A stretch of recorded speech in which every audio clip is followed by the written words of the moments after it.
At the very beginning, we see a young boy arrive at the airport along with his supposed parents.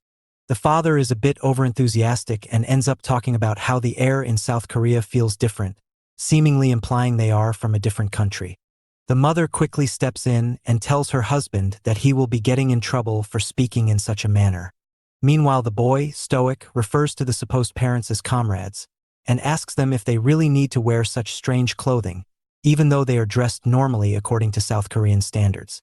The woman also steps in and tells her supposed son to also not talk like this, or they'll be in trouble. Later, as they travel in a taxi, the man sees the beauty of Seoul City. He couldn't help but be amazed by how tall and amazing the buildings were. The taxi driver smiles and says that it must have been a while since they've last visited Seoul, hence the shock. The man, naive, tells the driver that he has never come to Seoul before. But before he can say anything more, the woman steps in by slapping the guy straight across the face, knocking him out in the process. However, she guises it as her asking her husband to look at the buildings. The driver finds that quite strange, but the woman keeps her smile, while the boy maintains a stoic and bored face. Afterwards, they arrive at their destination, a huge building complex. The woman really loves how it looks and she couldn't be more happy to live there. Meanwhile, the boy scouts out the nearby area to understand that it was all clear. All clear until a security guard came in to ask them who they'd come to visit. He also makes it abundantly clear that he won't be letting them in without them showing a visitor's pass. This is when the man reveals that they'll be going to the very top, where the biggest apartment is located. That's their house. This shocks the security guard, but the woman further adds that they've moved in here about a month ago. Still, the security guard finds this quite absurd. Next up, at the Seoul International High School, the teacher announces to the class that they have a new transfer student. The transfer student is the main character from earlier. People are already talking about how they've got a new transfer student and not the usual exchange student. Anyway, the teacher informs the class about how this boy has been placed in the advanced section of students from the get-go, so that should explain what kind of guy he is. She asks them all to get along with him. The boy stands still, so the teacher asks him if he is not going to introduce himself to everyone. The boy maintains his silence for a while, before he introduces himself as Kang Jian. A beautiful girl immediately finds his stoic nature to be attractive and totally her type. Girls already start chit-chatting about him. Kang Jian then goes ahead and takes his seat, which draws the attention of the few delinquents in the class. Following this, the teacher asks Kang Jian if he is sure that he can keep up with the class. After all, they were already in the second semester of the second curriculum year. But Kang Jian seemed unfazed. Seeing this, the teacher puts out a pretty complicated mathematical problem and asks Kang Jian to come to the board and solve it. But Kang Jian doesn't bother and tells the teacher the answer right away. The teacher is shocked by his confidence. The class nerd also puts the problem on paper and solves it to find out that Kang Jian was indeed correct. This shocks everyone. The teacher is stunned by how he managed to solve such an advanced problem in his head, and in such a short time. The girl who found him attractive now finds him even more attractive, and now all eyes are on Kang Jian. But he couldn't care less, and seemed determined for something else. He thinks about how he will absolutely complete the mission given to him. A flashback of a young Kang Jian being trained in a remote place far away. He would go through rigorous physical and academic training under the supervision of a military officer. As he grew up, Kang Jian started receiving more advanced weapon training with knives and guns. Eventually, it came to a point where he became very good at all sectors of the training. For his final test, Kang Jian had to take on his trainer in a fight where knives could be used. The fight began, and Kang Jian showed his improvements. Even though the officer still seemingly had the upper hand, as he landed a knife cut on Kang Jian, it was also evident that the boy could now go toe-to-toe with him. So, Kang Jian was promoted to a military officer himself in the North Korean army. There, his unit, the 7th one, was given a mission. The mission would have him go to South Korea for at least 10 years. There, he would invade the upper echelon of the society and build a strong economical and influential background. Afterwards, he would need to wait for the orders from the higher up to execute the next part. In said mission, he was assigned the two other comrades, who were to act as his parents to keep the espionage hidden. Kang Jian accepted the mission, and so they were sent to South Korea. Back in the current time, Kang Jian's comrades were in the house that they've rented out for them. Both seem worried and wonder if Kang Jian would fall for this mission. The woman, who seemed more worried, thought there was no point in rushing into stuff. The man hugged her and told her to not worry much, and that the best thing about this is them getting out of the hell that they were in. Next up, at school, Kang Jian is surrounded by 3 enthusiastic girls. They throw several questions at him, asking why did he transfer at this time of the year, if he is a foreigner, and if his father is a diplomat from the US or UK. All these questions overwhelm Kang Jian, as he doesn't have much to say. Just then, the girl who first showed interest in Kang Jian arrives. All the other girls quickly step away from her, and the girl comes forward and introduces herself as Lee Era. Kang Jian is reminded of the research he did on her through a document that was sent to him. Just then, his father for the mission had come to deliver even more documents for him to research. He was told to look up these people and develop relationships with them. His father also called him out for his stoicism and told him to act like a normal citizen. Even though Kang Jian didn't like that, he had to comply. Back in real time, Kang Jian recognizes Lee Era as the daughter of the owner of the Samjong Corporation. She is his #1 target.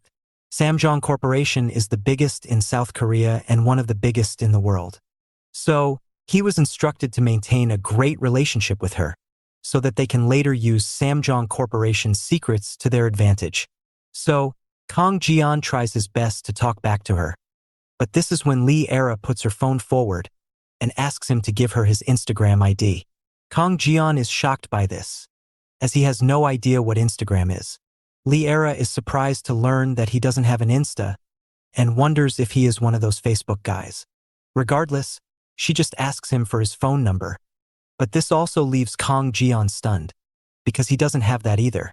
This makes Lee Era question what kind of a person he is, as only a caveman would not have a phone. Unimpressed, she turns around and leaves, leaving Kang Jian petrified, and the delinquents laughing at his expense. After school, Kang Jian is once again left overwhelmed, as he sees expensive car after expensive car line up at the escort to take the students home. As he checks out the cars, a sophisticated girl walks right past her. Getting a glimpse of her immediately makes Kang Jian realize that she is the biggest target of them all. But the way he stares at her draws the attention of one of the giant bodyguards standing there. Kang Jian looks away as the girl gets on her limousine and leaves. Soon after, Lee Era follows by getting on her Rolls Royce and being driven off. Kang Jian watches all this unfold when suddenly, the red-haired delinquents push him by the face to move him out of the way. The delinquent makes fun of Kang Jian and also tells him that he gets on his nerves. The giant bodyguard then escorts the guy to his car and takes him away. As Kang Jian looks on, pissed off, a guy, Jang Dongwoo, approaches him from behind. The guy tells him that a lot of rich people attend the school, so it's common for such a scene to occur every day. Kang Jian recognizes him as a 3-star target on the documents. His grandfather is CEO of the Hansen law firm, his father the chief of the Seoul prosecutor's office, and his mother is a judge at the Seoul High Court. Dongwoo himself is being slated as the next prosecutor general. Dongwoo asks Kang Jian if he doesn't have to ride back home, and if so, he offers to give him a lift. Kang Jian considers this, but his face makes it seem like he is not interested. So Dongwoo tells him that it's fine if he doesn't want to. But Kang Jian very awkwardly agrees to take up the offer, which pleases Dongwoo. Once inside the car, Dongwoo asks Kang Jian where he lives, to which Kang Jian says he lives at the Banpo Blue Tower. Dongwoo says that it's a very nice place and instructs his driver to take a stop there. But the silence once again takes over. Dongwoo awkwardly breaks the silence by asking Kang Jian about the math problem he solved, and asks him how he did. Kang Jian gave him the side eye, which makes Dongwoo tell him that he is just asking because he found that impressive. He then talks about how he is not good at maths, so Kang Jian suggests he tutors him. This shocks Dongwoo, so Kang Jian reiterates that he is willing to teach him how to solve complicated problems. This makes Dong Wu very happy. Kang Jian is also pleased at his own social skills, as the mission was going quite well. Just then, Dong Wu asks him if it is really true that he doesn't have Instagram or a phone for that fact, leaving Kang Jian embarrassed. Meanwhile, in her car, Li Era instructs her secretary, Yang, to investigate the new transfer student.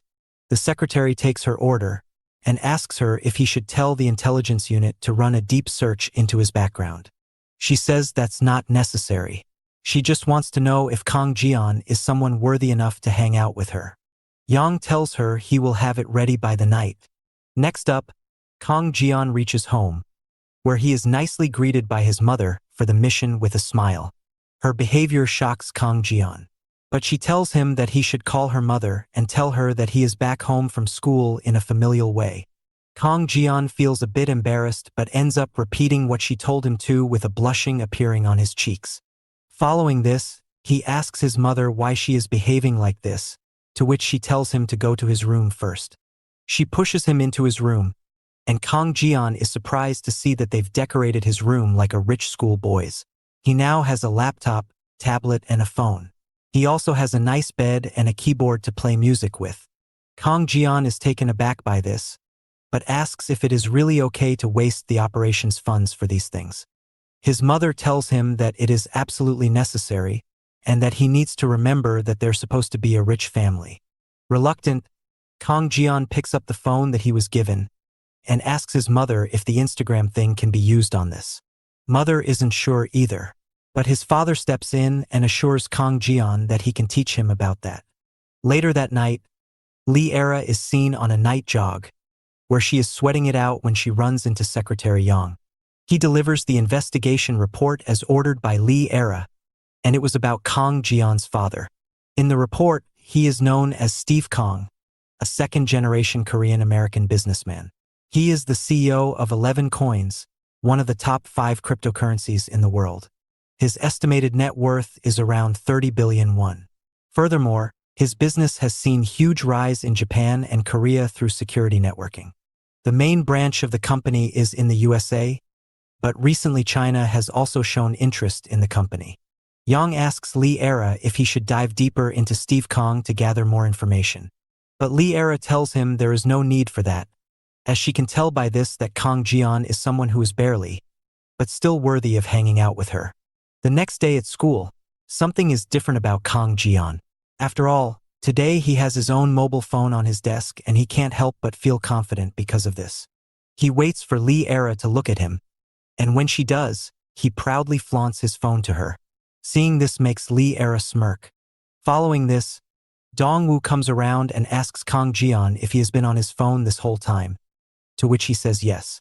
Just then, the two delinquents enter the scene. The red-haired one puts his arm across Dong Wu's shoulder and asks him if he is already close with Kang Jian.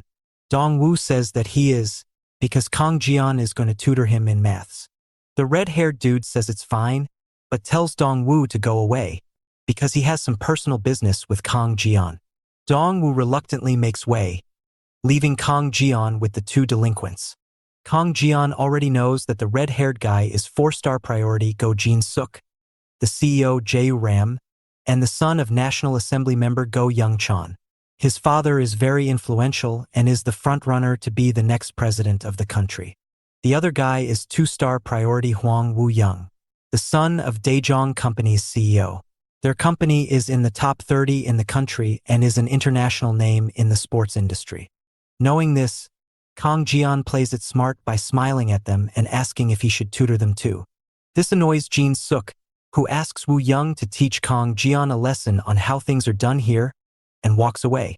Woo Young then confronts Kang Jian and firmly grabs his shoulder.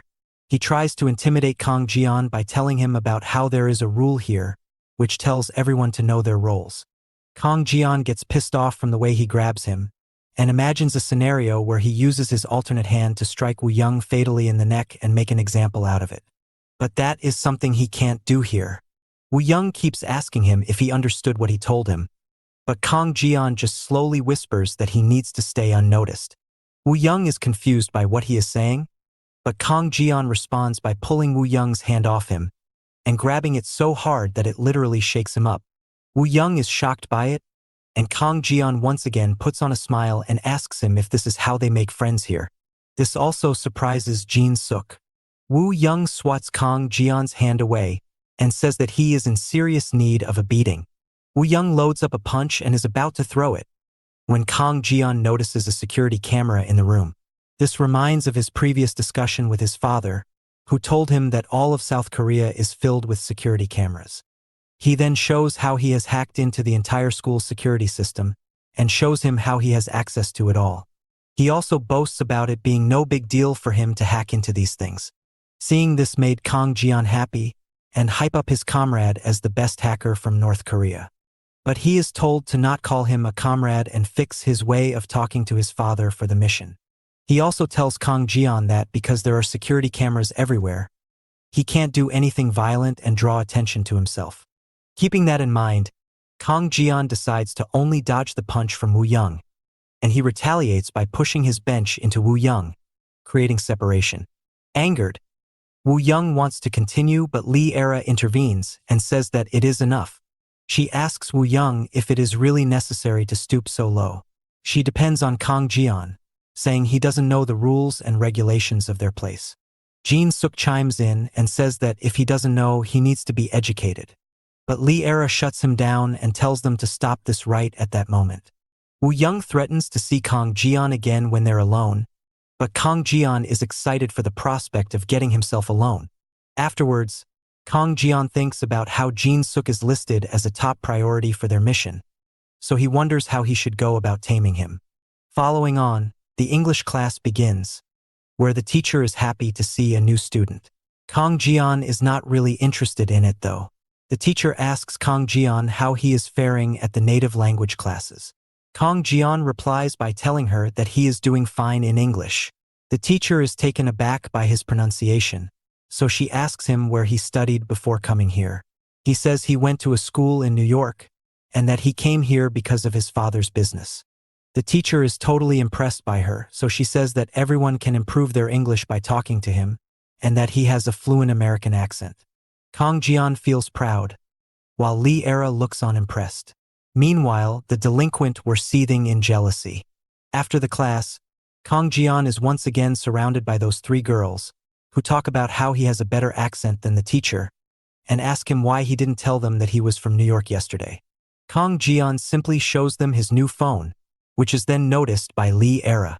She checks to see that it is a phone from their Samjong company, so she approves of it. Kang Jian is delighted, as his mission was going all according to plan.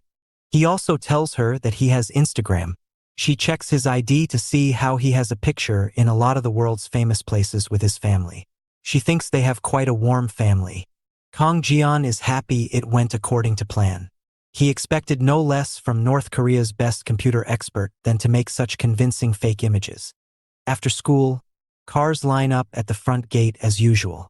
Kang Jian was waiting for his own car to show up, as his father did tell him that there is a new car out in the market, which he will be bringing for Kang Jian.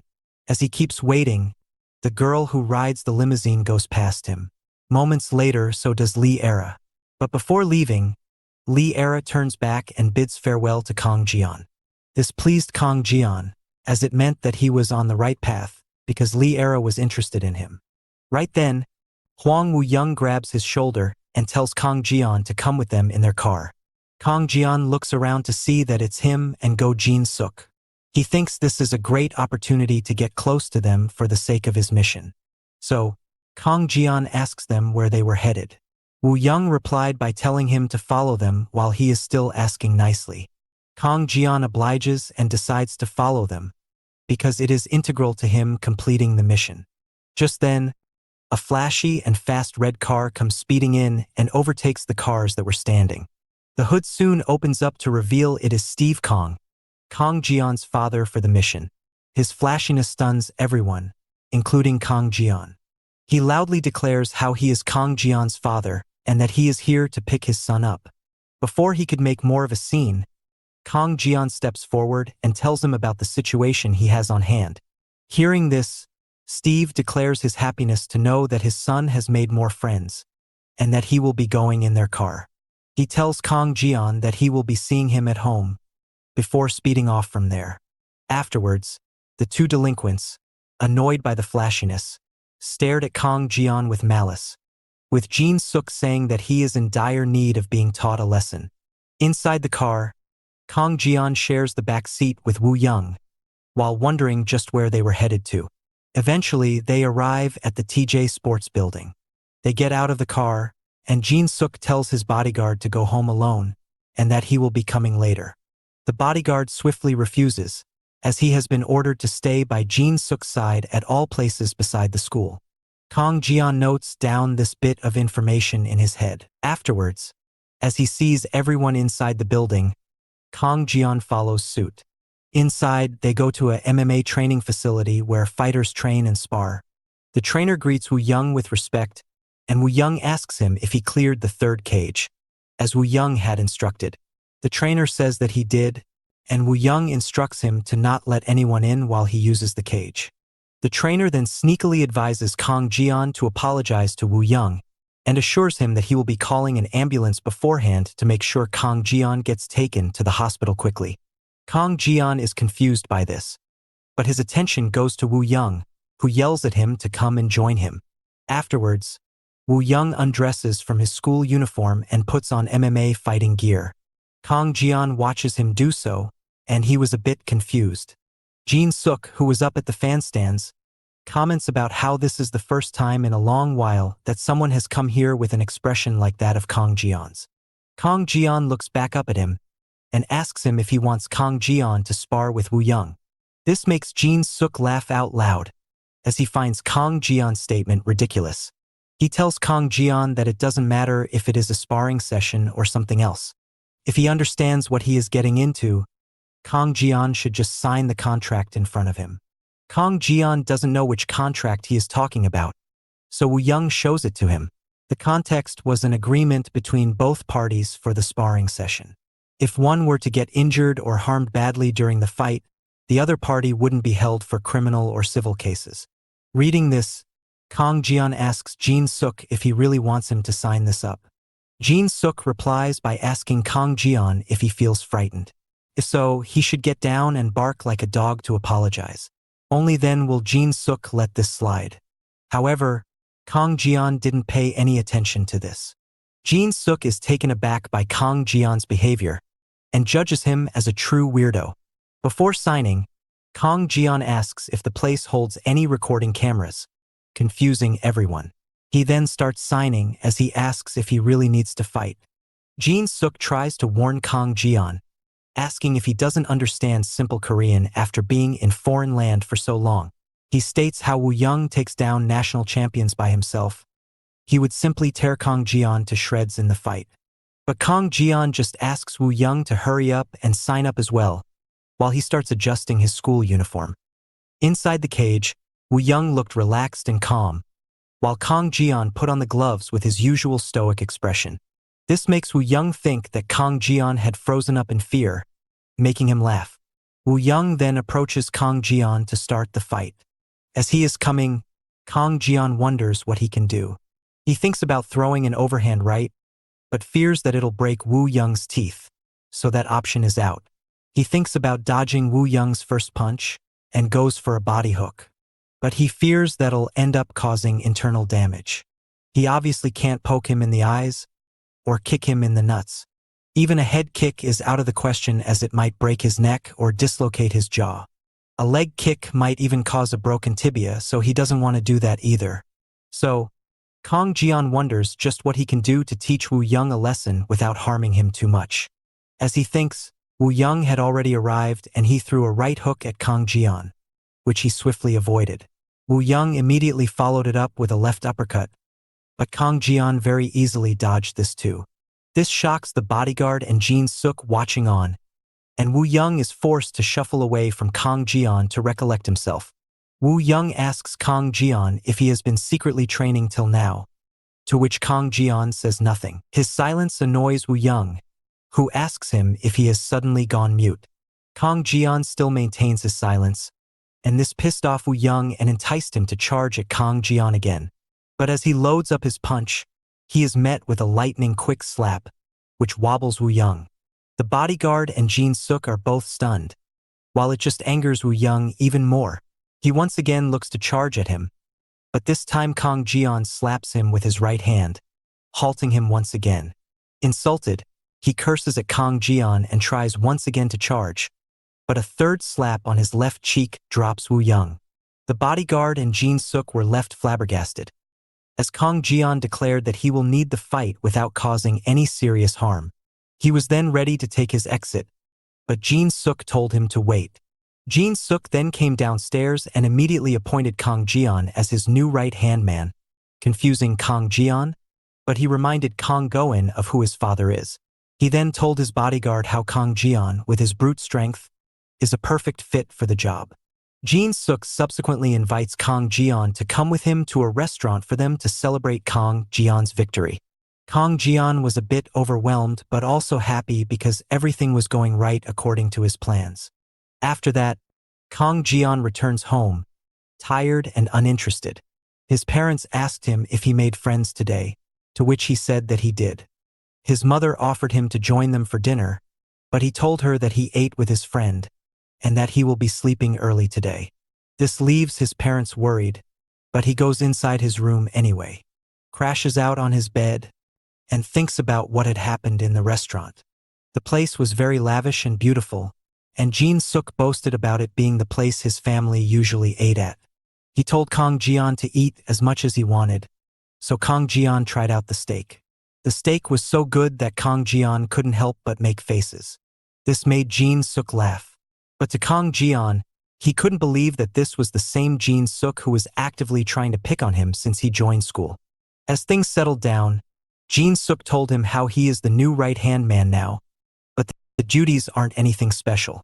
He just needs to beat down anyone who tries to mess with him, although he doubts anyone will try that now. Kang Jian tells him that he doesn't like picking on weak people, but Jin Suk assures him that weak people wouldn't even dare to try to talk with him, let alone mess. Kang Jian asks about Jang Dongwu, as he was talking pretty casually to Jin Suk earlier. Jin Suk laughs and says Dongwu isn't really strong. However, back in middle school, Jin Suk was a part of Dongwu's clique. He was basically Dongwu's lackey. This kind of surprises Kang Jian, but Jin Suk elaborates that this was back when his father wasn't the party leader, and Dongwu comes from a legal family, with his dad being the chief prosecutor. All in all, what he was getting at is that in South Korea, one's strength depends on how influential their parents are. This whole conversation got to Kang Jian, as he realized that this mission wasn't easy at all. As he lay there in bed, fully distressed, his parents were peeking at him from the door. Kang Jian notices this and gets up. His parents then ask him if anything is wrong, and if so, he can tell them about it. Kang Jian initially denies having any issues, but as his parents kept staring at him, he eventually gave in and discussed his issues. He tells them about how the South Korean hierarchy system is disturbing and that he can't deal with it. It is totally different from what he has been taught, so he feels like the mission is a bit too overbearing on him. Steve replies by telling Kang Jian to not spout such weak nonsense. This wakes Kang Jian up, as he immediately stands up like a military person to hear what his senior comrade has to say. Steve asks him if he has forgotten who he really is. Kang Jian apologizes and vows to never be weak like that ever again. Afterwards, he gets on his laptop to search all the terms he has never heard before coming to South Korea. Terms such as lackey, MBTI, TMI, and so on. As he does this, he strengthens his mind, because an agent from North Korea's elite South Korean unit isn't supposed to be weak. He knows that failure is not an option in this mission. Seeing him like this makes his comrade parents feel at ease, and they leave the room. The next day at school, Kang Jian was sitting on his seat normally when Jang Dongwu looked back at him. Dongwu subsequently asks him if nothing happened to him the day before, as he did expect Kang Jian to get beaten up. Meanwhile, Kang Jian was having a hard time believing someone like Dongwu was actually a bully in the past. So, he directly tells him about how he was told by Jin Suk that Dongwu was a bully in middle school. Dongwu clears up the matter, saying that was a long time ago, and that he isn't that kind of person anymore. Kang Jian tells him not to be nervous about this, because Kang Jian isn't the kind of person who likes having lackeys. So, for Kang Jian, Dongwu will be a real friend. Kang Jian says this very awkwardly, but he thinks it came out naturally. Dongwu does say yes to him, but does so in an awkward manner. By now, Jin Suk had entered the classroom, and he was walking past Dongwu, when Dongwu mentions that he is glad that nothing has happened to Kang Jian yesterday. Kang Jian tells him it is fine, and that they'll be true friends from now on. Just then, Jin Suk, who is now seated on his seat, calls out to Kang Jian. In reply, Kang Jian greets him warmly, thanks him for the meal and asks if he got back home safely. This was stunning for everyone, including Li Era and even Dongwu. Kang Jian goes on and tells Jin Suk that he'll be the one treating him next time. When Jin Suk asks him to sit beside him, Kang Jian was a bit taken aback by this, because that site belonged to Huang Wuyang. Jin Suk asks him if there's an issue with that, to which Kang Jian just goes ahead and sits on the seat. To him, this signifies a change in the bully hierarchy at the school. He was now officially the number 2. It was all according to Kikaku, as a wise man once said. As he sat there, class after class went by and time was going by too. But as Kang Jian looked around, he still saw that there was one seat empty. He wondered what had happened, because he didn't beat Huang Wuyang to the point that he wouldn't be able to come to school. The scene then shifts to the TJ Sports Building, where Wuyang was in a push-up position, getting whacked across the back with a wooden stick by a man.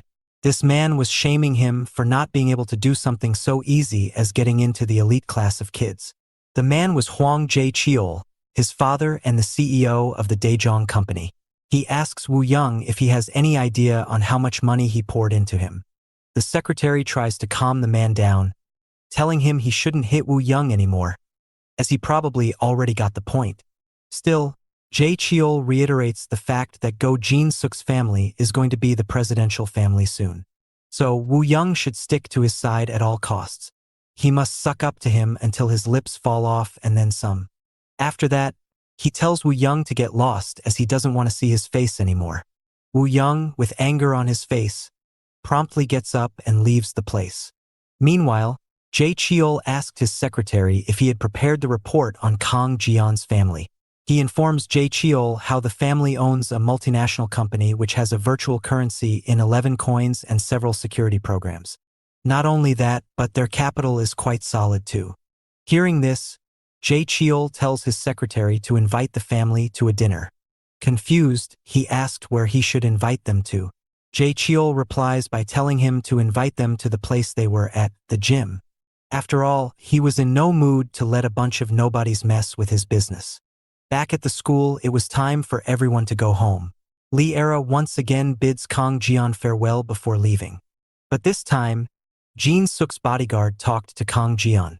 He tells Kang Jian to take good care of his family. Afterwards, Jin Suk also says bye to Kang Jian before leaving. However, Kang Jian found the bodyguard's words to be strange. After everyone had left, Steve Kang eventually came to pick up Kang Jian, but he felt relieved regardless. At their house, they were having dinner and having a conversation among themselves when suddenly, a knock was heard on the door. They opened the door to see that it was the secretary, who was sent there by the Daejeong group. The parents took it normally and asked why he was there. But Kang Jian knew that it was people from Huang Wuyang's family. Just then, the secretary reveals that the CEO's son had been assaulted by their son. This shocks his parents, who look back at him, and Kang Jian was left nervous and speechless. A grim atmosphere surrounds them, but the secretary assures them that their boss won't make a big fuss about this. Instead, he would like to have dinner with the father to talk things out. This lightens up the mood, as Steve laughs and suggests that a small scuffle between kids is no big deal. The secretary then tells Steve to come with him now, as the boss wants to meet him. Steve obliges and gets ready to go out. Feeling something fishy, Kang Jian thinks of going along with his father, but Steve looks back at him and sternly tells him to stay home, leaving both Kang Jian and his mother shocked. The secretary then takes to the TJ building, and there he meets Huang Jie-cheol at the training gym. Hwang Jae-cheol wastes no time in bringing up how his son was beaten up badly by Steve's son. He asks Steve what he intends to do to make up for it. Steve, smiling, asks Jae-cheol what he wants them to do to make up for the matter.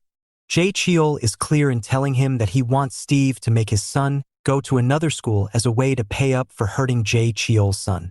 Steve replies by saying that he can't do that because his wife insisted on getting their son admitted to the best school in the country. They got him in there after a lot of hard work, so now they can't undo that. This angers Jae-cheol, who walks right up to Steve, dwarfing him in sheer size and presence. Jae-cheol warns Steve, saying he should do it while Jae-cheol is still nice. Steve doesn't get intimidated though. Instead, he tells Jae-cheol to not do anything that both he and Steve might regret later. Pissed off, Jae-cheol hits Steve across the face with a back fist. But Steve looks back at him with a defiant look, which only angered Jae-cheol more. Following this, they take it inside the cage, where Jae-cheol badly beats up Steve. He puts the finishing touch by hitting Steve with a strong uppercut to the midsection, which left Steve gasping for breath. After this, Jae-cheol is done for the day, but he still grabs Steve by the hair. He once again tells him to get Kang Jian transferred to a different school, or else he will make it so that their family won't be able to stay in the country. He smashes Steve's head down on the mat, tells his secretary to pay Steve up for medical bills, and leaves the place. After this, when Steve was returning home in a badly beat-up state, the secretary offers him paychecks to cover the medical expenses. But Steve looked embarrassed and uninterested. The guy tells him that he better take it and not think about reporting to the police. After all, the Daejeon company is an influential company, which is sponsored by the police. Steve assures them that he won't be doing that and begins walking away. The secretary asks him if he doesn't want to take the money for his medical coverage, to which Steve angrily snaps it away from his hands and leaves. Seeing Steve like that made the secretary laugh and call him an idiot. Later, when Steve gets home, both his wife and Kang Jian are shocked to see him in such a battered state. Worried, Kang Jian asks him if he is all right. Steve just brushes it off as nothing. However, the mother guessed what had happened, and she was pissed. Afterwards, Steve is seen inside his room, using his computer to hack the Daejeon company servers and get rid of their security system. Steve vowed to make them pay for who they messed with. The next day, at the TJ Sports Building, it was like any other day for Hwang Jae-cheol. He played music and enjoyed his tea, ready for another great business day. Just then, the secretary barges into his room, citing a huge problem. Jae-cheol is annoyed by this, as he asks the secretary if he forgot how to knock, and why he was looking flustered so early into the day. The secretary tells him how all of their online service servers are down all of a sudden. Surprised, he asks what the IT department is up to which the secretary reveals that even the IT division's computers are down. This makes Jae-cheol panic, and his panic is doubled when he receives a call from another executive. The executive tells him how they are in huge trouble because the bank called them to inform them that all of their accounts have been frozen. Later that night, Jae-cheol was sitting in his room, still worried about what was going on. Just then, he feels someone's presence around him. Jae-cheol assumes it is one of his men, so he asks them if they've fixed the issue with the bank. However, when he looks at them, he sees a woman, the woman being Kang Jian's mother. Confused, Jae-cheol questions who she is and asks how she got in through all the security. Kang Jian's mother tells him that she has already taken out all the security guards, and all the CCTV cameras are also already disabled. Annoyed, Jae-cheol tries to intimidate her by saying how he is already having a tough time, and that he doesn't have time to deal with her shenanigans. But she just grabs Jae-cheol by the neck and drives his head against the table, pinning him down. She mentions how usually, in this kind of situation, she would take the life of her victim. But she won't do that to him, and for that, Jae-cheol should be thankful to Steve. It is because she promised to Steve that she won't be taking lives, which is why she is sparing him. Instead, though, she injects a fluid into Jae-cheol's neck, which will keep him in a vegetative state for the next 3 years. This will allow for Kang Jian to graduate without any hitch. The next day, Kang Jian prepares to go to school. He informs his parents that he is leaving, but he notices that Steve, in particular, isn't feeling his best. Still, both Steve and his mother warmly see him off. However, Kang Jian felt a sense of regret over what Steve had to go through because of him, so he apologizes to both of his parents for his misdeeds. His mother tells him not to worry about that, as she and his father have already taken care of that problem by themselves. This was slightly confusing for Kang Jian, but still reassuring enough for him to go to school. At school, Kang Jian sat at his usual seat beside Jin Suk, while Lee Era was talking with her friends. At one point, Lee Era notices Kang Jian and warmly smiles at him to greet him. Kang Jian also responds back with a smile of his own. After this, Kang Jian was thinking about how parents are needed to intervene for the smallest of matters in South Korea. He finds the culture here to be quite tough to accommodate himself to. Just then, Jin Suk speaks up from beside him, informing Kang Jian of how Woo Young's father suddenly collapsed yesterday. Now the company was in shambles too. His father apparently had a sudden problem like a heart attack or a stroke, but he can't pinpoint what exactly caused him to become like that. Kang Jian is taken aback by this, before he is suddenly reminded of what his mother told him about taking care of the business. But he tries to convince himself otherwise. Just then, Lee Era walks up to Kang Jian and asks him if he is free for the weekend. She subsequently tells him that her birthday is coming up on the weekend, so she invites him to the party. Kang Jian takes the invitation. Lee Era feels pleased and tells him that she will tell him about the location later. This seemingly angers Jin Suk. Just then, Woo Young arrives at school, and as he is walking past Lee Era, she asks him if his father is all right. Woo Young ignores the question and just goes ahead and takes his seat. Kang Jian observes his facial expressions, which were admittedly a bit hard to read. After school, Kang Jian stood for his car to arrive, but it didn't come. He remembers how Steve wasn't feeling good, so he assumes that he won't be coming. Just then, 3 students from the school come and approach Kang Jian, asking him if he is going home alone. Kang Jian is a bit overwhelmed to see his homeroom classmates, but manages to say yes. The students then offer him to come with them and take a bus ride back home. The trio then introduce themselves, the first girl being Shin Yoon-ah, the guy being Seo Deo-jun, and the other girl being John Yeju. They all wanted to be friends with Kang Jian, so this is a great way for them to bond. Afterwards, they ask Kang Jian where his house was, to which he tells them that he lives at the Banpo Blue Tower. This makes their jaws drop to the floor, as the Banpo Blue Tower is the most expensive apartment in the area. Kang Jian plays it off as nothing, as it's his parents' place, not his. Still, they find that quite amusing.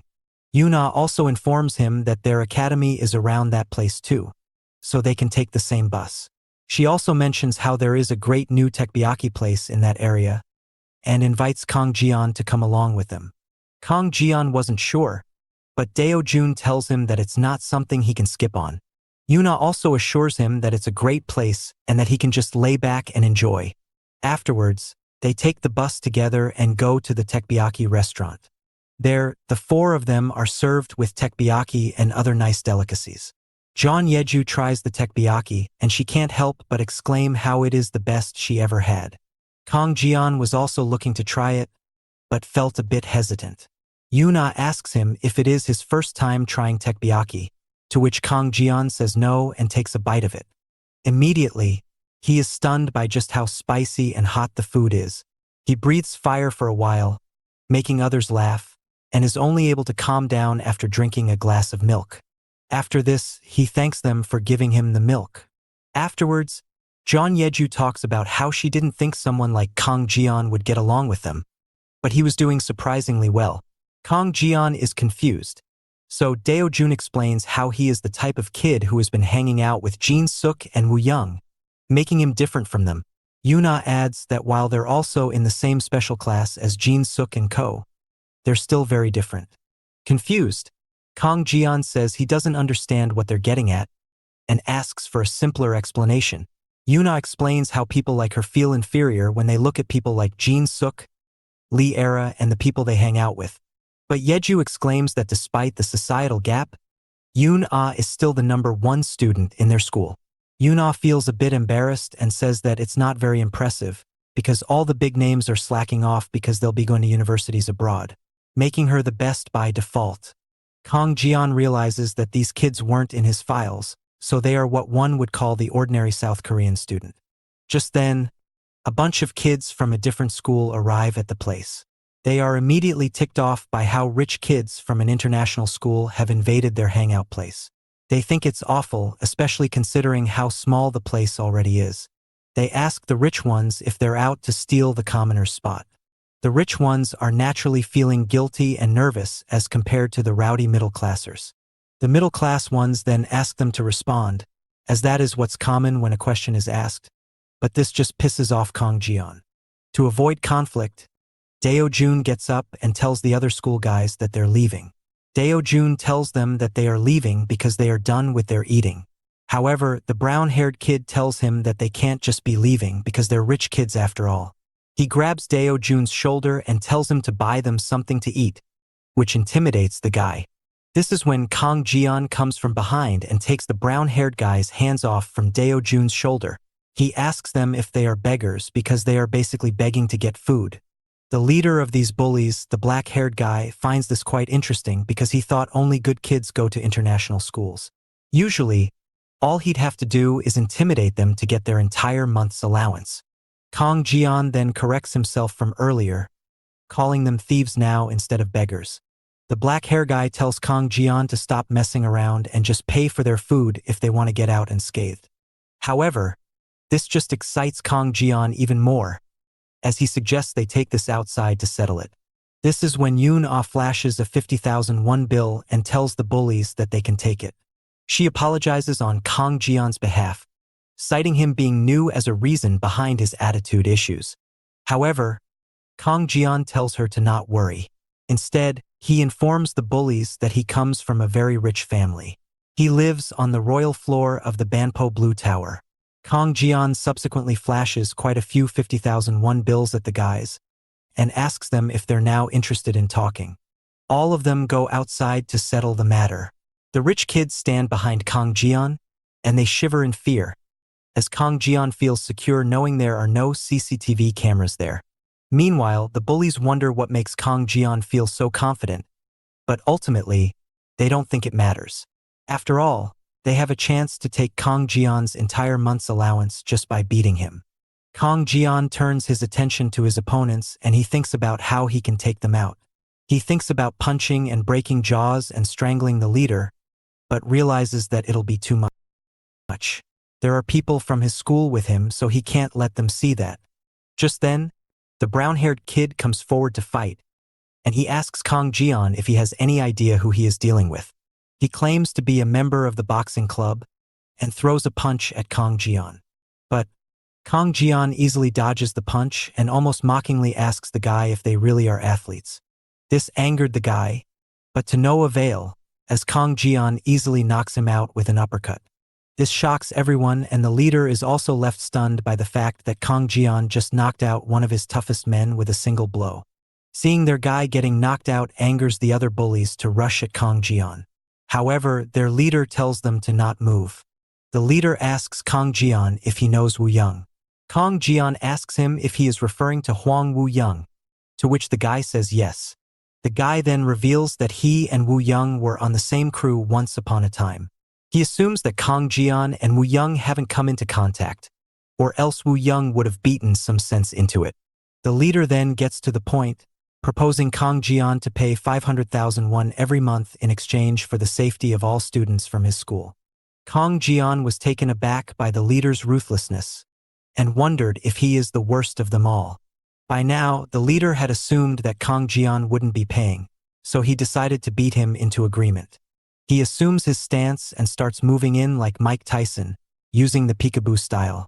His skill shocks even Kang Jian, who is taken aback and has to put genuine effort to dodge his quick punches.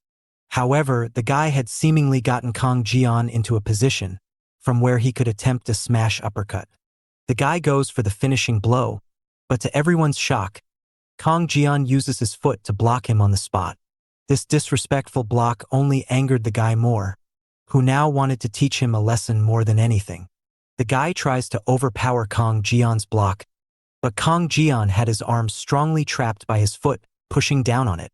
Just as things were getting more heated, the police arrived, and they asked the kids what they were doing. This causes a commotion right away, and the bullies all start causing distraction for the police and make their exit. Naturally, the leader tries to do the same, but as he tries to make an escape, Kong Jian brings out his mobile phone and throws it at the leader like a ninja throwing a shuriken. The phone hits the guy on the neck, dropping him on the spot and preventing him from escaping. The police capture him, but they also get a hold of Kong Jian and his friends. They are taken to the police station, where Kong Jian and the bully are made to sit face to face with each other, causing some tension. Meanwhile, the police were talking to Kong Jian's friends to get their statements. Yuna insists that it was their fault for constantly forcing them. The police ask exactly what were the bullies forcing on them, to which Deo Jun says that they were trying to extort money. The police ask the bully leader if he really did that, because if he did, he should know that the repercussions for extortion are very big. The bully confidently states that he was just asking for them to lend them some money because they go to the same educational academy. But they didn't even lend him money and are now framing him. His confident and rude tone intimidates Kong Jian's friends. The police ask them why they fought the bullies if all they did was ask for a loan. He demands for a proper explanation, or else he will make them rewrite their statements. Yuna exclaims that they are the victims. However, the bully argues that Kong Jian was the one who assaulted his friend, so if anything, he and his friends are the victims. Kong Jian's friends try to argue with him about the matter, but their loud screeches annoy the police officer. He tells them to stop and threatens to make them rewrite the statement once again, which stops them for that moment. Kong Jian remains silent, as he realized that he had gotten himself into a complicated mess. Just then, the bully's teacher arrives after hearing about him being there. Seeing him, the bully immediately quivers up in fear. The teacher just gives him the side eye, before apologizing to the police officer on behalf of his student. The teacher asks the police officer if his student had caused a huge problem and committed a big crime. The police officer says that it isn't anything big, and they just responded to a civilian report. No big victims have come up from the incident, so it is fine. Despite that, the teacher apologizes and promises to teach him better from now on. The police officer also expresses that he is a fan of the teacher and asks him to take good care of his pupil. The teacher then makes his way towards his student and picks him up by pulling on his ear. He berates him for getting into a fight with a civilian when he is slated to have his debut professional fight not too long from now. The teacher then notices something in Kong Jian, causing him to glare at him, and Kong Jian glares right back, showing no signs of intimidation. Anyway, the teacher then pulls his student away from there, leaving the place. Afterwards, the police officer informs Kong Jian and his friends that they can leave once their guardians come to pick them up. Not too long after, Steve arrives in his red car, maintaining his happy-go-lucky demeanor to pick up his son. However, later that evening at their home, Steve assumes a more serious nature, as he refers to Kong Jian as a comrade, and asks him if he has any idea about what he has done. Kong Jian apologizes. His mother also tries to ease Steve up by telling him how Kong Jian had acted because his friends were being bullied. Even so, Steve isn't pleased with the way things went. He thinks Kong Jian should have handled the situation without it having gone to the police. He reminds him of how he told Kong Jian that South Korea is a country that runs on information. Every little occurrence is recorded here. Kong Jian understands his mistake and says sorry once again. His mother tries to console Kong Jian by holding his hand and telling him not to be so upset over this. After all, they did manage to handle things relatively well, all things considered. Kong Jian still thinks that South Korea is a very complicated place to live in. Steve, not impressed by his demeanor, asks Kong Jian if he will continue to be so incompetent. Kong Jian assures his seniors that he won't be repeating these acts again, and will make sure he doesn't leave any room for complaints. Kong Jian then uses his computer to search on the internet about police stations, violence records, school violence, and on how to deal with money extortion scenarios. He uses these things to gather information about these things. The next day, Kong Jian goes to school on a bus. He had told his parents earlier that he will be traveling on public buses from now on, so there is no need to pick him up. After he arrives there, he sees Woo Young talking to the brown-haired kid he had knocked out the day before. The kid notices Kang Jian and leaves right away. Kang Jian subsequently approaches Woo Young and asks him if he is acquainted with those guys. Woo Young tells him it is none of his business and walks on ahead. Right then, Kang Jian is called by his friends for yesterday. As they catch up, Jin Suk's car arrives, and upon seeing Kang Jian with them, he looks rather displeased. Later in the classroom, Go Jin Suk asks Kang Jian why he has been hanging out with ordinary losers lately. Surprised, Kang Jian asks what's wrong with being friends with them when they are all classmates. Jin Suk does not think like that and says that he thinks all friends should be equals. Being friends with lower-class people only makes one's own level lower. However, seeing Shin Yuna and Ko having fun together, Kang Jian does not really understand what Jin Suk was getting at. Jin Suk tells him not to take the boring route and be more sophisticated. This makes for an awkward few moments between the two, as they fail to communicate properly. Just then, Kang Jian receives a message from Lee Era, giving him the address to the place where they were hosting the birthday event. She sends him a link giving him the directions. Kang Jian looks at her, which makes Lee Era smile, and Kang Jian replies back with a smile of his own. However, seeing Kang Jian getting close to Lee Era makes Go Jin Suk jealous, and it made him grit his teeth. At lunch break, Kang Jian, being a former soldier, eats up the food as if there were no tomorrow. He needed more food than the average student, and it was quite evident based on the manner of his consumption. Just as he was eating, Shin Yuna and her friends called out to him and were about to approach him to eat together.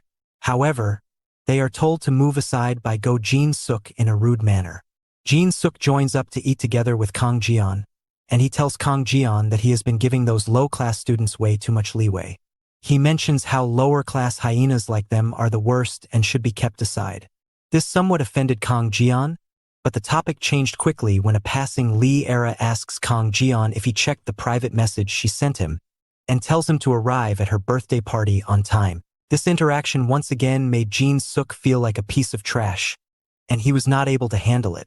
He thumbs his hands down on the table before getting up and leaving without eating. Before going, he tells Kang Jian to clean up his food before walking off. This angered Kang Jian just as much. He also reacted angrily. He doesn't like how a capitalist twat like Jin Suk was wasting food like that. With his appetite calling for more food, though, Kang Jian thinks that he should probably eat up Jin Suk's share after all. Later, after the class ended, cars lined up at the gate as usual. Kang Jian, though, did not care, because he was going to take the bus along with Shin Yuna and Ko to get home. However, Go Jin Suk notices this and ends up bumping his shoulder into Kang Jian from behind. He subsequently tells Kang Jian that he will be giving him a lift home, so he should get inside his car. Kang Jian politely declines, saying he would rather take the bus. This pisses off Jin Suk greatly, so he looks back and once again reiterates to Kang Jian to get inside his car. He makes it sound threatening and like an order, so it intimidates the ordinary students. They wave bye to Kang Jian, who sighs and ends up agreeing to go home with Go Jin Suk. Inside the car, Go Jin Suk asks Kang Jian why he was hanging out with those ordinary students again when Jin Suk strictly told him not to. This annoyed Kang Jian, and he wondered why Jin Suk had to be so prickly about this matter. Just then, Jin Suk also tells Kang Jian not to go to Lee Era's birthday party. This shocks and confuses Kang Jian, but Jin Suk continues on, saying it is annoying to have him go there. His reason for why he didn't want Kang Jian to go there was simple. His family and Lee Era's family were on talking terms with each other. So, what he was implying was that Lee Era was going to be his future wife, so he didn't like the fact that his girl was showing interest in a guy like Kang Jian. This was hurting his pride. Kang Jian is deeply pissed off by this, and he asks Jin Suk if the reason behind his behavior was just plain jealousy. Jin Suk finds this labeling to be quite funny, but Kang Jian was very serious. He tells Jin Suk to stop the car. Annoyed, Jin Suk asks if he is looking to leave the car now that Jin Suk told him not to go to the party. However, Kang Jian gives him an intense stare, which scares Jin Suk, so he agrees to pull the car over. Kang Jian promptly gets out, and before leaving, he tells Jin Suk that friends don't behave the way he behaves with him, before shutting the car door on his face. This hurt Jin Suk's ego, so he immediately told his bodyguard to go and beat up Kang Jian. His bodyguard was a bit shocked, but Jin Suk was clear in what he wanted, and that was seeing Kang Jian being beaten to a pulp. The bodyguard hears him out, but cleanly denies accepting his order, as he is not obliged to follow his orders. Shocked, Jin Suk questions why he, a servant, would not follow the master's orders. The bodyguard reveals that he was hired by Jin Suk's father and not by him, so he is not inclined to follow his orders. Hearing this, Jin Suk wastes no time and dials up his father to tell him how his bodyguard is not listening to him. He then hands over the phone to the bodyguard, who is then ordered by the father to do as Jin Suk says. Left with no choice, the bodyguard goes after Kang Jian and calls out to him from behind. Kang Jian turns around, and the bodyguard tells him to go and apologize to Jin Suk right away. He did not want to put his hands on a kid like Kang Jian, so this was the best way out of this for them both. Kang Jian understands that the bodyguard was also in a pinch, so he assumes the bodyguard also understands how Kang Jian has no reason to apologize to Jin Suk. The bodyguard clarifies to Kang Jian that this was not about what is right and reasonable.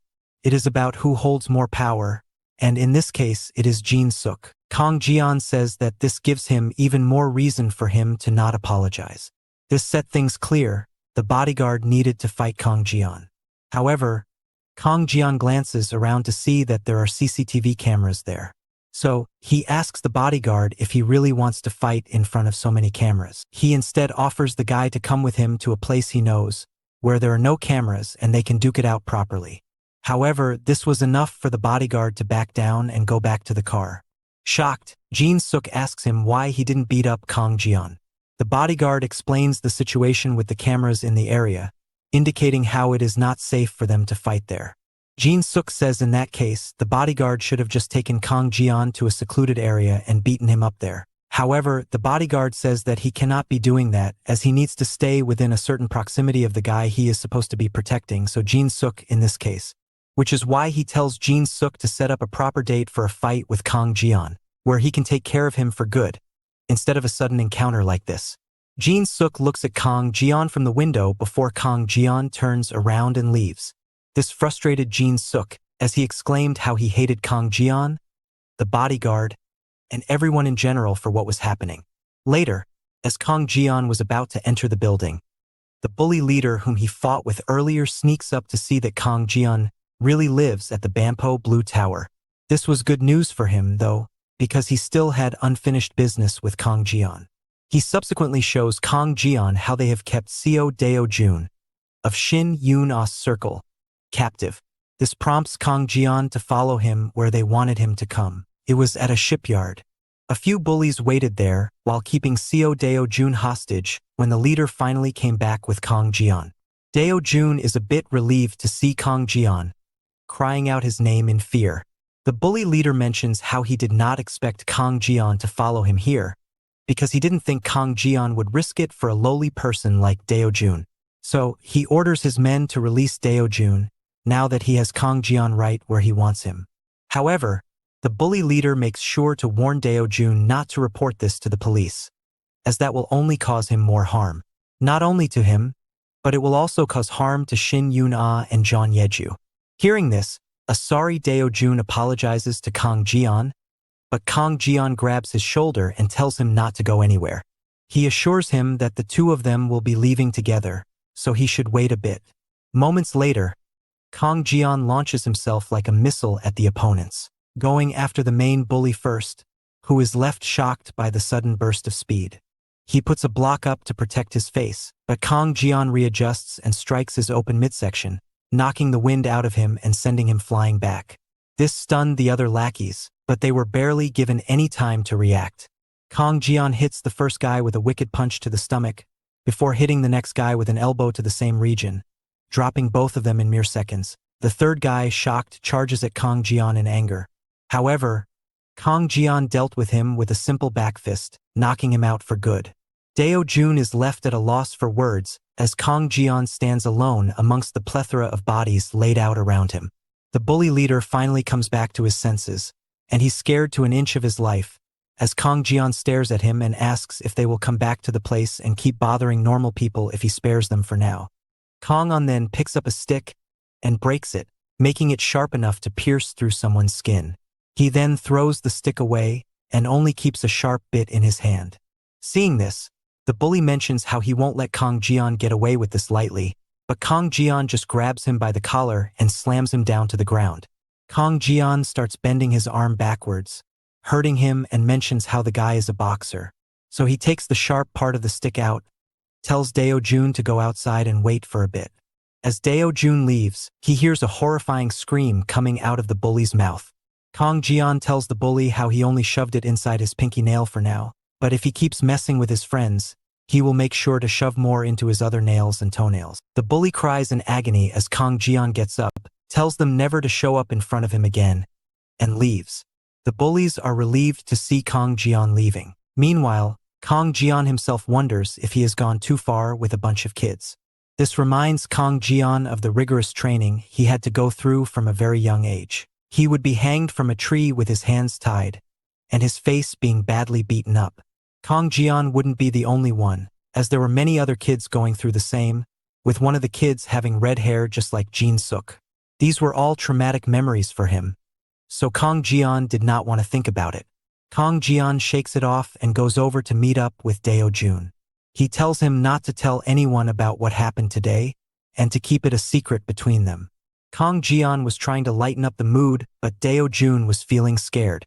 Kang Jian then offers him to go to the same restaurant as before with him so that they can have the delicious tekbibyaki again. The next day at school, Kang Jian had a normal day at school. Kang Jian waves Shin Yun Ah, John Yeju, and Seo Deo Jun bye. Everyone was feeling alright, although Deo Jun was still feeling a bit bad.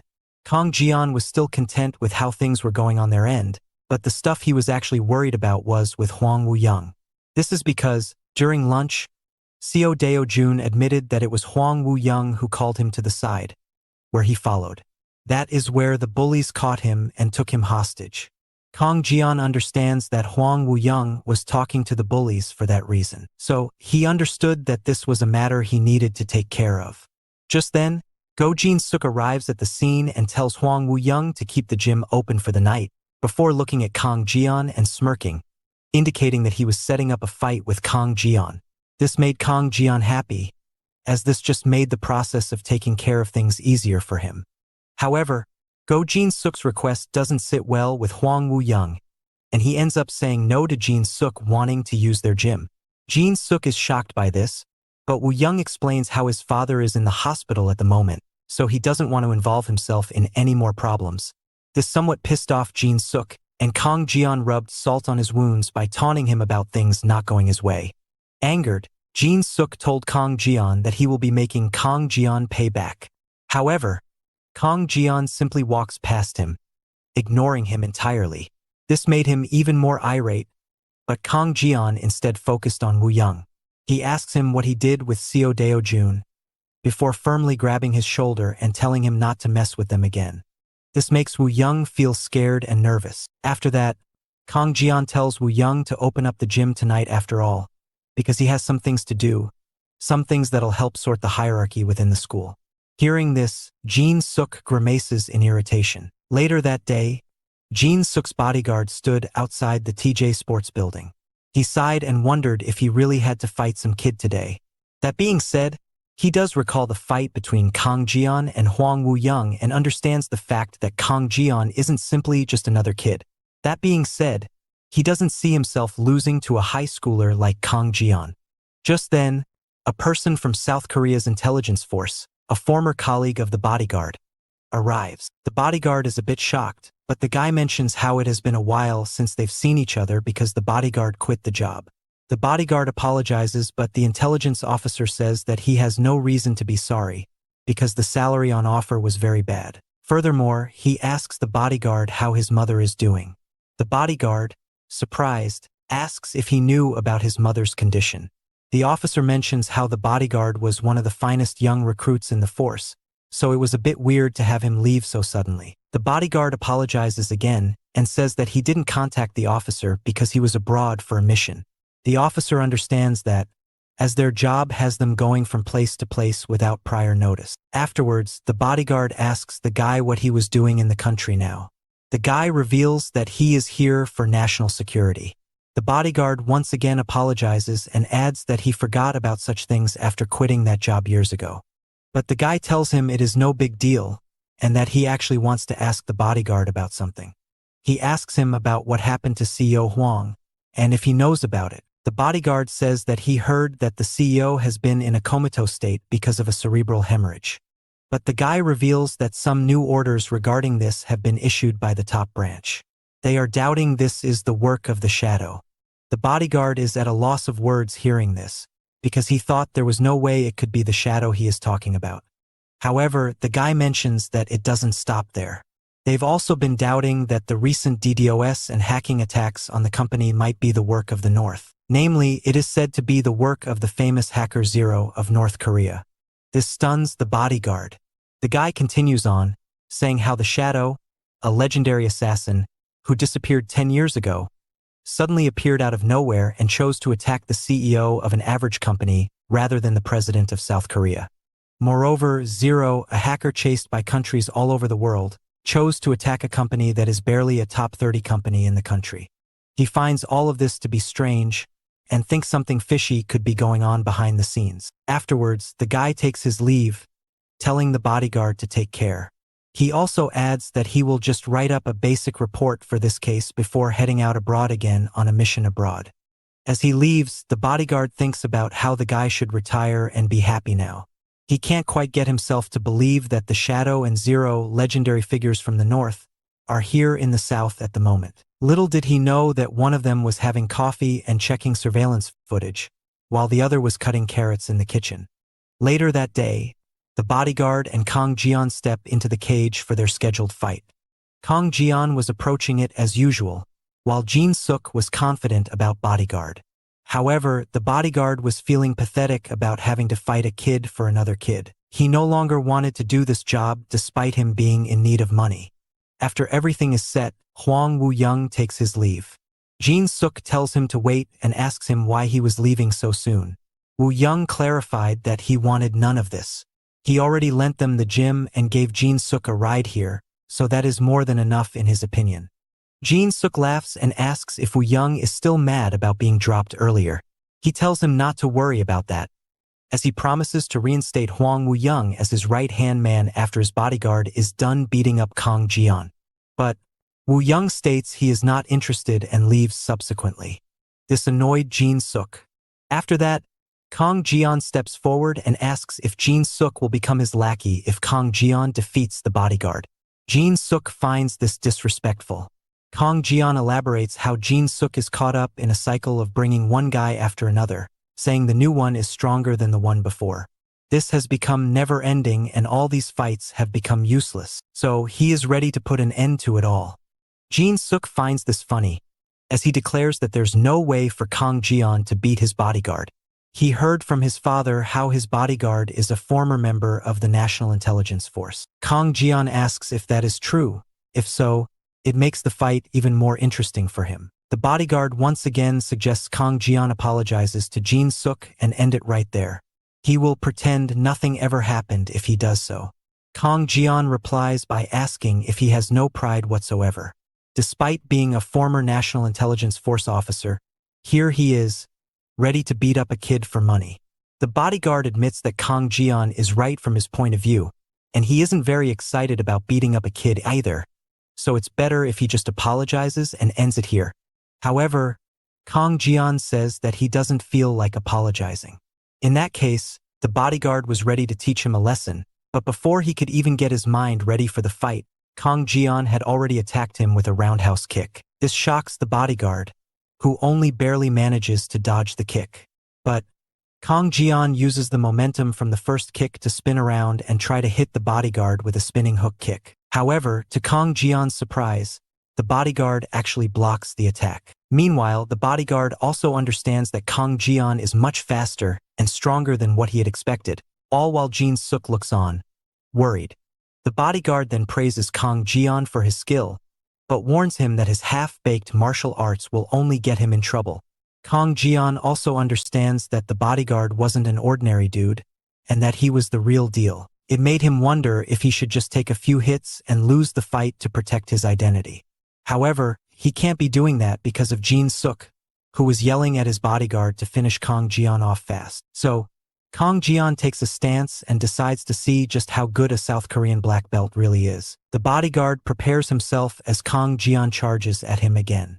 This time Kang Jian goes for a punch, which the bodyguard evades. But what shocks him about it is that the punch wasn't actually a punch, but rather an attempt to gouge his eyes. Kang Jian tried to capitalize on the bodyguard's distraction by trying to punch with his other hand, but the bodyguard catches it. He subsequently grabs a hold of Kang Jian's shirt and tries to use it as leverage to slam Kang Jian down judo style. However, Kang Jian is no ordinary guy. He masterfully uses his leg to stop the bodyguard's motion and puts pressure on his arm to disbalance him. This opens up some space, which Kang Jian uses by hitting a strong punch to the guy's ribcage, sending him skidding back. Shocked and hurt, the bodyguard realized that Kang Jian wasn't using normal martial arts. Meanwhile, Kang Jian also understood that he can't knock the bodyguard out while holding back. On the other hand, a frustrated Jin Suk yelled at his bodyguard for not being able to finish off Kang Jian. He tells him to go all out and take Kang Jian's life if necessary. This motivated the bodyguard to charge at Kang Jian this time. He goes for a takedown, but Kang Jian pushes off the bodyguard's shoulder to get out of the way. This also puts him in prime position to try and kick the bodyguard's head off, but the bodyguard catches his leg and picks him up to slam him down on the ground like a powerbomb. However, Kang Jian maneuvers himself mid-air to use the momentum against the bodyguard and sends him tumbling across to the middle. However, Kang Jian is surprised to see that the bodyguard managed to tank that. Despite that, Kang Jian taunted the bodyguard by asking him if he now realizes that he isn't skillful enough to fight Kang Jian while holding back. The bodyguard is surprised to learn that Kang Jian noticed this. He mentions that he was underestimating Kang Jian because he was a student, but says that he is the real deal. Kang Jian asks him if he is going to go all out now, to which the bodyguard says that he admits his defeat and tells Kang Jian that he doesn't need to apologize to Jin Suk. This shocked Kang Jian, but it shocked Jin Suk even more. He asks the bodyguard what he meant by this, to which the bodyguard tells him to calm down and informs him that he will be handing in his resignation tomorrow. He also tells Kang Jian that he would like to fight Kang Jian for real one day, but that would have to be outside. Kang Jian doesn't dismiss the idea, but turns his attention to Jin Suk, saying he has some talking to do with him. He takes his gloves off and starts approaching Jin Suk, wondering what he should do with him. Jin Suk, frightened, tries to threaten his way out of the situation, saying he shouldn't dare lay a hand on him. He has an influential father after all. Kang Jian knows his father well. He is a candidate for the general election and is slated to be the new president of the country in the coming months. Jin Suk tells him that's right and that he shouldn't mess with him. Despite that, Kang Jian throws a hand at Jin Suk's face but stops before touching him. Still scared Jin Suk though. Kang Jian contemplates whether or not he should take out Jin Suk as he is a spoiled brat who gets by using his father's name. That being said, he does recall that one time Jin Suk fed him high-quality meat, so he chooses not to hit him. Jin Suk takes this as Kang Jian getting scared, and he tells him that Kang Jian made the right choice by not attacking him. Annoyed, Kang Jian once again throws his hand to his face, this time touching him but not doing any damage. As expected, Jin Suk is scared, so Kang Jian makes fun of him by asking if he has always been a coward. However, Jin Suk calls him a coward because he can't dare cause any harm to him. Hearing this, Kang Jian tightens his grip around Jin Suk's face and uses his finger to shut off his breathing. Soon, Jin Suk understood that he couldn't breathe like this. He tries to resist and force Kang Jian off of him, but he just couldn't. Soon, he starts tearing up and losing sense when Kang Jian finally decides to let him go. He says that much should be enough to teach Jin Suk a lesson. However, a crying Jin Suk still says that he will tell his dad about Kang Jian, and that with just one word, his dad would wipe out Kang Jian. This prompts Kang Jian to once again grab him by the face and stop him from breathing. A few moments later, Jin Suk was still suffering, but it didn't stop him from threatening Kang Jian. So, Kang Jian continues to torture him. This sequence continues for a while, before Kang Jian asks Jin Suk if he still plans on causing trouble, to which he says he won't. Kang Jian finally lets go of him, which makes him fall down. Kang Jian then starts getting dressed up while telling Jin Suk how he can make Jin Suk feel hell without even leaving a mark. He can make every day at school feel like hell. However, he doesn't expect Jin Suk to just lay down and take this. He expects him to retaliate by telling his influential father about this, and try to cause any harm to Kang Jian. But he asks Jin Suk if he honestly thinks Kang Jian is the type of guy to be scared off by those things. Kang Jian gets close to his face and stares straight down his soul to intimidate him further. Kang Jian then adds that he came to this country to make friends, complete his education, get a nice job, and then get to a higher social standing eventually. Meanwhile, Jin Suk kept thinking about how he won't let this slide and name Kang Jian suffer. But Kang Jian makes it clear that this is the path that he must take no matter what. So, if Jin Suk tries to disrupt him, he would have no choice but to make him pay. Kang Jian once again goes to grab his face, but to Jin Suk, Kang Jian starts feeling huge, and just looking at them scares the heck out of him. Just then, Huang Wu-young steps in and tells Kang Jian that what he has done is enough. He wanted Kang Jian to leave it at that, and he quickly approached Jin Suk to help him back up. Kang Jian finds this funny, as he questions them how it feels to be on the receiving end of what they usually dish out. Wu-young reassures Kang Jian that he will make sure this never happens again, before swiftly carrying Jin Suk out of there. Kang Jian watched and wondered if what he did was really enough, because it felt a little lacking to himself. The next day at Seoul International School, Kang Jian arrives at class as usual, but he is taken aback to see that only Huang Wu-young was there, and that Go Jin Suk's seat was empty. It makes him wonder what happened and if he should have finished off the deal yesterday. Just then, Lee Era calls out to Kang Jian and reminds him that tomorrow is her birthday, and asks him if he will be coming. Kang Jian says that he will, which makes her happy and excited. Meanwhile, Go Jin Suk was at his father's office, complaining about how his son was hit. His father, Go Yun Cham, watched on with anger in his eyes. Go Jin Suk keeps on pestering his father about looking into the matter, which ends up annoying Go Yun Cham. He asks his son if it is really necessary for him to skip school on top of everything else going on. Jin Suk exclaims that he got beaten up badly by someone to the point that he doesn't feel safe going to school because of him. He mentions how he was suffocating because of him and almost lost his life. However, Yun Cham thinks Jin Suk is just exaggerating the matter, as he didn't even have a scratch mark on him. Jin Suk is deflated by this. Yun Cham then questions him on how long he wants to keep bothering his father over his small school fights with friends. He reminds him that this is no longer primary school, and that he should mature up. Jin Suk goes on about how he was seriously beaten up and feels threatened, to which his father suggests that he quits going to school here and moves abroad to study with his sister. This annoys Jin Suk. After that, Yun Cham calls Agent Han, the bodyguard who was protecting Jin Suk, into the room. Jin Suk is annoyed at seeing him, and he tells his father how Agent Han left him high and dry, allowing him to get beaten. Yun Cham shuts Jin Suk up by telling him to respect Agent Han. After all, his father had to work really hard to get someone like Agent Han to work for them. Yun Cham then apologizes to Agent Han and tells him that he raised his son like a prince, which spoiled him rotten and made him bratty. Agent Han doesn't want to talk much, and reminds Yun Cham that he will only guard his son if the pay is increased significantly. Yun Cham clarifies that he didn't call Agent Han for that. Instead, he wanted to ask what was this whole deal about his son getting beaten. He has been annoying Yun Cham for a long time by stating how he got beaten up by a kid.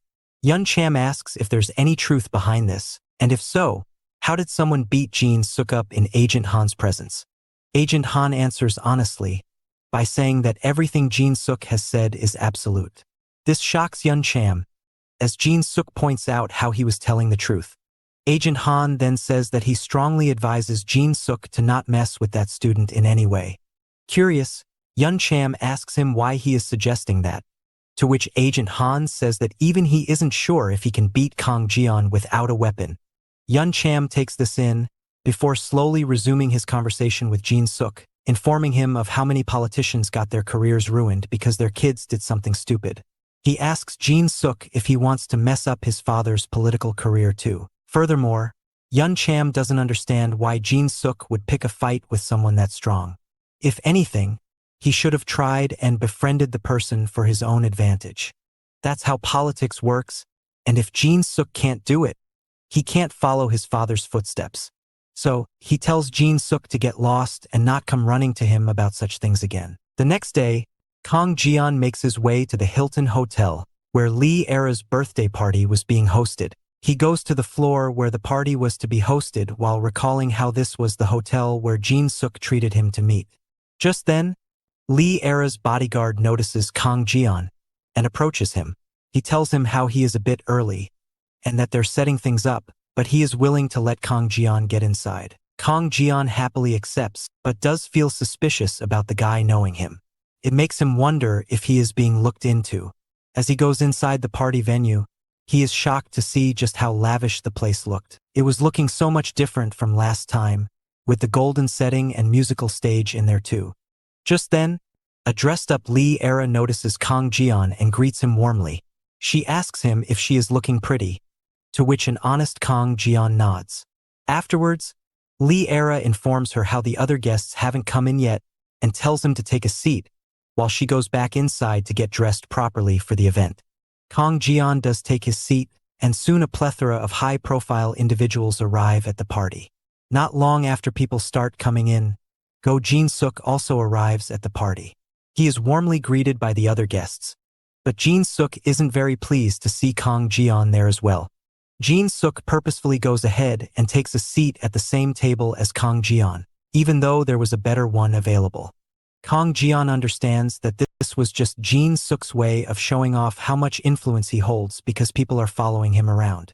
But honestly, Kang Jian couldn't care less. Just then, Lee Era takes to the stage and starts speaking. She states how this speech was going to be delivered by her father originally, but he refused to do so. Anyway, she thinks it's better that he didn't because if he does show up, the adults will flock around him. She then tells everyone present how she will give them a show they will never forget. She calls this party a once-in-a-lifetime event that will blow everyone's mind. This makes the guests speculate if they've invited some huge singer. However, Kang Jian still didn't like the lively atmosphere there.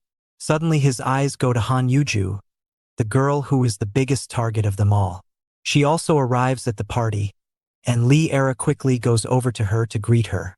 The other guests also follow suit, all circling around her to have a talk. This surprises Kang Jian, because she didn't expect Lee Era to be close with Han Yuju too. Just then, Jin Suk interrupts by telling Kang Jian how it is only a matter of time before the main seat becomes his. So, he tells Kang Jian that it is still not too late, and that he can be forgiven if he begs for it. However, Kang Jian simply flashes his hand at his face, which is enough to trigger his trauma and make him fall over on the ground. Just then, the lights go out, and this deeply concerns Kang Jian. It makes him wonder what was even happening because blackouts in South Korea are not normal. As everyone turns on their flashlight to look around them. Kang Jian, though, with years of training, has much better eyes than the average person, and with them, he could see that there were 9 unknown people in the room suddenly. Shocked, he wonders if this was a terrorist attack, or perhaps this was a kidnapping attempt. He gets on the move as soon as he sees one of the guys approaching Lee Era and Han Yuju. He dashes right in and attacks the person, because he didn't want them to meddle with his mission. But as he pushes them down on their chest against the ground, the lights come on. It was actually a guy holding a bouquet of flowers for Lee Era. He mentions how he was there to celebrate her birthday.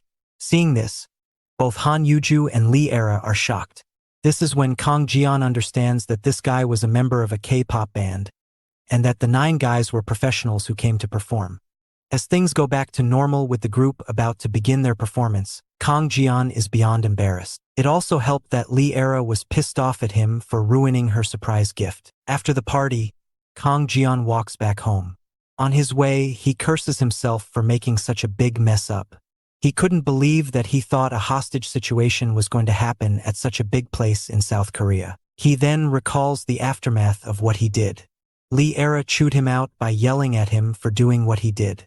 It was hard for her to get them to perform at her birthday, but he basically ruined it.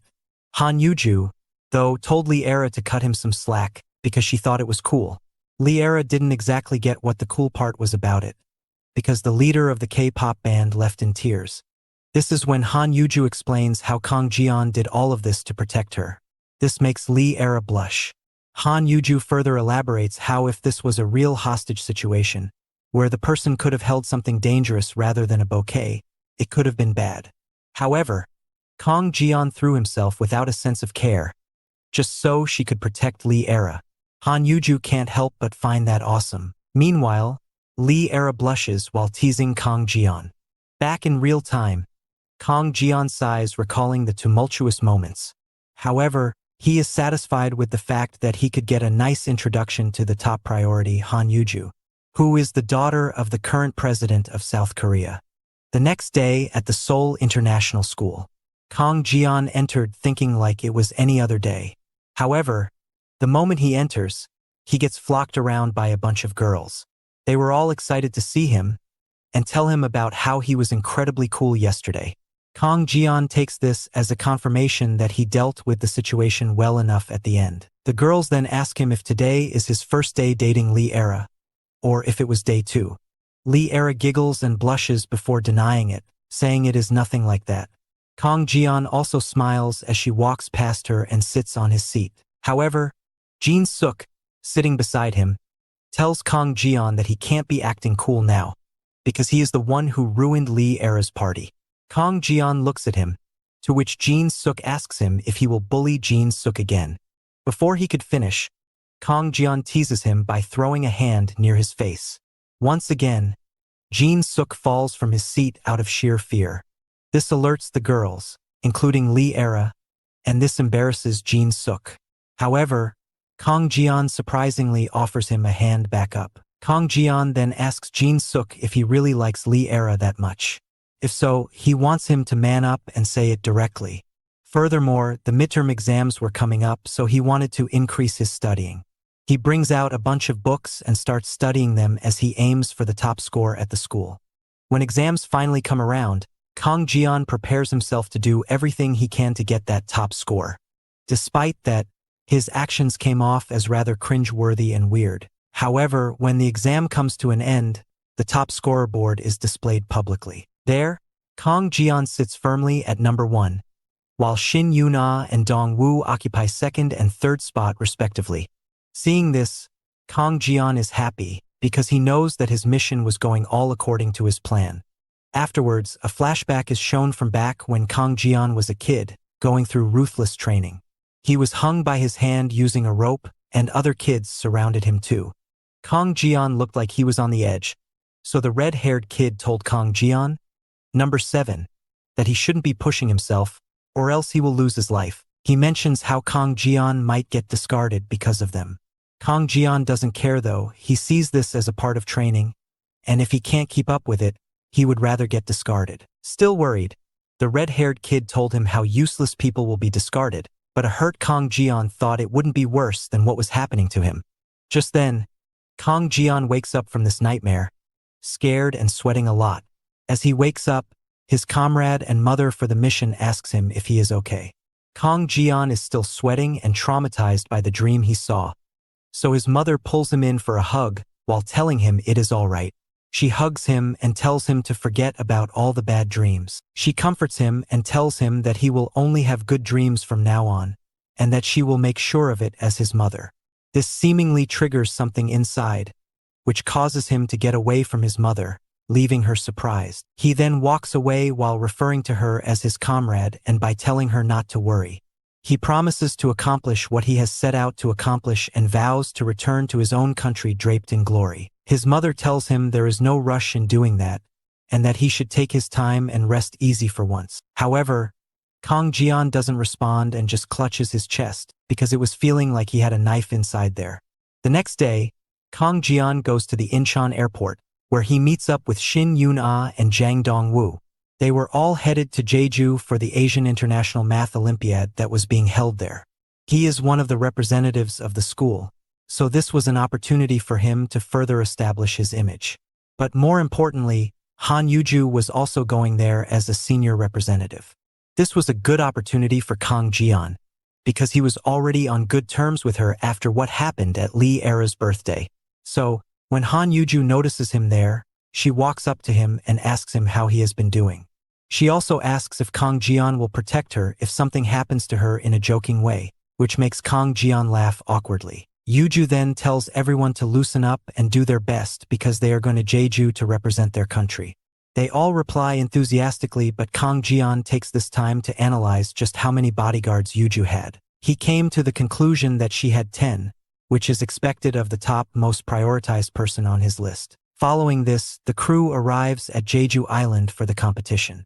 Once there, the teacher tells everyone to rest as the event itself will begin tomorrow and last for 2 whole days. She also encourages the students to try their best and perform well here, because making an impact here would do them favors when trying to enter a high-class university. Kang Jian hears this and it fires him up to win it all, because one of his goals is to get into a top university. Shin Yun-ah asks him why he looks so fired up, to which Kang Jian says that he is looking forward to winning it all. Shin Yun-ah tells him that it isn't as easy as he thinks it is, because he needs to compete with other students, and also those from 2nd and 3rd years as well. Kang Jian doesn't mind that though, because he has always been quite good at math from a young age. He once again recalls an event from his childhood, where he and the other kids were made to take an intermediate-level math exam at a relatively young age. Kang Jian ended up passing the exam, which spared him from punishment that day, but the kid who didn't got kicked hard by a North Korean soldier. Back to the present time, Kang Jian wonders why he is remembering his traumatic childhood events more often nowadays. Just then, the team bus for the Chinese students arrives, and they all look like they're serious and mean business. Not too long after, the Japanese also arrive, and they look much more relaxed and flamboyant compared to the rest.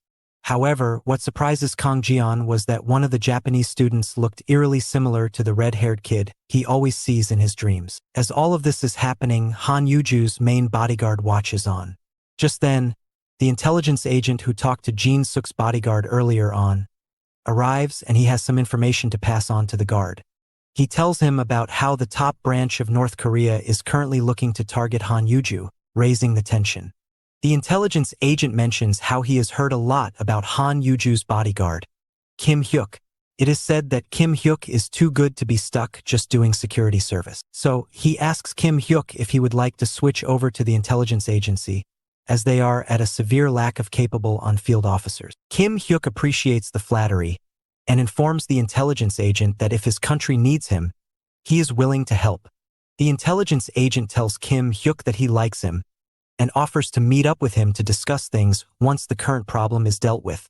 Kim Hyuk agrees before directly heading to work. He uses his Bluetooth receiver to tell bodyguards 4, 8 and 6 to check the rooftop and emergency room again.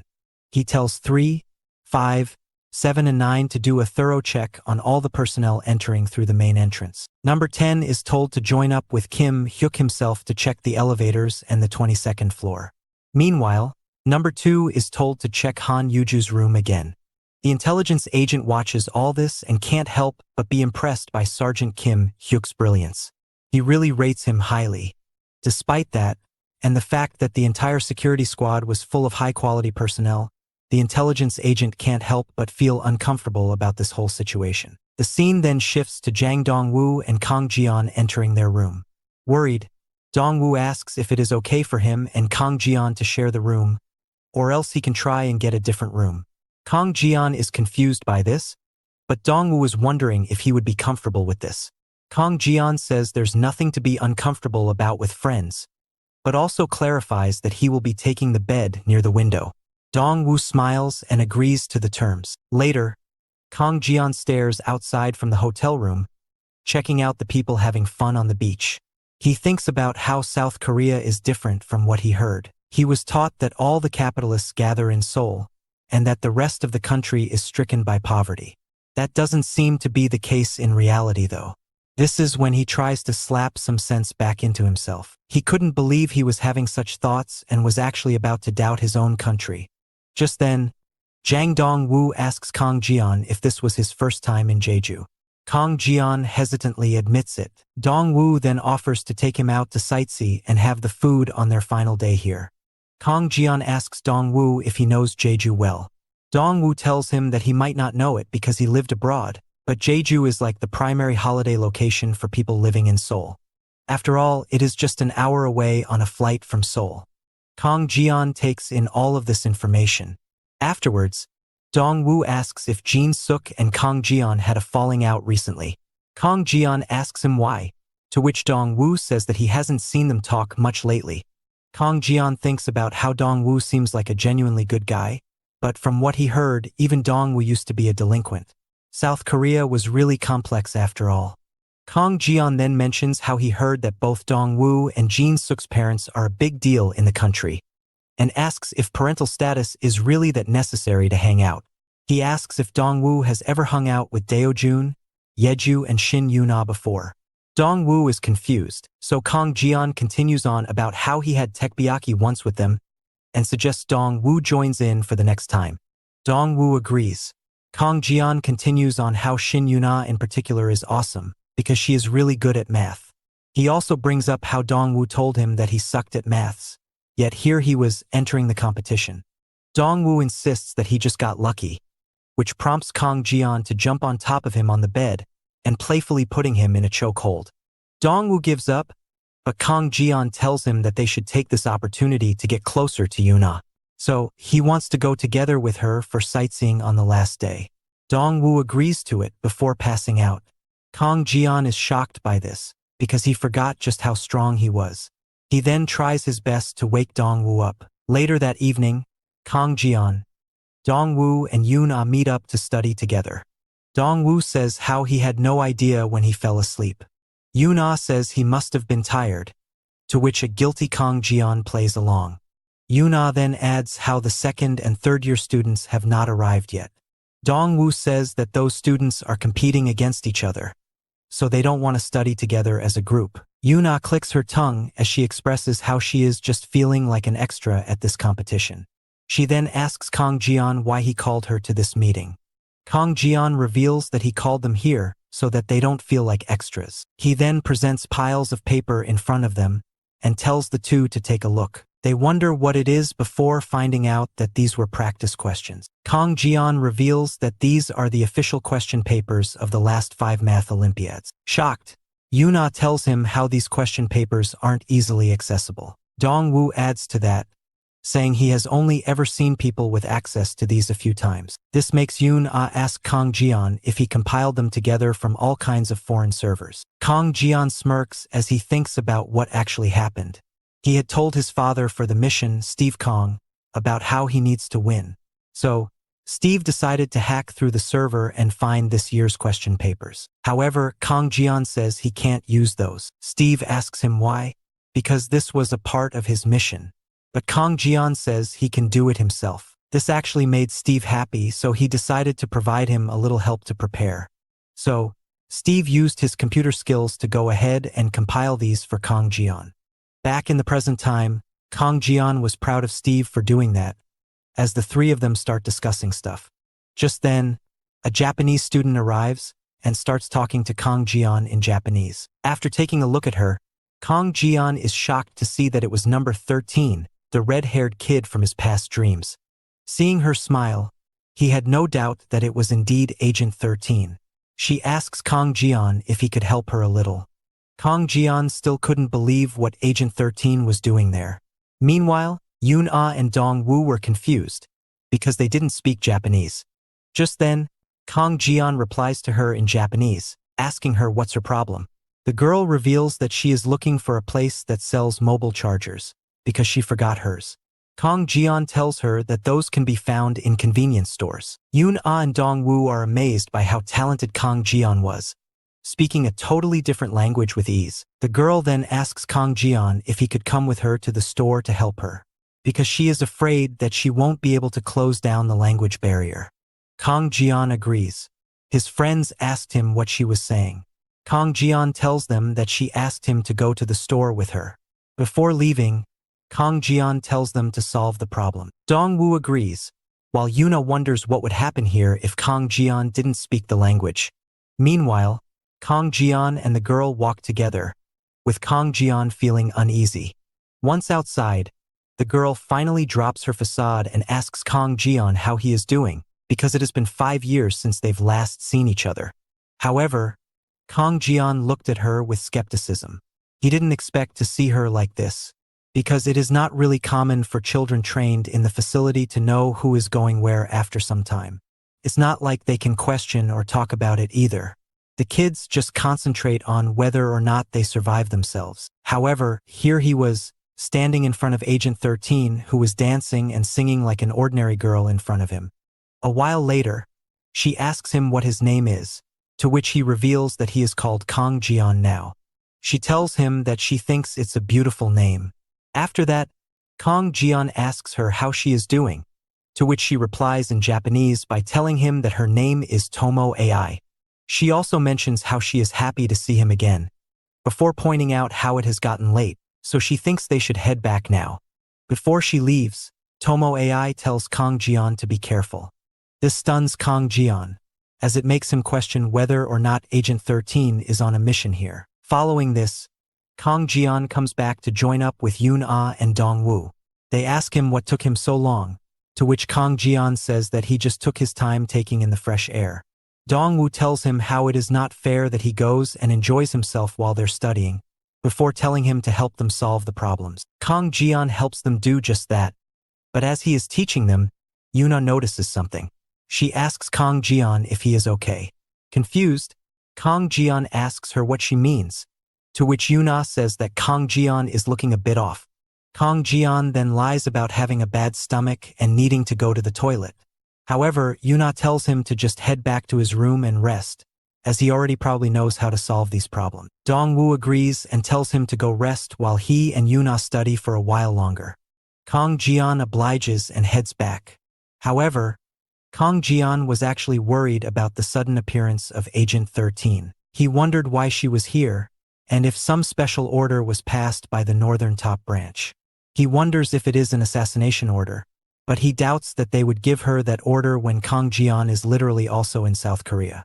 As he reaches the corridor, he notices Han Yuju's room being guarded properly by Sergeant Kim Hyuk and another guard. This makes him wonder if the new plan has something to do with Han Yuju. He then wastes no time and rushes into his room and calls up Steve Kong. Steve picks the call up normally and asks his son if he is enjoying Jeju. However, Kang Jian changes up the tone by referring to him as Comrade Jumgang and asks him if any new order has been passed on by the Northern Branch. Steve asks him what he is referring to, which tells Kang Jian that Steve probably doesn't know. Steve asks Kang Jian to tell him about it in detail, but he decides against doing that and putting them under more pressure. Kang Jian's mother, the Shadow, also overheard this and asked Steve what order Kang Jian was talking about. Steve tells her that he doesn't know, but he assumes that someone must have appeared in front of him, someone from the North Korean intelligence agency. This worries the mother, and she immediately runs off. Steve tells her not to rush things without knowing anything, but he also uses his hacking skills to hack into the hotel's camera to find Kang Jian. Meanwhile, Kang Jian thinks that he needs to confirm about this from Agent 13 himself. So, he goes to the reception to ask the receptionist about his Japanese friend, Tomo AI, and asks him to tell him where her room is. The receptionist denies his request, saying he can't give that sort of information. Kang Jian asks him if he can at least call her up and ask her to come here, to which the guy says yes. He tells him to tell her that Kang Jian is waiting for her. However, she doesn't even pick up. This is when Steve calls him again and asks him to not search aimlessly and tell him who he is looking for, because he can help. Kang Jian asks him to tell him about Tomo AI. Steve quickly searches up the database to find out that she is living in room 1110. He tells Kang Jian to go there and wait at the door, which Steve will then unlock for him using his hacking.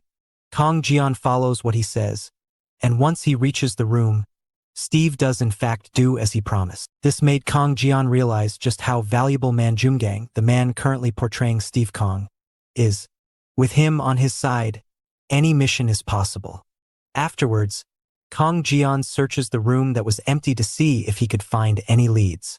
He notices that Agent 13 lives alone in this room, and that the room layout is the same as his. So, as he searches vehemently, Kong Jian suddenly gets an emergency message from Steve Kong.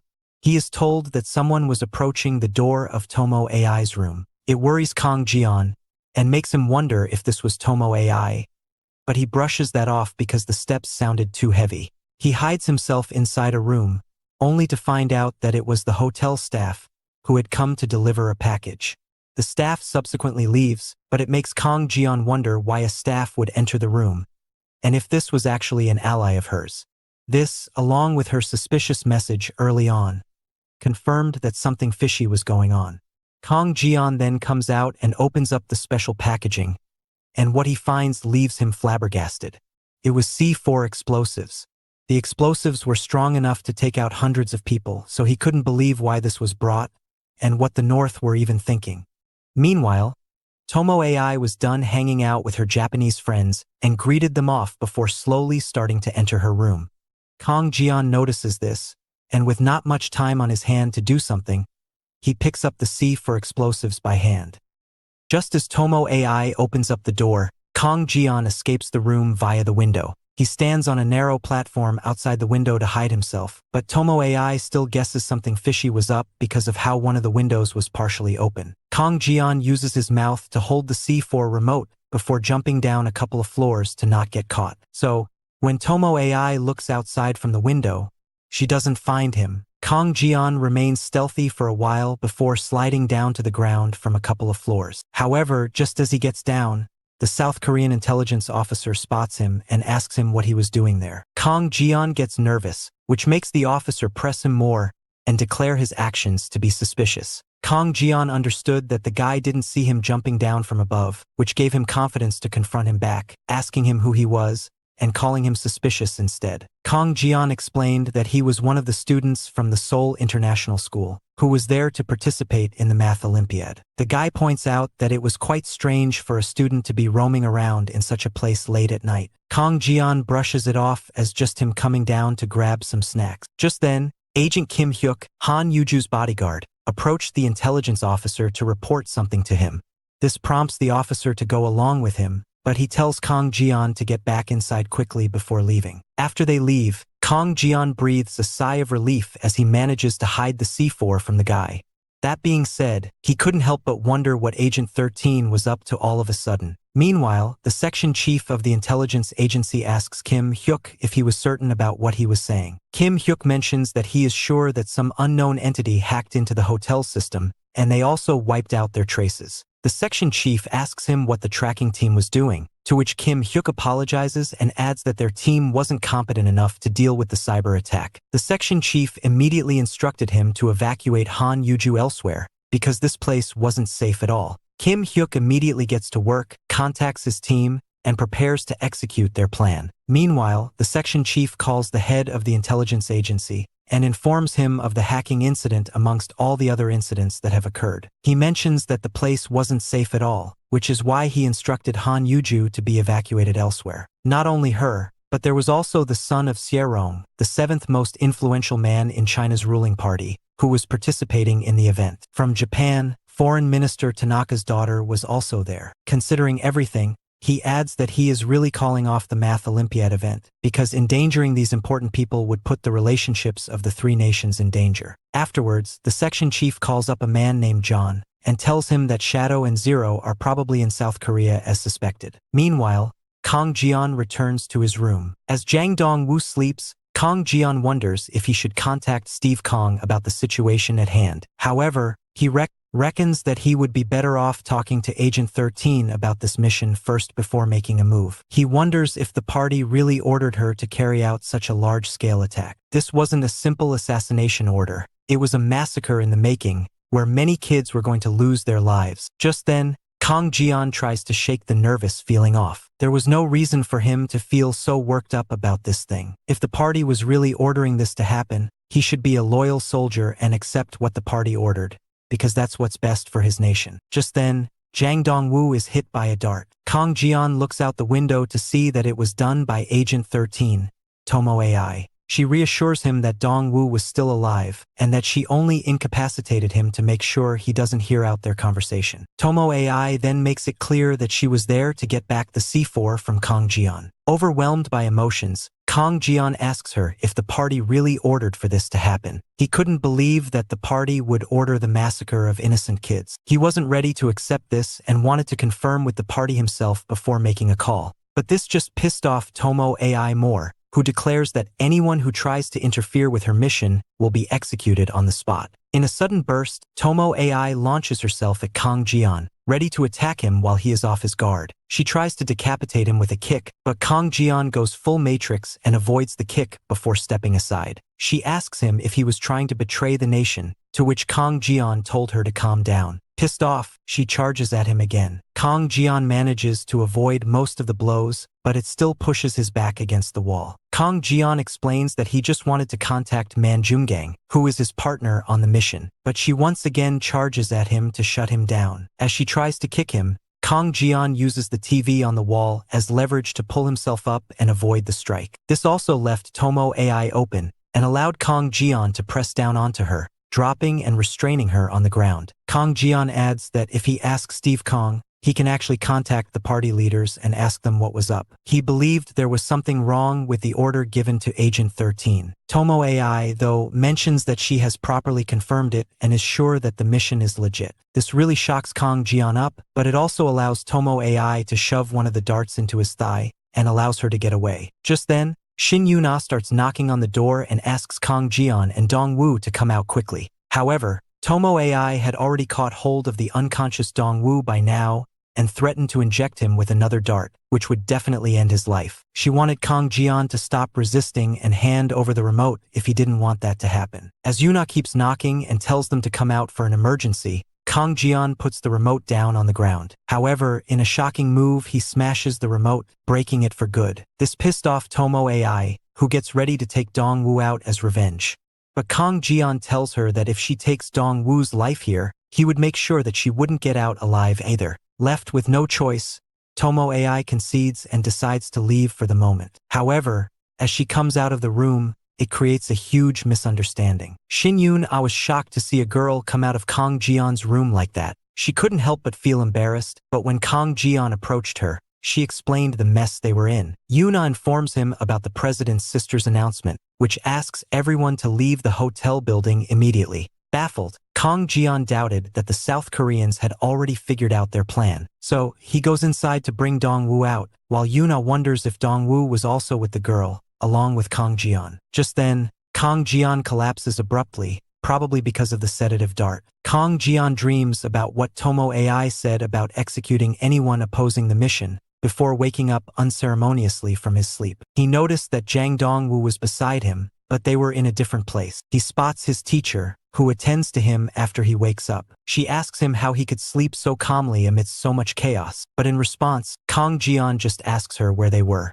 She explains that they evacuated the hotel and have moved to this modest lodging as a safety precaution, though it really bummed her out because she preferred the hotel better. Kang Jian asks her where the other students were, to which she says that they've gone out to compete in the math Olympiad as was planned. She thinks it's quite strange that they had to leave the hotel for safety purposes, but they are still making the students compete. Worried, Kang Jian immediately runs off to catch up with the students. The teacher tries to stop him and tell him that he can't participate, but to no avail. Kang Jian rushes towards the hotel because he knows how dangerous the situation is. However, he halts his progression upon seeing military officers outside the hotel for protection. Kang Jian tries to go inside, but he is stopped by the said officers, who tell him that the place is restricted. Kang Jian tells them that he is a participant, but they point out that the competition had started long ago, and he can't enter now. Kang Jian elaborates that he couldn't grab his belongings during the sudden evacuation of the hotel, so he wants to go and get those things now. Once inside, Kang Jian wonders if everything is safe now, because the security here is tight. However, knowing that Agent 13 was the one they were up against, he knew that it was not going to be safe. She could very easily sneak in bombs underneath her skirt and later plant them strategically,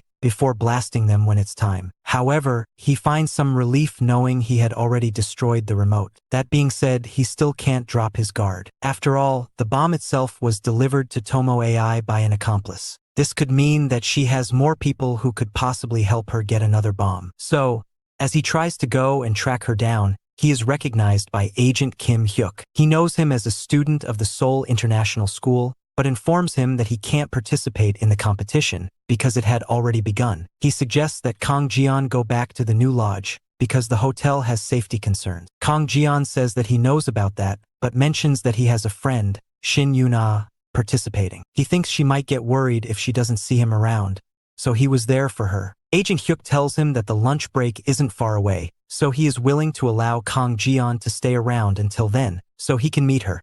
Kang Jian appreciates that, and also asks Agent Hyuk if he can go to his room and retrieve his phone that he left behind last night. Agent Hyuk allows him, and so he gets on the elevator. As he goes up, Kang Jian notes that his top priority is to track down Agent 13. He also thinks he should contact Steve Kong and tell him about what's going on. He knows for a fact that he needs to stop Agent 13 first, which will buy him time. Once he has time, he can contact the party and ask them about the mission. If the main objective of the mission is to take Han Yuju out, then he is willing to do it himself. He doesn't really want to do it, but if taking her out allows him to save multiple innocent lives, then so be it. However, when he enters his room to retrieve his phone, Kang Jian is shocked to see his mother for the mission in his room already. She asks him why he had left his phone in the room so carelessly, and adds that she was worried about him. She hugs him and tells him to calm down, as everything is going to be just alright, leaving Kang Jian overwhelmed. As she calms him down,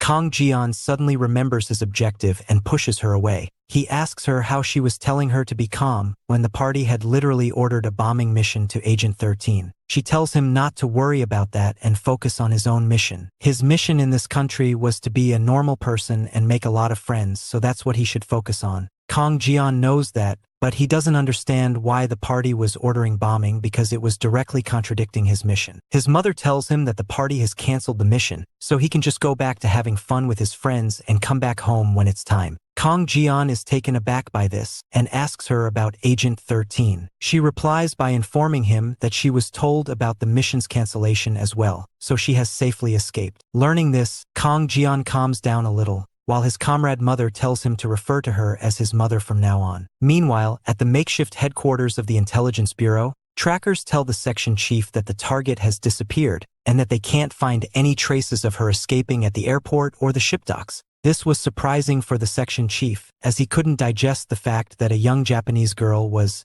in fact, a terrorist. However, her sudden disappearance and the C4S found in the room indicate that she really was a terrorist. The section chief then asks them about the person who hacked into their system and informed them about the terror attack. The trackers tell him that they can't track him down either. They assume that it must be one of their spies living in North Korea who tipped them off about this. However, this assessment pisses off the section chief. There is no reason for a South Korean agent to hack their system to inform them about a terror attack. He reckons this whole scenario is a result of a rift between northern factions. He thinks the old regime might be the masterminds behind the terror attack, while the new faction working under the young leader could have been the people who tipped them off about this. However, the terror attack is no longer their biggest headache. What worries him the most is that a hacker on the level of the infamous Zero has shown up suddenly. Meanwhile, Tomo AI was unhappy with the fact that the mission was abolished. She asked the man in the room with her about who could have been the one who tipped off the Southern Intelligence. The man thinks it might be Agent 7, or in other words, Kang Jian. Tomo AI calculates that he must have taken her out first, before tipping off the South Koreans, and eventually, he also tipped off the North Koreans, which made them evacuate Agent 13 quickly. The guy also thought that all signs definitely pointed at him too. Afterwards, Agent 13 asks the man if he knows Man Jumgang, the man currently known as Steve Kong. Hearing the name bamboozles the man. He asks her how she knows about Man Jumgang, to which she says that Man Jumgang is Agent 7's partner according to him. Flabbergasted, the man asked if she was really implying that the great hero of the nation,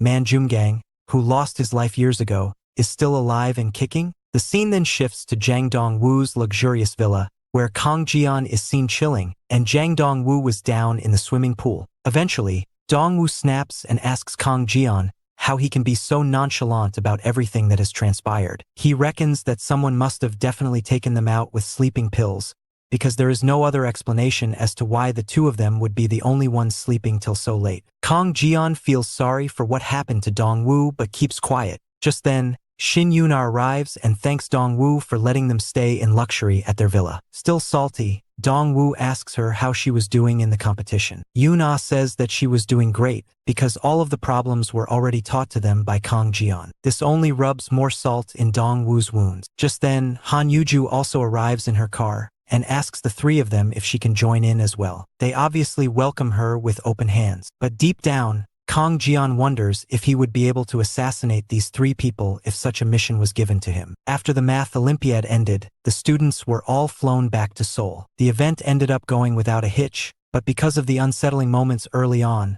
the committee wasted no time in flying them back to Seoul, instead of letting them hang out there. After coming back, at school, Seo Deo-jun and Jeon Yeju can't help but boast about their friend, Shin Yuna.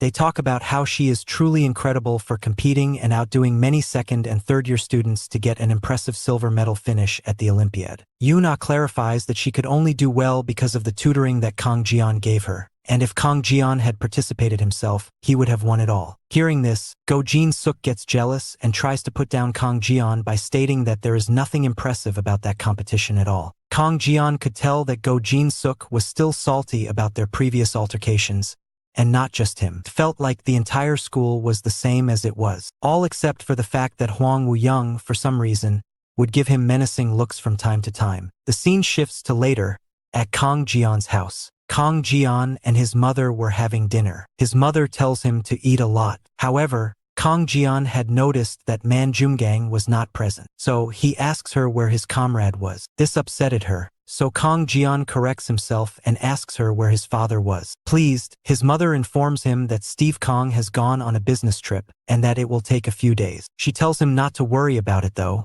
and instead focuses on eating well and getting along with his friends. Afterwards, Woo-young visits his father, who is still in a comatose state. Seeing his father like that upsets Woo-young and angers him too. Just then, his father's assistant arrives with 200 million won, as requested by Woo-young. The assistant asks him why he had asked for so much money to be brought, but this angers Woo-young. He asks the guy if he really expects Woo-young to sit still when his father is in the state that he is in right now. He had no idea about some of the circumstances leading up to his father's hospitalization, which is why he took Kang Jian lightly and behaved well with him. The assistant tries to make him understand that there is no proof of Kang Jian's family being involved behind his father's state, but Woo-young points out that it is already certain that it was them. After all, Woo-young's father beat up Kang Jian's father, who owns a security company.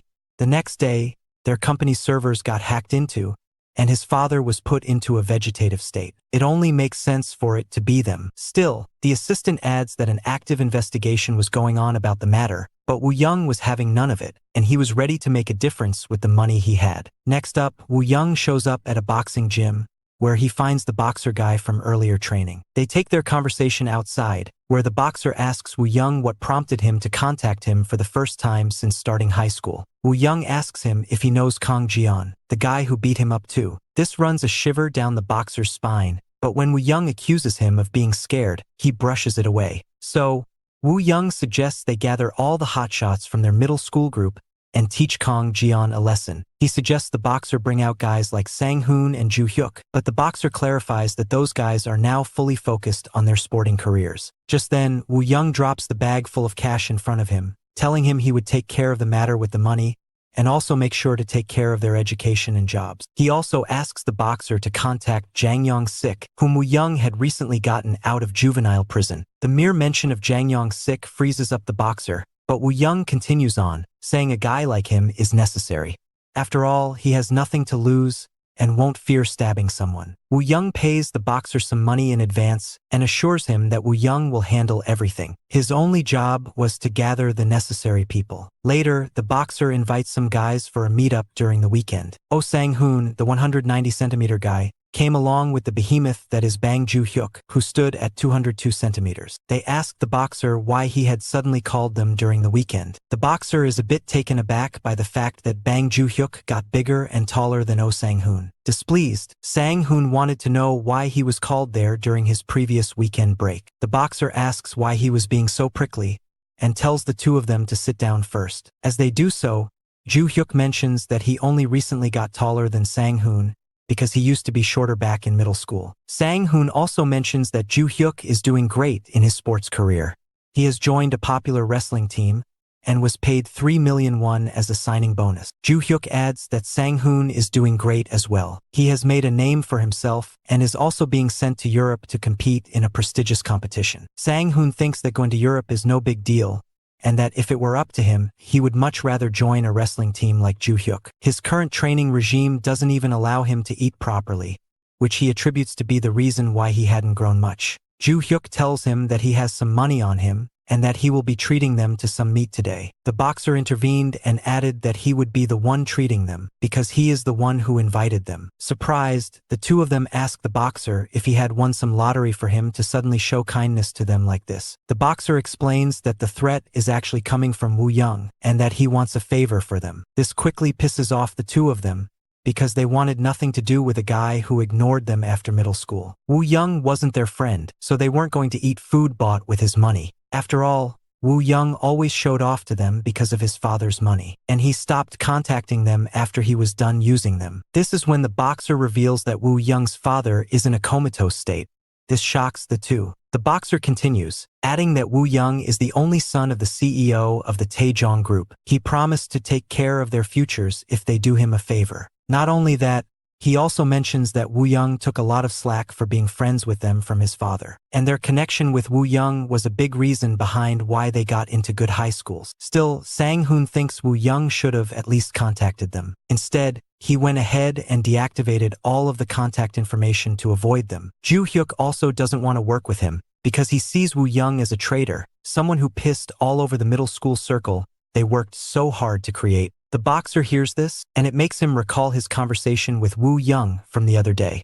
After Woo Young promised to take care of everything, the boxer actually told him that he can't expect them to sell out just because he is throwing money at them. To them, the betrayal they suffered at the hands of Woo Young created a wound that can't be filled with money. That was when Woo Young revealed that he broke contact with them because his father threatened to halt their sporting careers if Woo Young kept hanging out with them. This touched him back then, so in real time, he reveals this to Sang-hoon and Ju Hyuk. Obviously, they were shocked by this revelation, but the boxer clarified that Woo Young isn't the type of guy who lies. That being said, he was concerned because Woo Young also wanted them to team up with Jang Young-sik. This prompts an immediate no from Ju Hyuk, while Sang-hoon asks why they would need a psycho like Jang Young-sik for this favor. However, the boxer tells them about the guy named Kang Jian, who is their target. He admits to have lost to him comprehensively, which stuns both Sang-hoon and Ju Hyuk. The next day at school, the tension between Go Jin-suk and Kang Jian remains the same. Jin-suk only gets more riled up as Lee Era greets Kang Jian instead of him after coming to school. But behind them,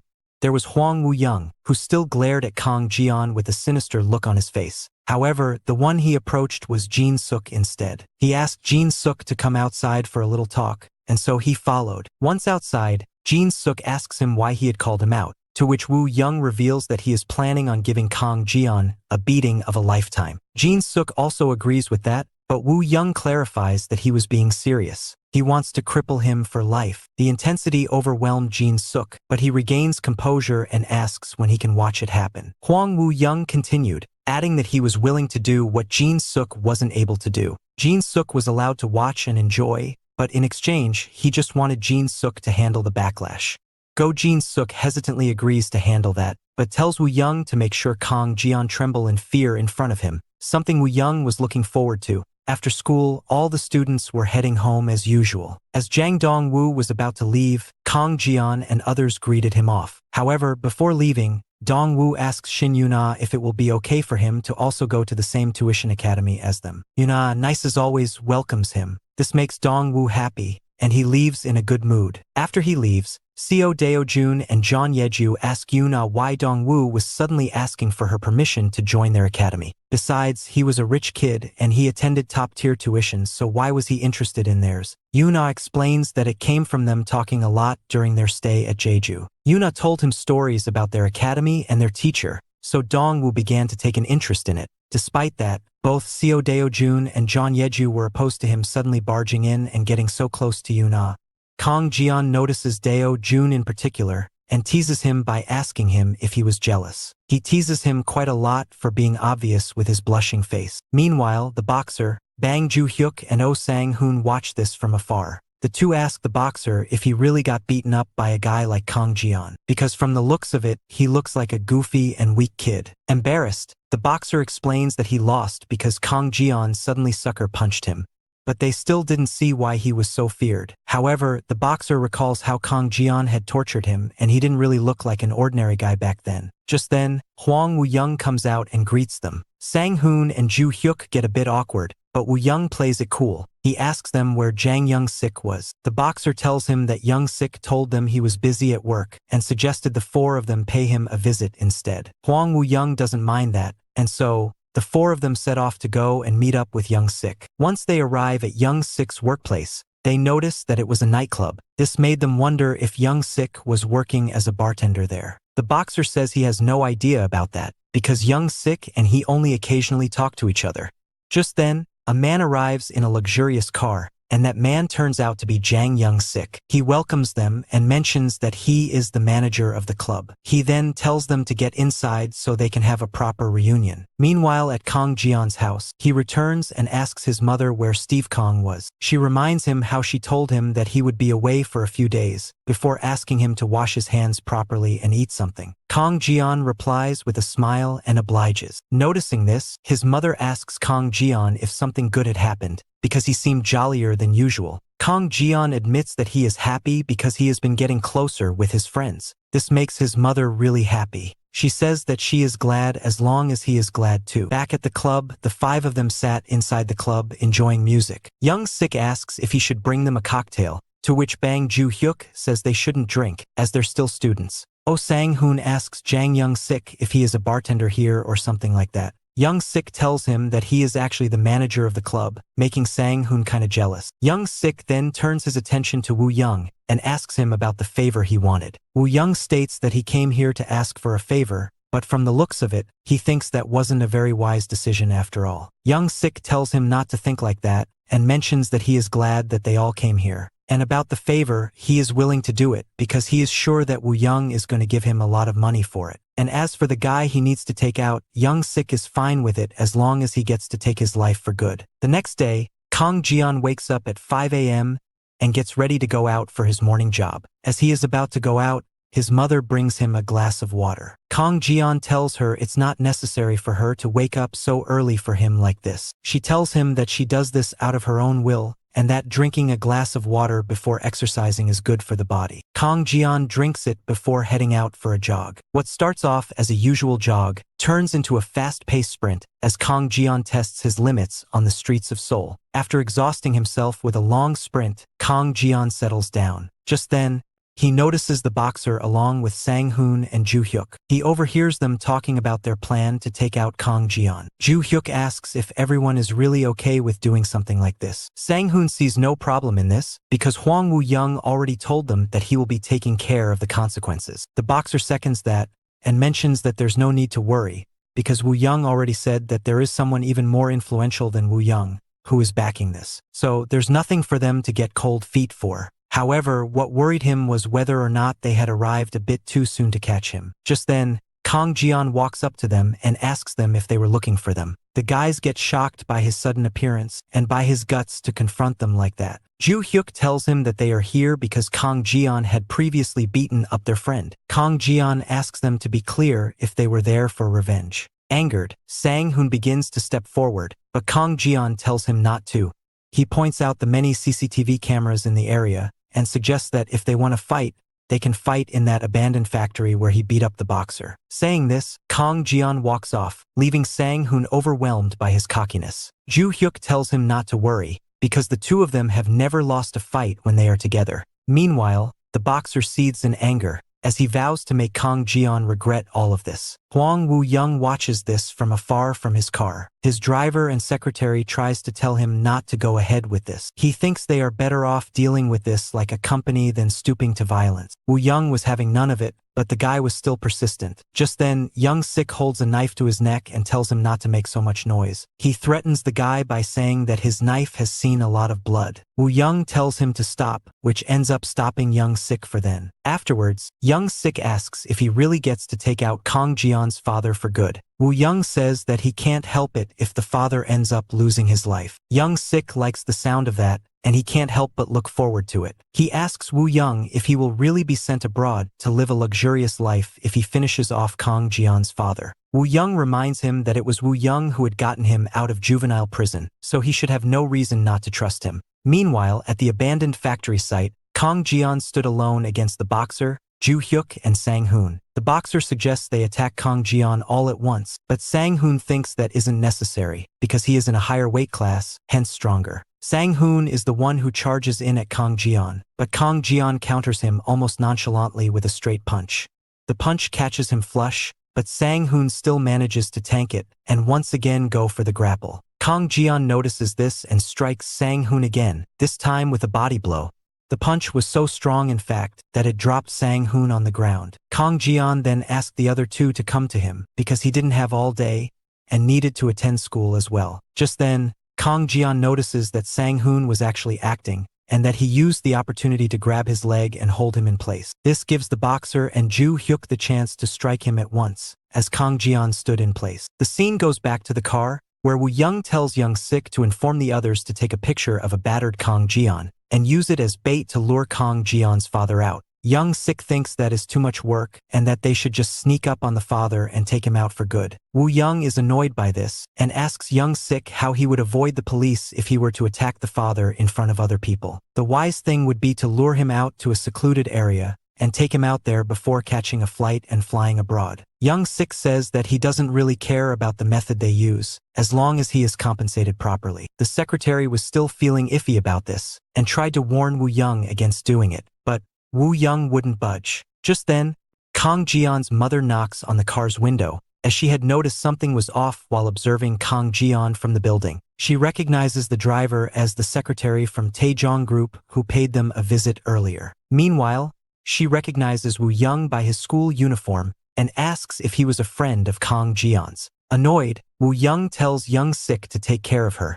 Young Sik immediately gets out of the car and points his knife at Kang Jian's mother's throat, before taking her into the car as a hostage. After that, Wu Young tells the driver to get going, to which the driver agrees, but he doesn't know where they were supposed to go. Annoyed, Wu Young yells at him and tells him to take them where the others were. Meanwhile, Kang Jian's mother kept asking why they were doing this, and where her son was. She also adds that her husband was also injured by these same Taejong guys, so she wasn't finding this right. Young Sik replies by telling her that they have business with her husband, and asks her where he was. Young Sik subsequently asks Wu Young if he can also handle the matter if he takes Kang Jian's mother's life too. Still annoyed, Wu Young says he will handle it. Young Sik then tries to intimidate her, but she tells them that there's still a chance for them to stop before something bad happens. In the meantime, Wu Young voices his reason for being annoyed. Nothing was going according to his plan, which is even more reason for him to be pissed off at Kang Jian's mother for threatening them. However, she is serious now, and tells them to do themselves a favor and not make her take their lives. Back at the factory site,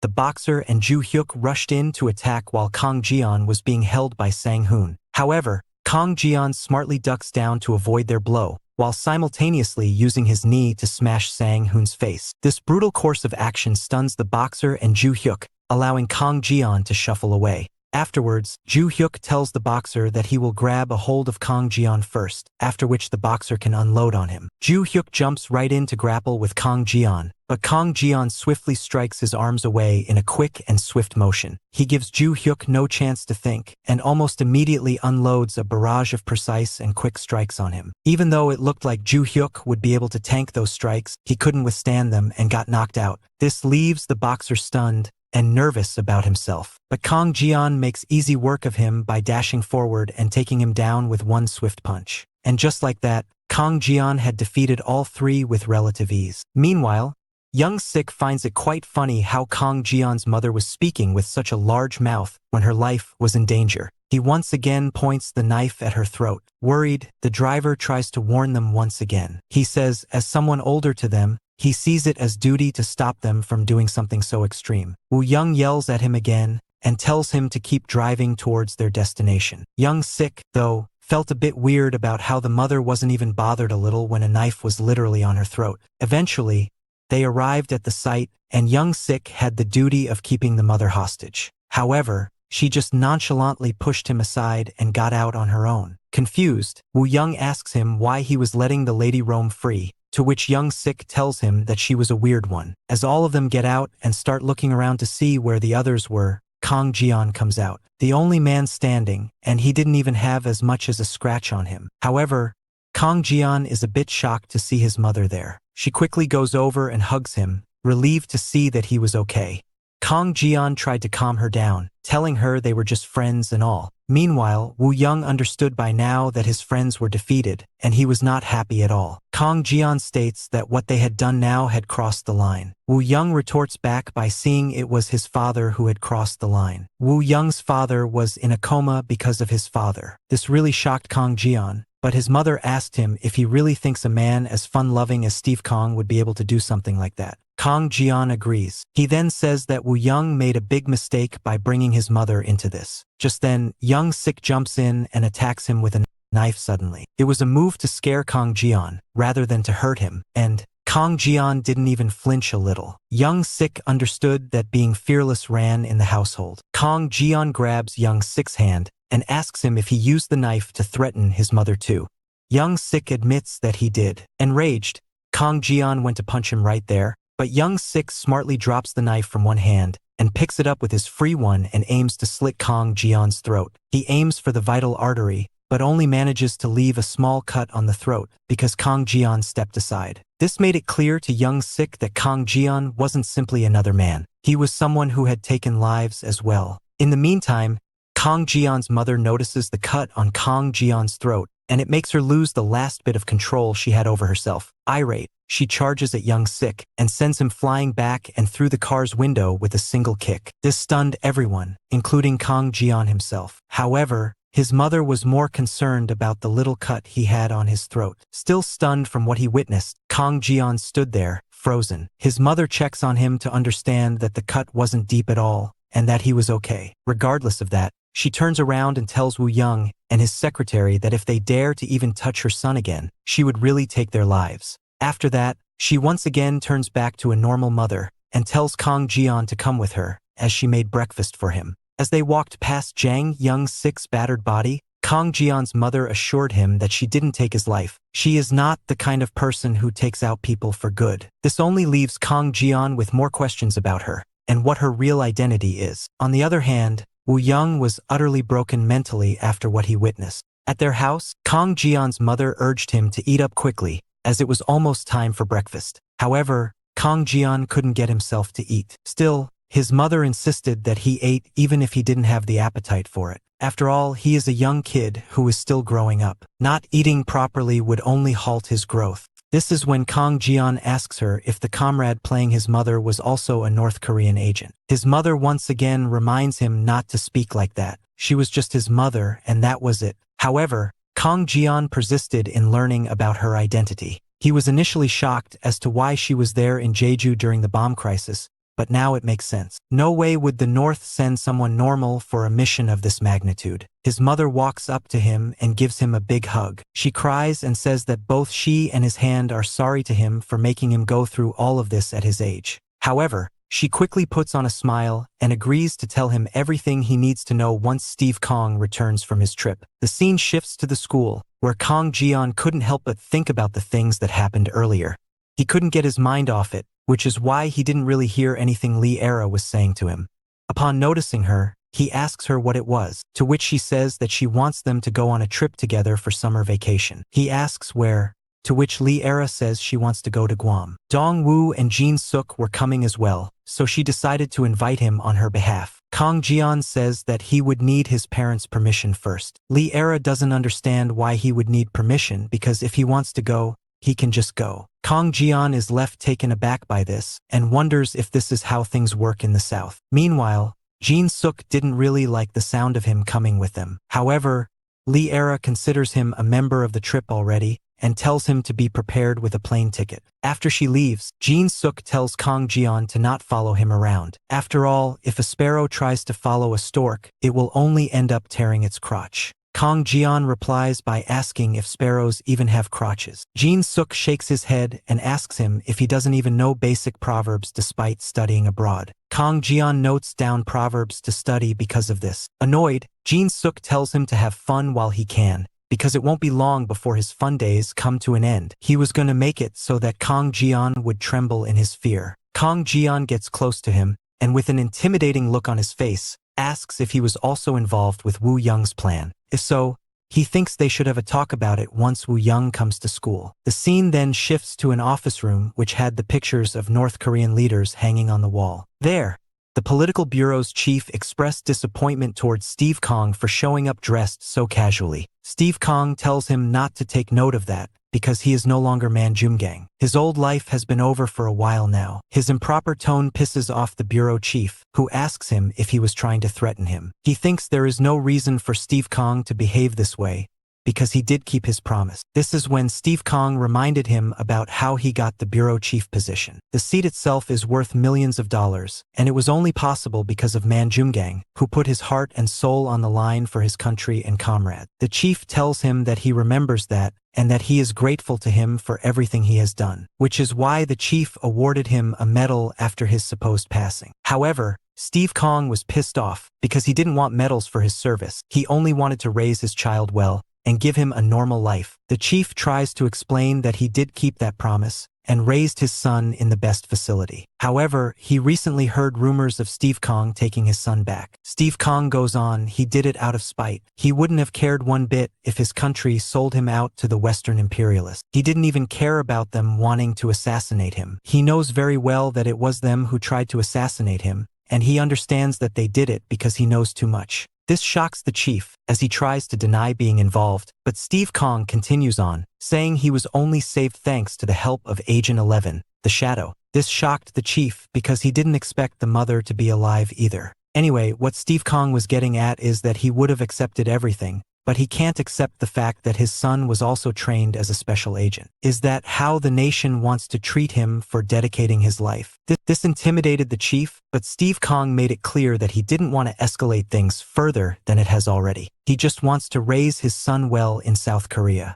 The chief asks him why South Korea, and not a better country like the United States, but Steve didn't want him interfering in his family business. If they let them be, he promises that both him and Agent 11 would continue being martyrs for the nation, just as the narrative says. However, if they want to mess with him, the Shadow will come back, and if she does come back, the chief should know well that he would be her first target. Scared, the chief agrees. Steve Kong is pleased and informs the chief that he deposited $1 million to his Swiss account as a parting gift. The chief thanks him, and Steve Kong takes his leave, walking past a prominent North Korean soldier. Back at the school, Kang Jian was trying his best, but was failing to shake off the image of his mother, kicking young Sik back a mile. Not only that, the way her angry face contrasts heavily with her usual demeanor was also strange.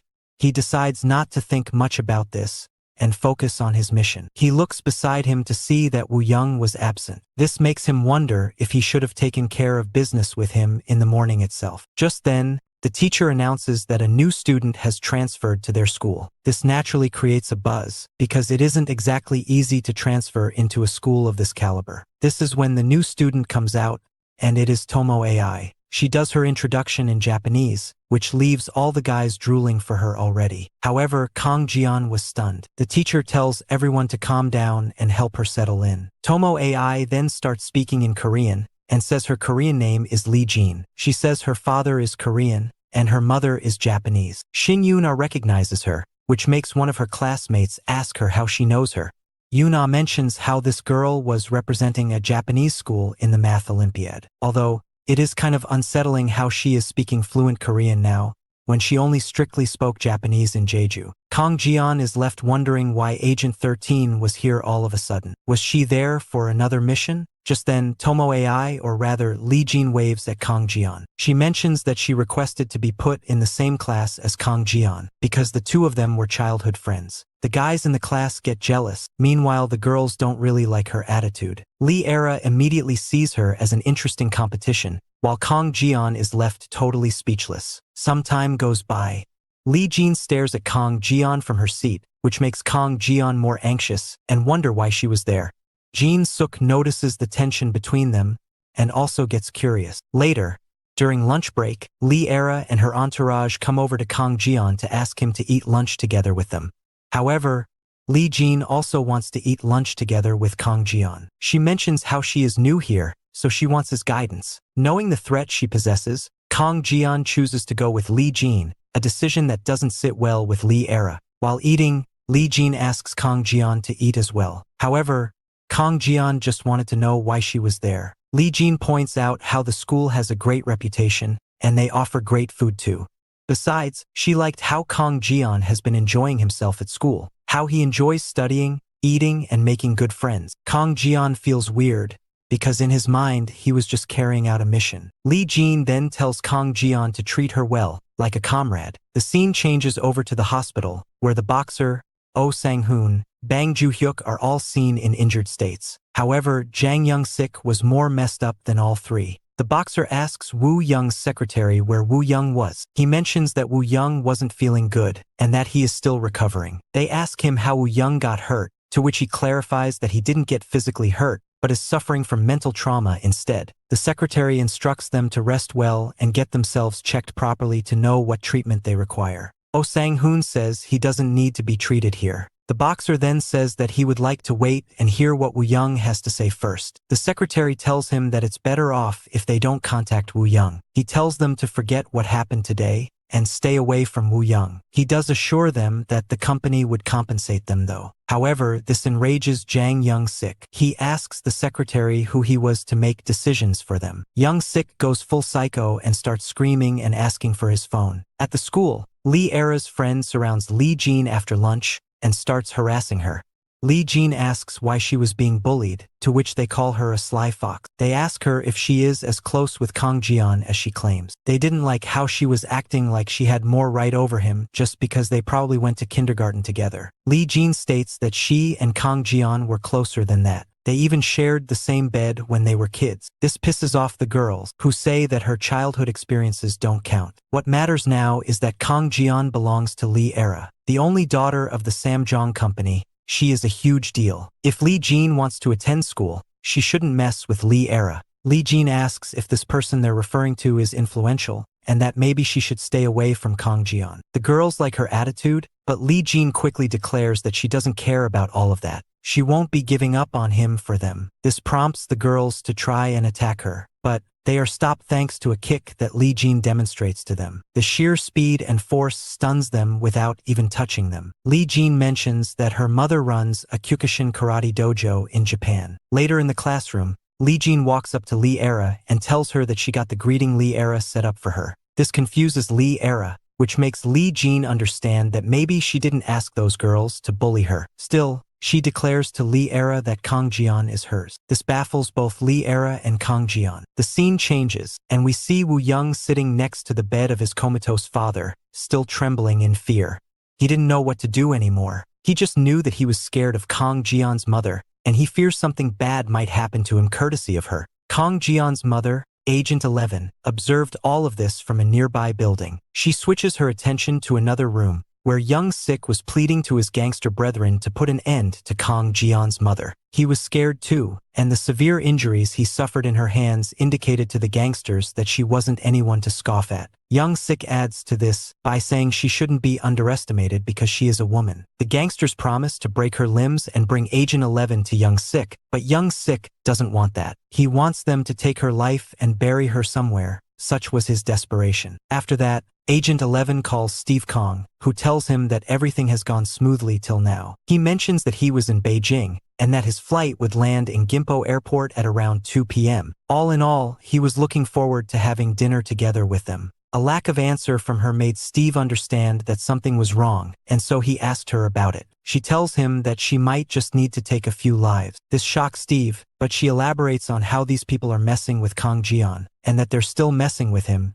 despite her letting them live. Steve was strictly against this, and told her that he will handle it in a different manner. If they wanted to stay in South Korea, they simply can't act on feelings like this. Distraught, Agent 11 tells Steve to come back home soon. Back at the school, the classes end, which excites Kang Jian, who couldn't wait to go back home. Lee Jin sees this and smiles. Meanwhile, Go Jin Suk talks with Han Yeju outside. Yeju congratulates him in advance, because the election was only months away and Jin Suk's father was definitely winning. Jin Suk appreciates that, but thinks that Jin Suk's father taking over probably isn't going down well at Han Yeju's household. Yeju says that they're quite excited, if anything. After all, it's not exactly easy being under so much pressure as a family, and Jin Suk will definitely understand it when the time comes. After that, Yeju begins to head out, but as she is heading out, Jin Suk notices her bodyguard, Agent Kim Hyuk. He wonders how strong the guy is, and if he would be able to take out Kang Jian. Afterwards, he puts on an evil grin as he can't wait for his father to become the president, so that he can use that influence to crush Kang Jian. Meanwhile, Kang Jian tracks Agent 13 from afar. He wonders if she is going to target Han Yeju or Go Jin Suk. Just then, Lee Jin looks back at Kang Jian, who hides himself from her. She just smiles and leaves normally afterward. Following this, Kang Jian gets on the bus with his friends and heads back home. Yuna asks Kang Jian if something was wrong, because he sure looked drained out. This is when John Yeju suggests Yuna asks Kang Jian about Lee Jin, because the nature of their relationship has been bothering Yuna for a while. Embarrassed, Yuna tries to silence her, but Yeju keeps teasing her about this. Seo Deo-jun also wasn't interested in this relationship drama, but Yeju could tell that he was a bit jealous too. Suddenly, they noticed that the traffic jam was a bit hectic today. They wonder if an accident caused this. Sure enough, it was an accident that caused it, and they could see from the bus windows that people were being carried out by medics. Among them were the gangster brothers of Young Sik. This is when we learn that this accident was caused by none other than Agent 11. As the story progresses, Kang Jian's mother asks the freshly returned Steve Kong if they are being selfish by bringing Kang Jian to this country like this. Steve Kong says that it is only natural for them, as parents, to want the absolute best for their son. In a capitalist society, this is how things go. But she points out how badly people have been attacking Kang Jian since joining this school. She can't help but wonder if they would have been better off sending their son to a more low-profile school. Steve argues that they made the right choice because their son isn't like other kids, and no matter where he was sent, he would have been attracting unwanted attention. Steve assures her that everything will be all right. He had already solved the issue in the north, so he can deal with this one too. She understands what he means, but she thinks that they should just tell Kang Jian the truth about how they are his real parents and move to another country. Steve asks her just how much she is going to tell their son about. He adds that even if they are to tell him the unfiltered truth, there is no guarantee that Kang Jian will believe them.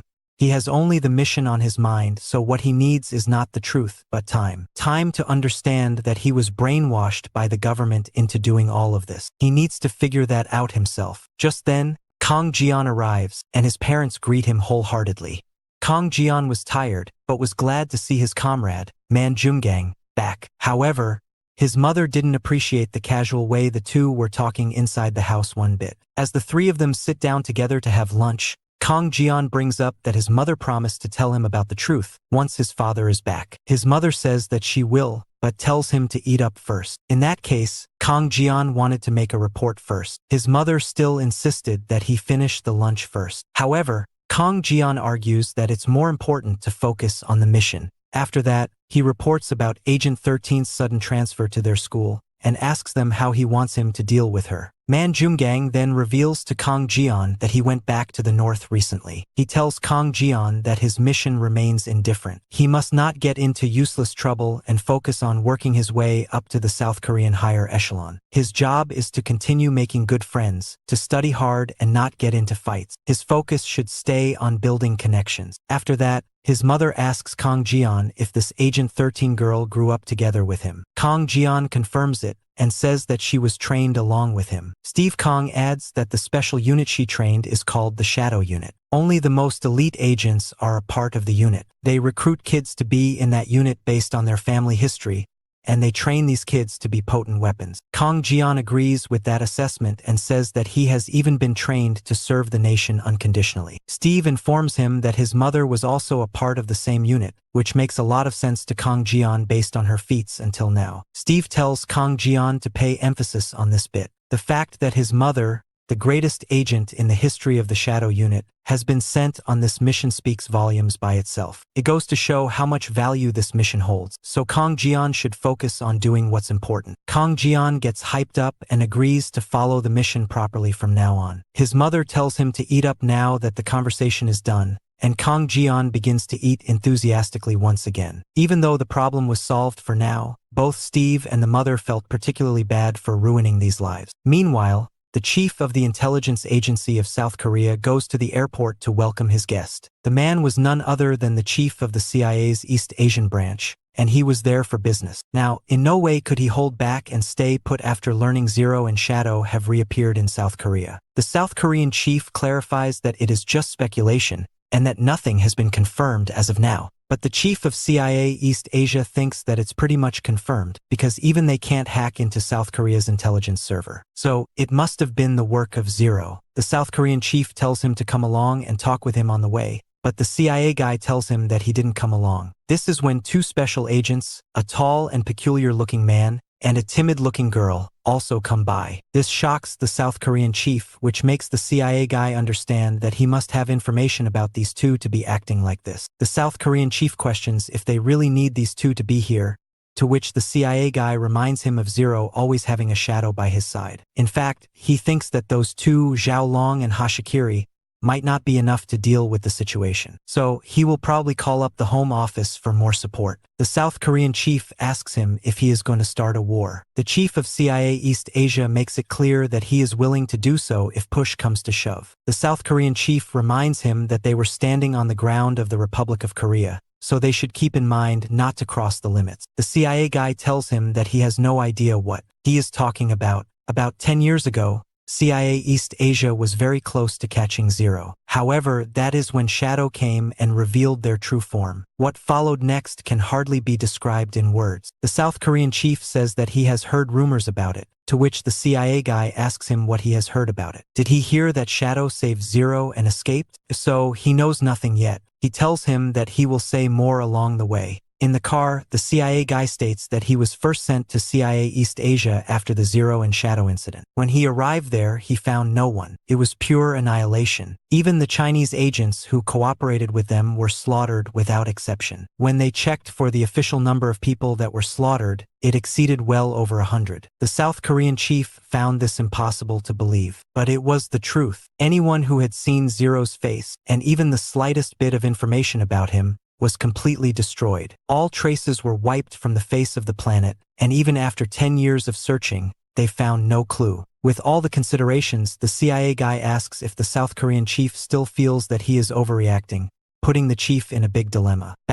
Later, at the National Intelligence Service office, a proper meeting is held. Members included people from the South Korean Intelligence Service, the chief of CIA East Asia, Hashikiri of the Japanese department, and Zhao Long from China. The briefing begins with images of the C4 found from Jeju. The next picture shows a group picture of all the participants from the Math Olympiad. The picture had the suspect, Tomo AI, in it, but it wasn't the best quality. The CIA guy could tell from the picture that she was just a kid, and if that was all they had. The South Koreans how all of the footage from the CCTV cameras got wiped out by a hacking attack. The girl's immigration record was also different from that of regular Japanese participants. She used the name Tomo AI and represented Reiwa High School. However, that identity was an obvious fabrication. The CIA guy assumes that the girl must be one of the members from North Korea's secret unit. The South Korean chief is surprised that he knew about it. The CIA chief elaborates that he learned about them during his research of the agent named Shadow. Apparently, the unit is called the Shadow Unit. The South Korean chief also adds that the information they have is somewhat similar. The Shadow Unit was supposedly formed 30 years ago,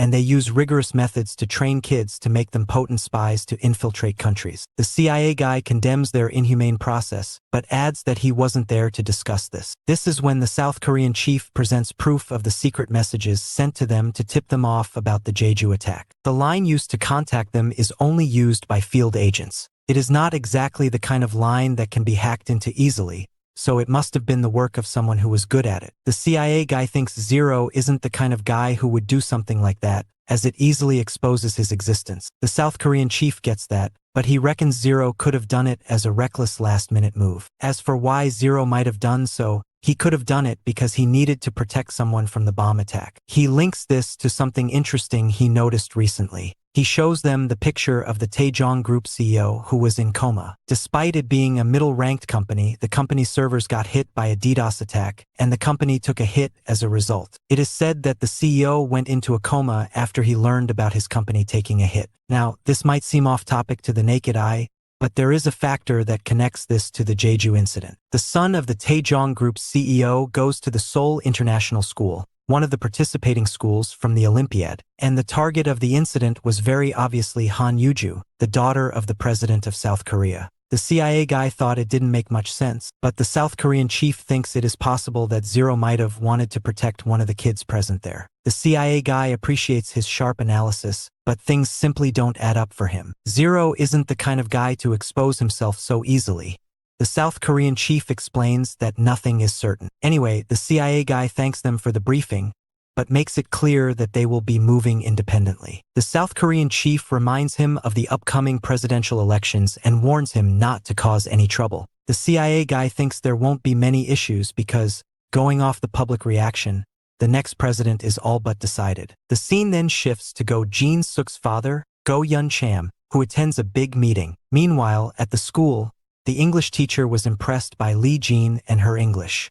She asks Lee Jean if she used to study in America, but she says that she didn't. She does add that she practiced really hard to meet up with a friend who did, though. The teacher asks if this friend is her boyfriend, perhaps, to which she says yes. This makes the teacher melt, as she enjoys some romantic drama. However, it embarrassed Kang Jian and pissed off Lee Era. During lunch, Lee Era walks up to Kang Jian and asks if he will come to Guam with her or not. Kang Jian says that he forgot to ask his parents for permission, but suddenly, Lee Jean steps in. She asks if only the two of them were going to Guam together. Lee Era thinks that is ridiculous and clarifies that she is going with other classmates too. Hearing this, Lee Jean says she will also tag along, creating an intense stare down between the two girls, while Kang Jian feels awkward. Lee Era replies by telling her that she won't be going with anyone who wants to go. She especially wouldn't want to go with bullies who try to pick on girls weaker than them. Lee Jean asks her if she really thinks that she was the one who bullied her friends. Lee Era notices her friends acting weird upon hearing this, and understands that they were the ones who started it. Still, she makes it abundantly clear that she wouldn't be going on a trip with someone she does not know. This upsets Lee Jean, so she hugs Kang Jian and declares that if she can't go,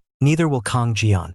After all, Kang Jian won't go anywhere where she is not allowed. This upsets Lee Era, who walks away, telling Kang Jian that he did not need to come. Meanwhile, Kang Jian was still having a hard time processing what was happening and why it was happening. Still, he knew that he needed to focus on his mission, and in his mission, Lee Era is his #1 target. Keeping that in mind, he states that he wants to go with her. Lee Era looks back and smiles warmly, happy knowing that he would come. Meanwhile, Lee Jean was getting pissed off because the girls were making it hard for her, whereas Kang Jian didn't understand why Lee Jean was behaving like this. Later that afternoon, Kang Jian went to the rooftop of their school building to check on Han Yuju, whose class was in a different building. He knows for sure that Lee Jin's target, just like in Jeju, is still Han Yuju, so he must keep an eye on her. As he observes Han Yuju from afar, he notices Lee Jean approaching her from behind while having an evil smile on her face. This worries Kang Jian, as he wonders how she had gotten inside the third year's building.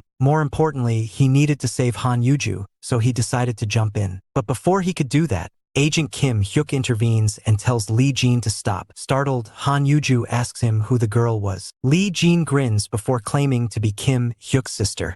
She states that she recently started living with him. Han Yuju smiles and says that she had no idea that her bodyguard's sister was going to the same school as her. Lee Jean formally introduces herself to Han Yuju before Kim Hyuk reminds her that he was on duty and that he doesn't want her to do this again. They go their own way, as Yuju praises her bodyguard for his strict principles. Watching this, Kang Jian is left stunned. He recalls seeing the guy earlier, too. Not once could he sense him being an agent working against Yuju. After school, Kang Jian comes back home, where his parents greet him warmly as usual, but Kang Jian was still stressed out over what was happening. They asked him if anything was wrong, and for a moment Kang Jian considered telling them, but he thought the time wasn't right, so he told them it was nothing. His mother informs him that she bought expensive beef for him, the kind of Korean beef he has only ever heard of. His father tells him he can eat it every day if he wants to. This all made Kang Jian question why they were being so relaxed. Meanwhile, Lee Jin was at her house when suddenly,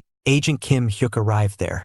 Lee Jin tries to play along with the siblings' act, but Kim Hyuk grabs her by the throat and starts choking her. He states that it took him 15 years for him to get where he was, so he would have taken Lee Jin's life today for messing with his mission, but he is sparing her because of the party's order. Lee Jin smirks and points out how Kim Hyuk has been living a great life in South Korea, so she wonders if the party's order seems absurd to him now. This only angers him more, as he chokes her more viciously for doubting his loyalty. He adds that South Korea is on the verge of falling, so the end of his mission is just around the corner. Just then, the old North Korean agent enters the room and tells them to calm down. Agent Hyuk quickly lets go of Lee Jin and formally greets Cheon Ji-san. Overwhelmed, Lee Jin asks if the two of them knew each other. Cheon Ji-san says that it was him who put Agent Hyuk inside the submarine to South Korea. It felt like yesterday, but a lot of time had already passed since. Afterwards, Cheon Ji-san asks Kim Hyuk if it was hard for him to do what he has done so far in South Korea. Kim Hyuk says he was simply doing his job for the country. Ji-san sees his loyalty to be perfect and exactly what they need in a soldier. He tells Kim Hyuk to come sit down with them, but Kim Hyuk says he is fine standing. Cheon Ji-san then informs him of the newest order from the leader himself, the order to assassinate an enemy of their country, an order to assassinate the traitor known as Manhwa. Judging off his reaction, Ji-san could tell that Kim Hyuk didn't know who Manhwa was. Ji-san introduces Manhwa as perhaps the greatest talent to ever come out of the Democratic Republic. At one point, he was considered the greatest hacker in the world. In foreign countries, he is often referred to as Zero. Hearing this, Agent Hyuk understands who he was referring to. Ji-san adds that it was bad enough for him to get away with so much information and assets, but he also helped ruin the Jeju operation for them. Not only that, he has been dealing with the political bureau who directly oppose the main regime. He has become a disgrace to the nation, and such a person can't be let off scotch-free. From information he has gathered, they've learned that one of Manhwa's relatives goes to Seoul International School. The kid is also a part of the plan, so the plan is to execute the entire family at once. Worried, Lee Jin asks if it is really necessary for them to take out the son as well. Ji-san gives her a scary look and asks her if she was looking to defy the nation's order. Just then, Agent Kim Hyuk intervenes and says that he will do it. He was going to take Manhwa and his family down. He took the duty upon himself because it isn't easy to assassinate people in South Korea. Ji-san tells him to first bring Manhwa to him before taking his life, because he possesses a lot of information and assets which they need to learn first. Kim Hyuk obliges. So, Cheon Ji-san tells the two of them to get along, as they are both from the same unit and on the same mission before swiftly taking his leave. Meanwhile, Kang Jian was lying on his bed, wondering what the real motivations behind Lee Jin's mission were. From what he could tell, he is targeting Han Yuju. However, he doesn't understand how Lee Jin got acquainted with Yuju's bodyguard. He gets up from his bed and contemplates whether or not he should ask Steve Kong for help. But he doesn't want to cause unnecessary trouble to them, so he refrains from doing so. That being said, he did need to do something about it. He then notices that his mother left breakfast for him on the table, and left a note telling him that they were to run an errand. Meanwhile, Cheon Ji-san was making his way out of Kim Hyuk's house. He calls a taxi and tells the driver to take him to the Pyeongtaek port. The driver says that he should have called a Kakabot taxi if he wanted to go that far. Ji-san tells him not to worry, and promises to pay him generously. This is when the driver reveals himself to be Steve Kong, or rather, Manhwa. This stuns Ji-san, and he tries to pull out a gun on Manhwa. But before he can do so, he spots the shadow, Kang Jian's mother, standing outside. She kicks the window open and hits Ji-san, stopping him. Ji-san tries to resist again, but the shadow strikes him again, shutting him up. Pissed off, she expresses her will to take his life right then and there. But Steve tells her not to go overboard, and proceeds to drive the car off from there. Following this, they take him to a confined room and lock him down to a chair. Upon waking up, Ji-san sees Manhwa sitting in front of him. Manhwa proceeded to blurt out every bit of information he knew about Ji-san, which included his real name, Lee Gil-soo, and his position in the North Korean hierarchy. He also adds that he is a 74-year-old man. So, what Manhwa wanted to ask him was what he was doing there. Was he looking for someone? In reply, Ji-san just expresses his shock of knowing that the shadow was alive. Man Jumgang adds that he barely managed to stop her from taking Ji-san's life. He heard that Ji-san had done some unthinkable things to his wife. So his question to the old man was, did he want to keep on living? Ji-san asked him if he had any idea what he was even doing. Man Jumgang says that he doesn't ask much of it. If he wanted to live, he just had to refrain from messing with him and his family. Ji-san says that if they let a traitor and reactionary like Man Jumgang live, then no one would remain loyal to the party. So he thinks Man Jumgang should just let him go and await punishment from the government. Man Jumgang gets confused by Ji-san calling him a traitor. Ji-san elaborates that Man Jumgang was the guy who went to the Americans and sold off assets of the country to them. Man Jumgang reveals that the one who sold him to the Americans was their dear nation leader himself. Ji-san didn't believe him. Man Jumgang went on, adding that he was set to negotiate with the Americans on the condition that he hands over the right of being zero. If he didn't believe him, he could go and ask Kim Dal-young of the political bureau about it. He was the one who hand-delivered Jumgang to the Americans. Although it was highly unlikely that Ji-san would make it out alive from here to go and inquire for himself. Ji-san asks Jumgang just what he wants from him. This is when Jumgang reveals that he knows Jo Tae-san, the 41-year-old, who works at the Samjong Group as a researcher. He knows Lee Yong-woo, 41, the senior secretary of civil affairs at the Blue House. He is also highly likely to become an elected House member in the upcoming elections. Ji-san is shocked to know that Jumgang was aware of the North Korean agents planted in South Korea. Jumgang adds that the first cohort of agents have settled in quite well. He also knows about Agent Kim Hyuk, who has somehow managed to gain approval from the National Intelligence Service. And there is also the second cohort, who are currently working to settle in as well. If he wanted, Jumgang could investigate and learn about anything he wanted. He can also pass the information to the South Korean government whenever he wants. Frustrated, Ji-san tells him to do what he wants. Jumgang continues on, saying that if he wanted, he could load up missiles on a cargo ship and head towards Arabia before rerouting to Africa. It would take them years to even track him down. From there, he could lock up the nuclear warheads of the country at will, and if he locks them up, he doubts anyone could unlock them. And these things are only a fraction of the stuff he is capable of. He reiterates that all he wants is to have peace. If they don't touch him and his family, he will stay put. Ji-san replies saying that he doesn't have the authority to make decisions. Man Jumgang states that the CIA East Asia's chief was also here along with his guys. Man Jumgang can hand over all the information to them. Jumgang would definitely enjoy taking Ji-san's life and handing over the information to them, but he won't do it. It's because doing so would require him to go into hiding again. Whenever he does something like this, he has to go into hiding, and he doesn't want that. So he is willing to give them one last chance. He would stay put in exchange for the safety of himself and his family. Ji-san agrees to it and says that he would pass on this message to the ruling party. Jumgang then brings up Agent 13, Lee Jin. He asks Ji-san to let her be,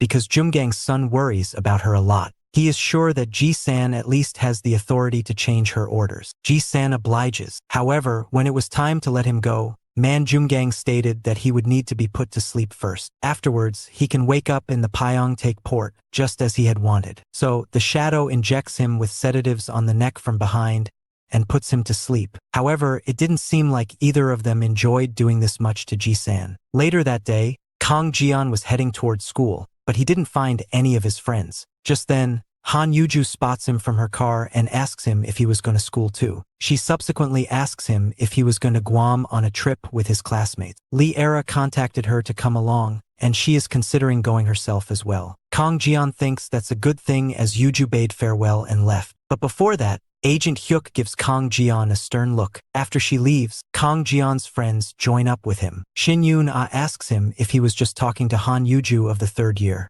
Kang Jian admits that he was. She asks him what they were talking about, to which Kang Jian explains the whole Guam situation to her. She already knew about it, as Lee Era's friends couldn't stop blabbering about it. Shin Yoon-ah feels a bit jealous that Kang Jian is going out with them, and she adds that she can probably tag along if she nags her parents about it. Kang Jian asks her if he should talk to Lee Era about taking her along, but Yoon-ah tells him not to.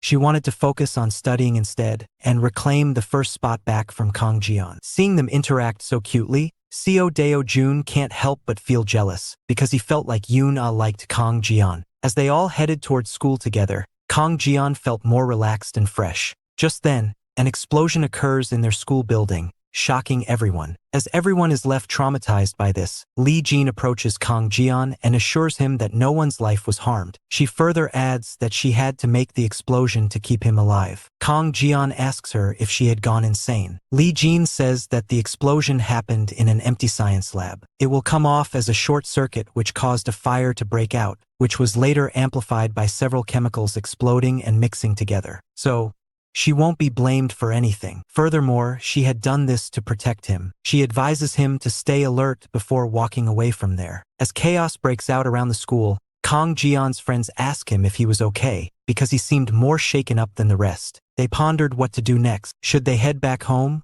Or should they go to their classrooms as they would have? John Yeju suggests they stay put for a while and observe what happens. Their teachers would eventually tell them what to do and what to not. Yuna agrees with what Yeju suggested, and Kang Jian did too. However, in his mind, Kang Jian was still wondering about what Li Jin meant when she said that she was doing this to protect him. Later, inside the classroom, Kang Jian stares outside to see the Korean SWAT team arriving at the school. Kim Hyuk and the NIS chief were talking to each other as well. Kang Jian looks around to see that Jin Suk's seat was empty.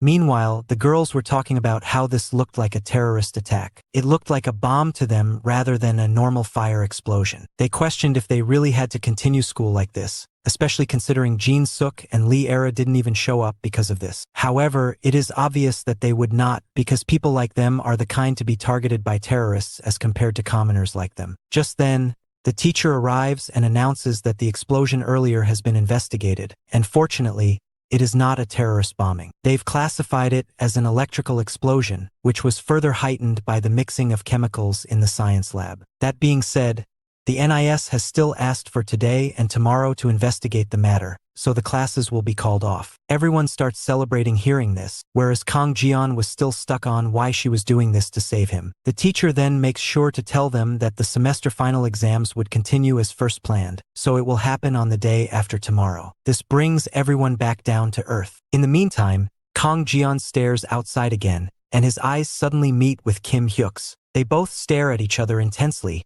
before Kang Jian leaves the classroom. Shin Yuna notices this and points out to her friends how Kang Jian has been acting a bit weird since the explosion happened.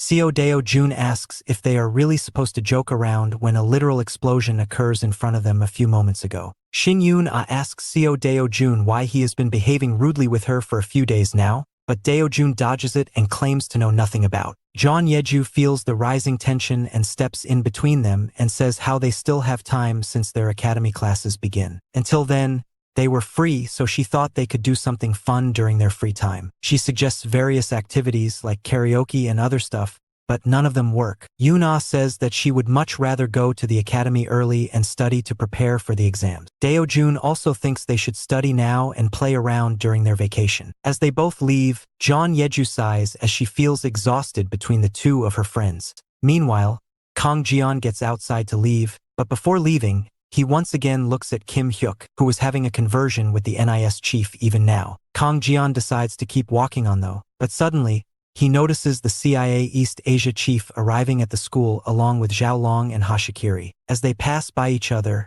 they both look at each other with suspicion. Suddenly, the CIA guy calls out to Kang Jian in English, telling him to wait. Kang Jian responds back in English, asking him what it was. The guy is taken aback by his American English accent, but Kang Jian wanted to know why he had stopped him. He mentions that he had exams coming up in a couple of days, and that he was in a hurry to go and study. The CIA guy responds to this by saying he can't stop a student looking to study and tells Kang Jian to go. After Kang Jian leaves, the CIA guy asks Hashikiri if he was one of the guys in their suspicion list. She confirms it, saying Kang Jian is one of their main targets. He is the son of Steve Kang, the CEO of 11 Coins. The CIA guy asks for their record, to which Hashikiri says that both Steve Kong and 11 Coins have clean records. Still, the CIA guy wanted the headquarters to investigate them a bit more before coming to a verdict. He was also keen to go and see what happened at the school. Even though it wasn't probably an attack from zero, they still needed to go. Hashikiri agreed, as an attack on a school with the children of the current and next president surely asks for investigation. However,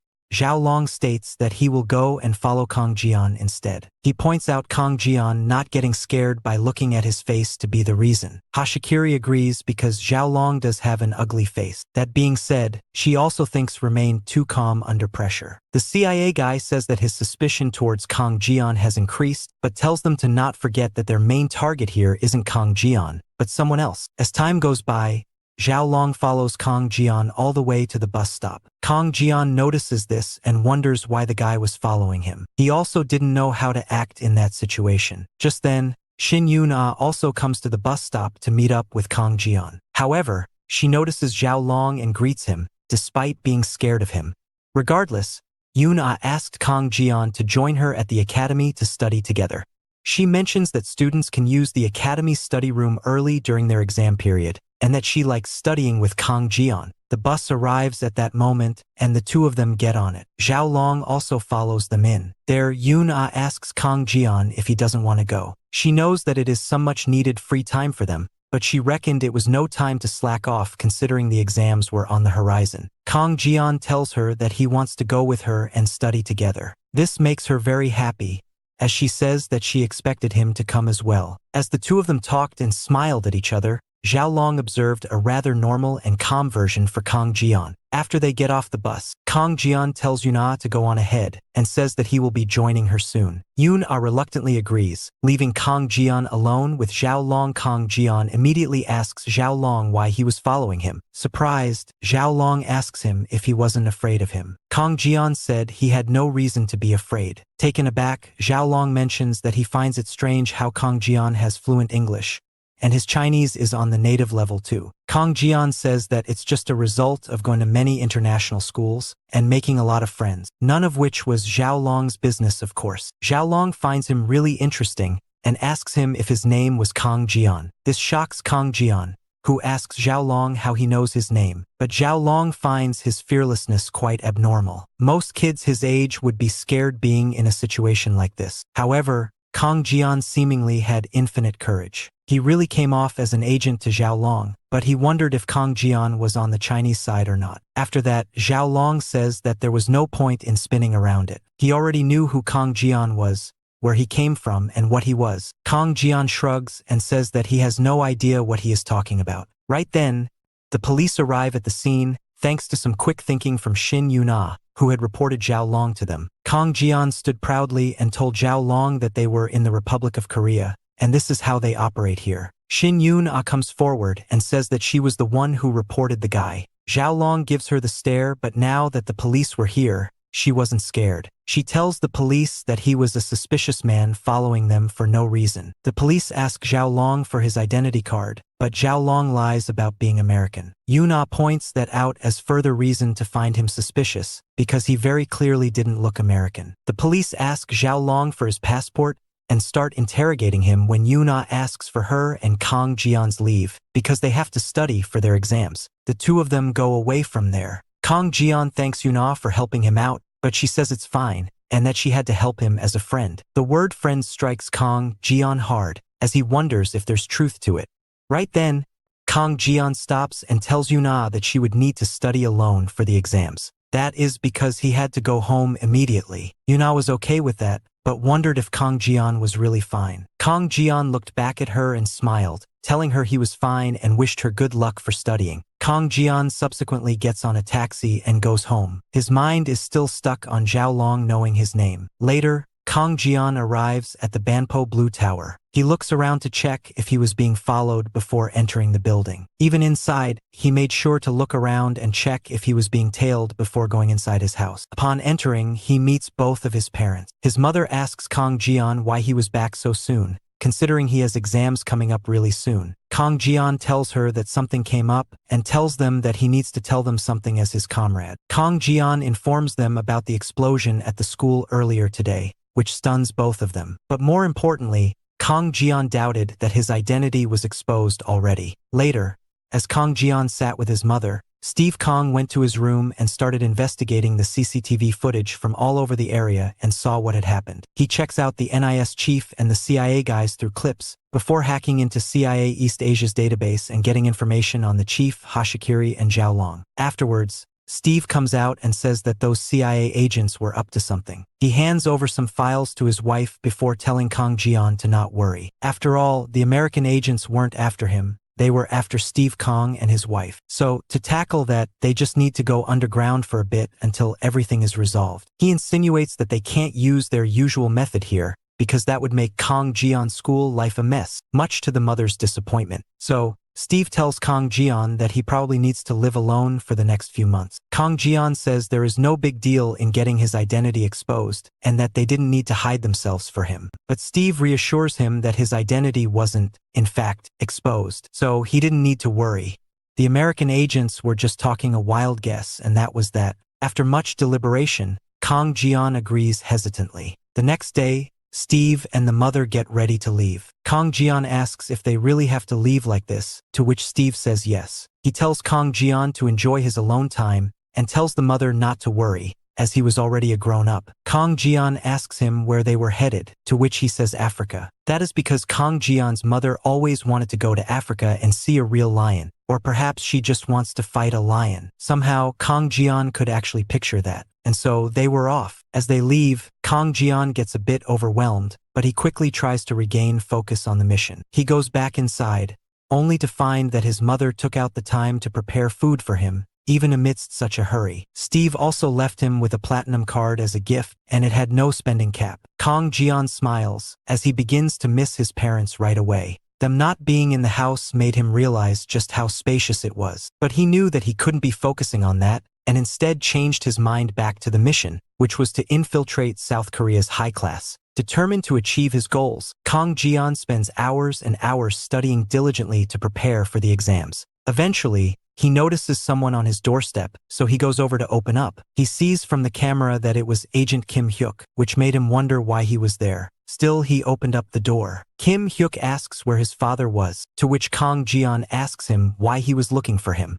Agent Hyuk says he has business with him, so Kang Jian tells him that his father went off on a business trip earlier. Kang Jian tells him to leave before closing the door on him, but Kim Hyuk stops the door and asks to come inside. Kang Jian very hesitantly allows him to, but him entering with his shoes on definitely irked Kang Jian more than it should. Kim Hyuk explored the house, noting how big it was and all. Kim Hyuk subsequently states that he started in an orphanage and crawled all the way up to this level. Kang Jian asks him what he means, to which he says that he knew exactly what Kim Hyuk was talking about. Kang Jian tells him to just take his shoes off first. Kim Hyuk continues on, saying that he was given the mission to take the lives of Manhwa and his family. However, suddenly the mission has been revoked and his workplace got bombed today. It all points out towards one thing, and that's why he was there. He adds that he spent 20 years working up to this, and not a single day was spent lousily. Kang Jian asks him what kind of nonsense he was even talking about. Kim Hyuk asks Kang Jian where Manhwa was, to which Kang Jian says that he doesn't even know who that is. This prompts Kim Hyuk to attack him,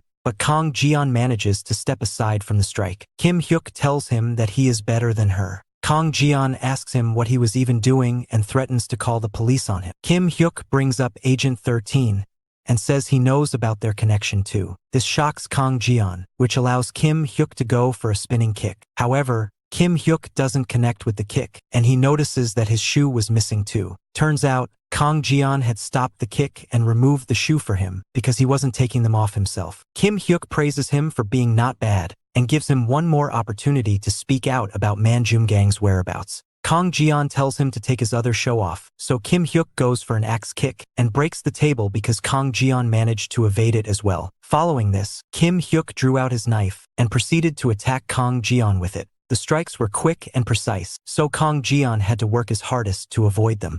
Kim Hyuk eventually tried to stab him from the top down, and Kang Jian had the opportunity to avoid it too. But avoiding him would cause the sofa his father bought to be damaged by the knife. So, Kang Jian ends up taking a stab to his shoulder. He says that the sofa is something that his father really cherishes. Kim Hyuk finds calling Manhwa father to be weird, because shadow agents like them don't have any family. In turn, Kang Jian gives him one last warning. He tells him to leave and buy them an appropriate replacement for the table. Kim Hyuk asks him if he even understands the situation he was in, and Kang Jian responds to this by hitting Kim Hyuk with a ridiculously strong punch to the ribs. This stuns Kim Hyuk. The pain makes him let go of the knife and allows Kang Jian to pick him up and hurl him all the way across the room. Kang Jian subsequently takes the knife out of his shoulder and tells Kim Hyuk to leave while he is still living. However, Kim Hyuk pulls a gun on Kang Jian in response. Kang Jian asks Kim Hyuk if he has the guts to use the gun. Kim Hyuk fires 2 shots at the window to show him that he won't be afraid of taking him out. Kang Jian looked at Kim Hyuk and realized that he was standing at the same place his mom usually stands while cooking. This angered him. As Kim Hyuk fired at Kang Jian, he managed to evade it and threw the knife at Kim Hyuk. Despite dodging, Kim Hyuk is taken aback by the sudden attack, and Kang Jian takes advantage of that by getting closer and kicking the gun away from his hand. Kang Jian follows it up with a kick to Kim Hyuk's face, knocking him out. The next time Kim Hyuk wakes up, he realizes that he had a broken nose and was sitting on Kang Jian's couch. He sees Kang Jian getting the house renovated after the damage that was caused by him, and he pays the workers using Kim Hyuk's credit card. After they leave, Kang Jian returns the card and the wallet back to Kim Hyuk, and also shows Kim Hyuk the gun he had confiscated from him. Kim Hyuk tries to attack Kang Jian and snatch back the gun, but Kang Jian takes it out and aims it at Kim Hyuk, stopping him on the spot. Kang Jian reminds him that he had already spared him once already. However, he didn't want to keep the gun, so he gave it back to Kim Hyuk. Surprised, Kim Hyuk asked him what he was doing. Kang Jian says that South Korea isn't the kind of country where a student can carry a gun nonchalantly. Kang Jian then sits down and calls for a proper conversation with Agent Kim Hyuk. He states how Kim Hyuk had been working as Han Yuju's bodyguard until now. So, why was he suddenly looking for Man Jumgang? The scene then moves a few days into the future, on the day of their final exam of the term. The teacher tells them to pull through this exam, as they were going to get a long holiday to follow it up. Shin Yoon-ah was hyped, and so was Kang Jian. He looked around to see that everyone, including Lee Era, Go Jin-suk and Hwang Woo-young, have settled back into their normal selves. However, that didn't mean that they didn't have problems to deal with because Lee Jin was still around. However, he didn't have time to focus on that. For now, he needed to focus on the exam. After the exam, Shin Yoon-ah could tell Kang Jian did well in the exams just by looking at his face. Kang Jian brushes it off as pure luck, but Yoon-ah gets it. She tells him to enjoy his vacation and promises to defeat him in the next term. After that, Lee Era asks Kang Jian if he has bought a plane ticket for their trip yet. Kang Jian says he has, which makes Jin-suk laugh. Kang Jian wonders why Jin-suk insists on being a pain in the butt, but Jin-suk states that he is looking forward to the trip. Lee Era is also excited, because Go Jin-suk, Jang Dong-woo and Han Yuju were also coming. And just like that, Kang Jian's first semester as a school student in South Korea came to an end. He spent his off days working out, studying hard, researching on topics, and working on his martial arts until it was finally day to go on the trip. Kang Jian arrives at Incheon Airport, all dressed up and ready to go. He is greeted by Lee Era, but he also takes notice of Jin-suk bringing his bodyguard along for the trip. The bodyguard was there because Jin-suk's father ordered him to. Meanwhile, Han Yuju also arrives, but she comes with her bodyguard, Kim Hyuk as well. But more surprisingly, she brings along Lee Jin. This stuns both Lee Era and Kang Jian, but Lee Jin explains that she tagged along because her cousin, Kim Hyuk, was also coming. Han Yuju says that it shouldn't be a bother because Lee Jin is their classmate. However, Lee Era wasn't so pleased about it. Meanwhile, it is also seen that Zhao Long and Hashikiri were also keeping a tail on them. Upon arriving in Guam, they took a yacht to their resort. At the resort, Lee Era's manager welcomes them. Han Yuju, amazed, mentions that the place was too expensive for a student trip. Lee Era thinks that's the least her father can do for her trip with her brand new friends. This was to be expected, as she is the daughter of the Samjong group after all. Kang Jian looks around to check out the place, and he can't help but be amazed. The manager then adds that there are other guests here too, but Lee Era's father made sure to get a private accommodation for them. He tells them that the main building is for everyone to gather for lunch, while everyone gets their own separate lodges to use as rooms in the middle of the sea. This cheers up everyone, and Jin-suk says that the setup was quite good. Dong-woo also praises Lee Era for preparing such an interesting resort for them. Lee Era shows Kang Jian his room, which is the lodge on the leftmost side, whereas Lee Jin's room was on the totally opposite side. She set it up like this on purpose but pretends otherwise. However, Lee Jin smiles it off, annoying Lee Era even more. Afterwards, the three girls go off together to check out the room, while the bodyguards discuss the situation at hand. Lee Era's manager tells them that they don't need to worry much because Guam is a United States territory. They also have guards stationed outside the area, protecting the resort. They also don't need to do background searches on the other guests here because the place is very expensive and only elite people can stay there. The bodyguards' rooms were in the same building as Lee Era's manager, so he just tells them to treat this like a holiday for them too. Meanwhile, Kang Jian was still in awe of the place around him. It was so different from the world he always imagined. The place was truly beautiful. Just then, Lee Era's manager walks up to him and mentions that he heard Kang Jian top the class yet again this semester. He informs Kang Jian of the chairman wanting to have a meal with him sometime. This stuns Kang Jian, as it meant that the chairman of Samjong wanted to talk to him. The manager further adds that Lee Era talks about him every day. This was a bit surprising for Kang Jian, but he was still happy that he was getting closer to the Samjong chairman. It was a huge victory for him in his mission. Afterwards, Kang Jian goes to visit his lodge, and he is genuinely surprised to see that he was getting such a luxurious place all to himself. As he goes to the veranda and takes a look at the view around him, he thinks about how he never even dreamt of stepping foot in such a place. Just then, Dongwu tells Kang Jian that everyone was getting ready to swim, so he should go and get ready too. Kang Jian smiles at him as he realizes that it was time for that. He goes inside to get changed. However, his body was full of scars and wounds which would scare anyone off. So, as the other guys and girls played outside wearing normal swimming outfits, Kang Jian showed up wearing a rash guard and shorts. This ticked off everyone, especially one of Lee Era's friends, who wanted to see Kang Jian's body. She kept on pressing him, but Kang Jian wouldn't budge. Eventually, Lee Era tells her not to make him uncomfortable. Lee Era shows up alongside Han Yuju, both wearing attractive bikinis. They obviously draw the attention of everyone, as everyone praises both of their beauties. Not too long after, Lee Jin shows up. While she wore a regular bikini bottom, she, like Kang Jian, showed up with a rash guard as the top of her choice. This genuinely appalled everyone as they were in Guam,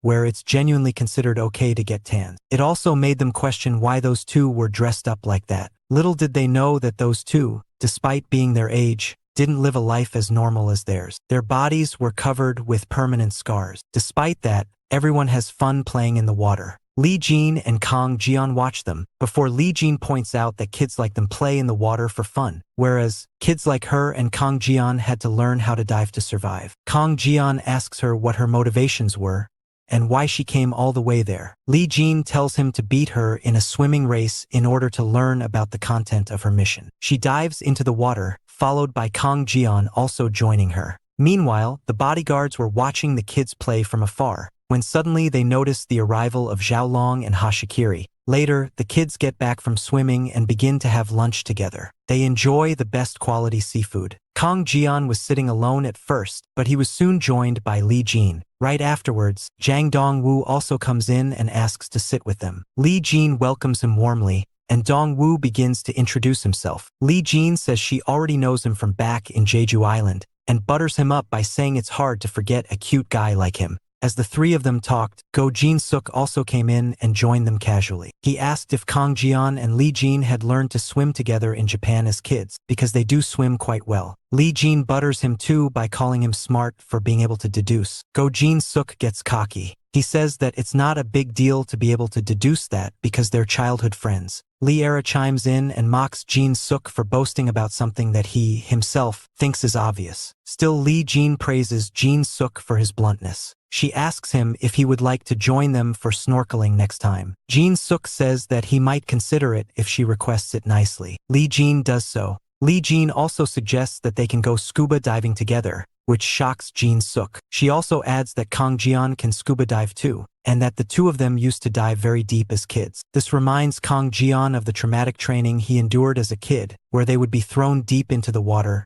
and had to swim up. Naturally, it upsets him, and Dongwu asks him if anything was wrong, but Kang Jian denies it. Following this, Han Yuju asks Lee Jin what level of certification she and Kang Jian have in scuba diving. Lee Jin says that Kang Jian learned from his father, so she doubts he has a formal certification, and Lee Jin has advanced certification. This impresses Yuju, who herself only has the open water certificate. She proposes to Lee Jin to scuba dive with her, but Kang Jian intervenes to suggest that they all should stick together and do things all of them can do instead of hanging out separately. Kang Jian did this because he can't let Han Yuju hang out with Li Jin alone without learning what her true motivations are. Just then, Li Era's manager comes and tells everyone that they've prepared a campfire at the beach for after dinner. Li Era likes the timing, and she can't help but look at Kang Jian with love in her eyes. Li Jin also notices this and it makes her smirk smugly. Just as planned, they go to the beach to enjoy the campfire after dinner.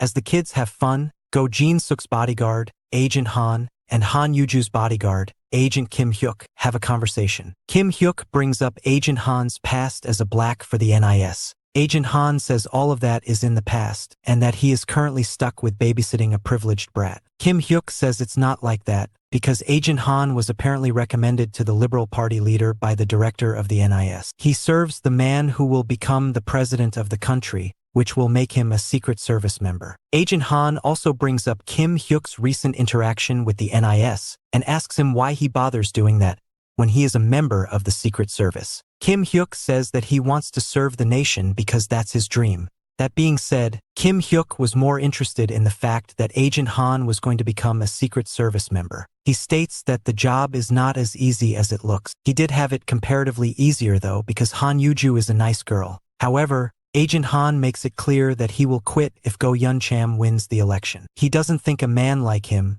who betrayed the country for his personal gains, can live off the state's money. Furthermore, he can't imagine himself cleaning up after Go Jin Suk's mistakes. So, quitting seems like the much better option to him. Meanwhile, Xiaolong and Hashikiri observe the campfire from the main resort. Hashikiri asks if it was really necessary for them to come all the way here. Xiaolong says his intuition is certain. Because Xiaolong's intuition had saved their lives before, Hashikiri followed him all the way to Guam. That being said, she wonders if Kang Jian is really that dangerous. Xiaolong says yes. Hashikiri further questions if he is certain that Kang Jian is connected to Zero, because none of the intelligence reports supports his claims. Xiaolong asks if she really thinks that intelligence reports can track down Zero. He is the kind of guy who can appear anywhere at any time. Hashikiri says she will just go along with his intuition for now. But what are they going to do next? Xiaolong suggests they wait for a bigger fish to show up and set the stage. He states that the soon-to-be president and the economic president are going to hold a meeting here soon. He plans on using the kids as leverage to set up what they want. He plans on taking the kids hostage,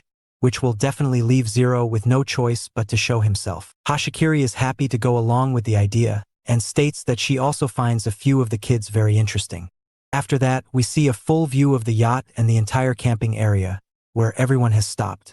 Kang Jian has come out for his morning routine and is jogging. This looks less like jogging and more like a race because Tomo AI is chasing right behind him. She says that this feels like making lifelong memories and asks if it is not so much fun. Hearing this, Kang Jian asked her just what exactly was her objective. Tomo AI replies that there are some things in their line of work that are kept a secret even from their comrades. Hearing this, Kang Jian tells her to stay away from him and not to interfere with his assignment. She replies that the same applies to him and that he does not need to come into her assignment either. Mocking him, Tomo AI starts running away very fast, and seeing this, Kang Jian immediately reacts. Kang Jian takes off running, picking up the pace and pulling off an insanely fast dash that leaves Tomo AI momentarily shocked at his speed.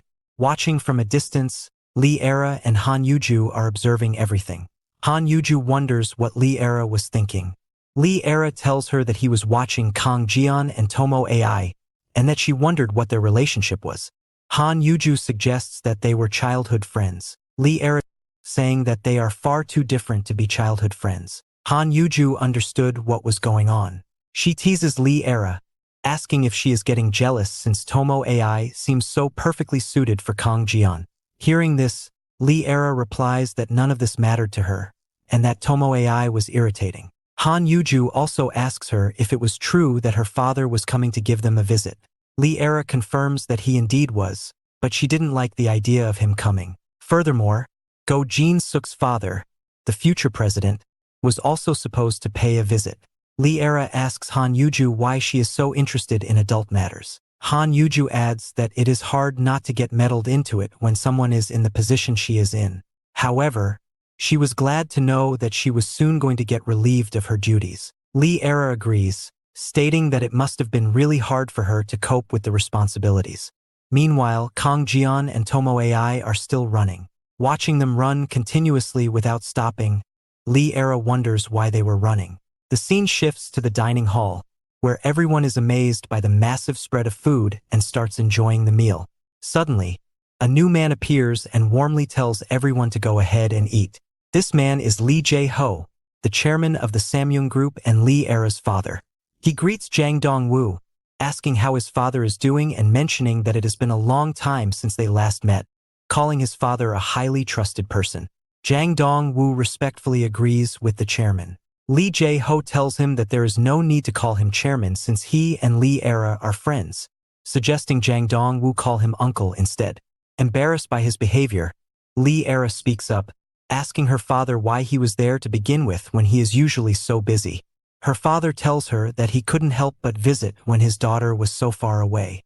Besides, he can always make some time for his daughter and her friends. Lee Jae-ho further adds that with people like Han Yuju and Go Jin-suk also being there, he had all the reasons to come here and pay a visit.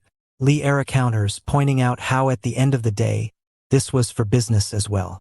Lee Jae-ho clarifies that he needs to focus on the business as well, because the company wouldn't be working otherwise. Turning his attention elsewhere, he asks if he is speaking to Kang Jian, noting that Lee Era told him many impressive things about him. Kang Jian respectfully replies that it is an honor to meet him and introduces himself. Lee Jae-ho mentions that he heard Kang Jian is a great student and says that he would like to have a private dinner with Kang Jian someday. Kang Jian replies that the honor would be his. Noticing another face at the table, Lee Jae-ho asks who she is. Tomo AI is busy eating a lobster and asks why Lee Era did not mention someone else was coming.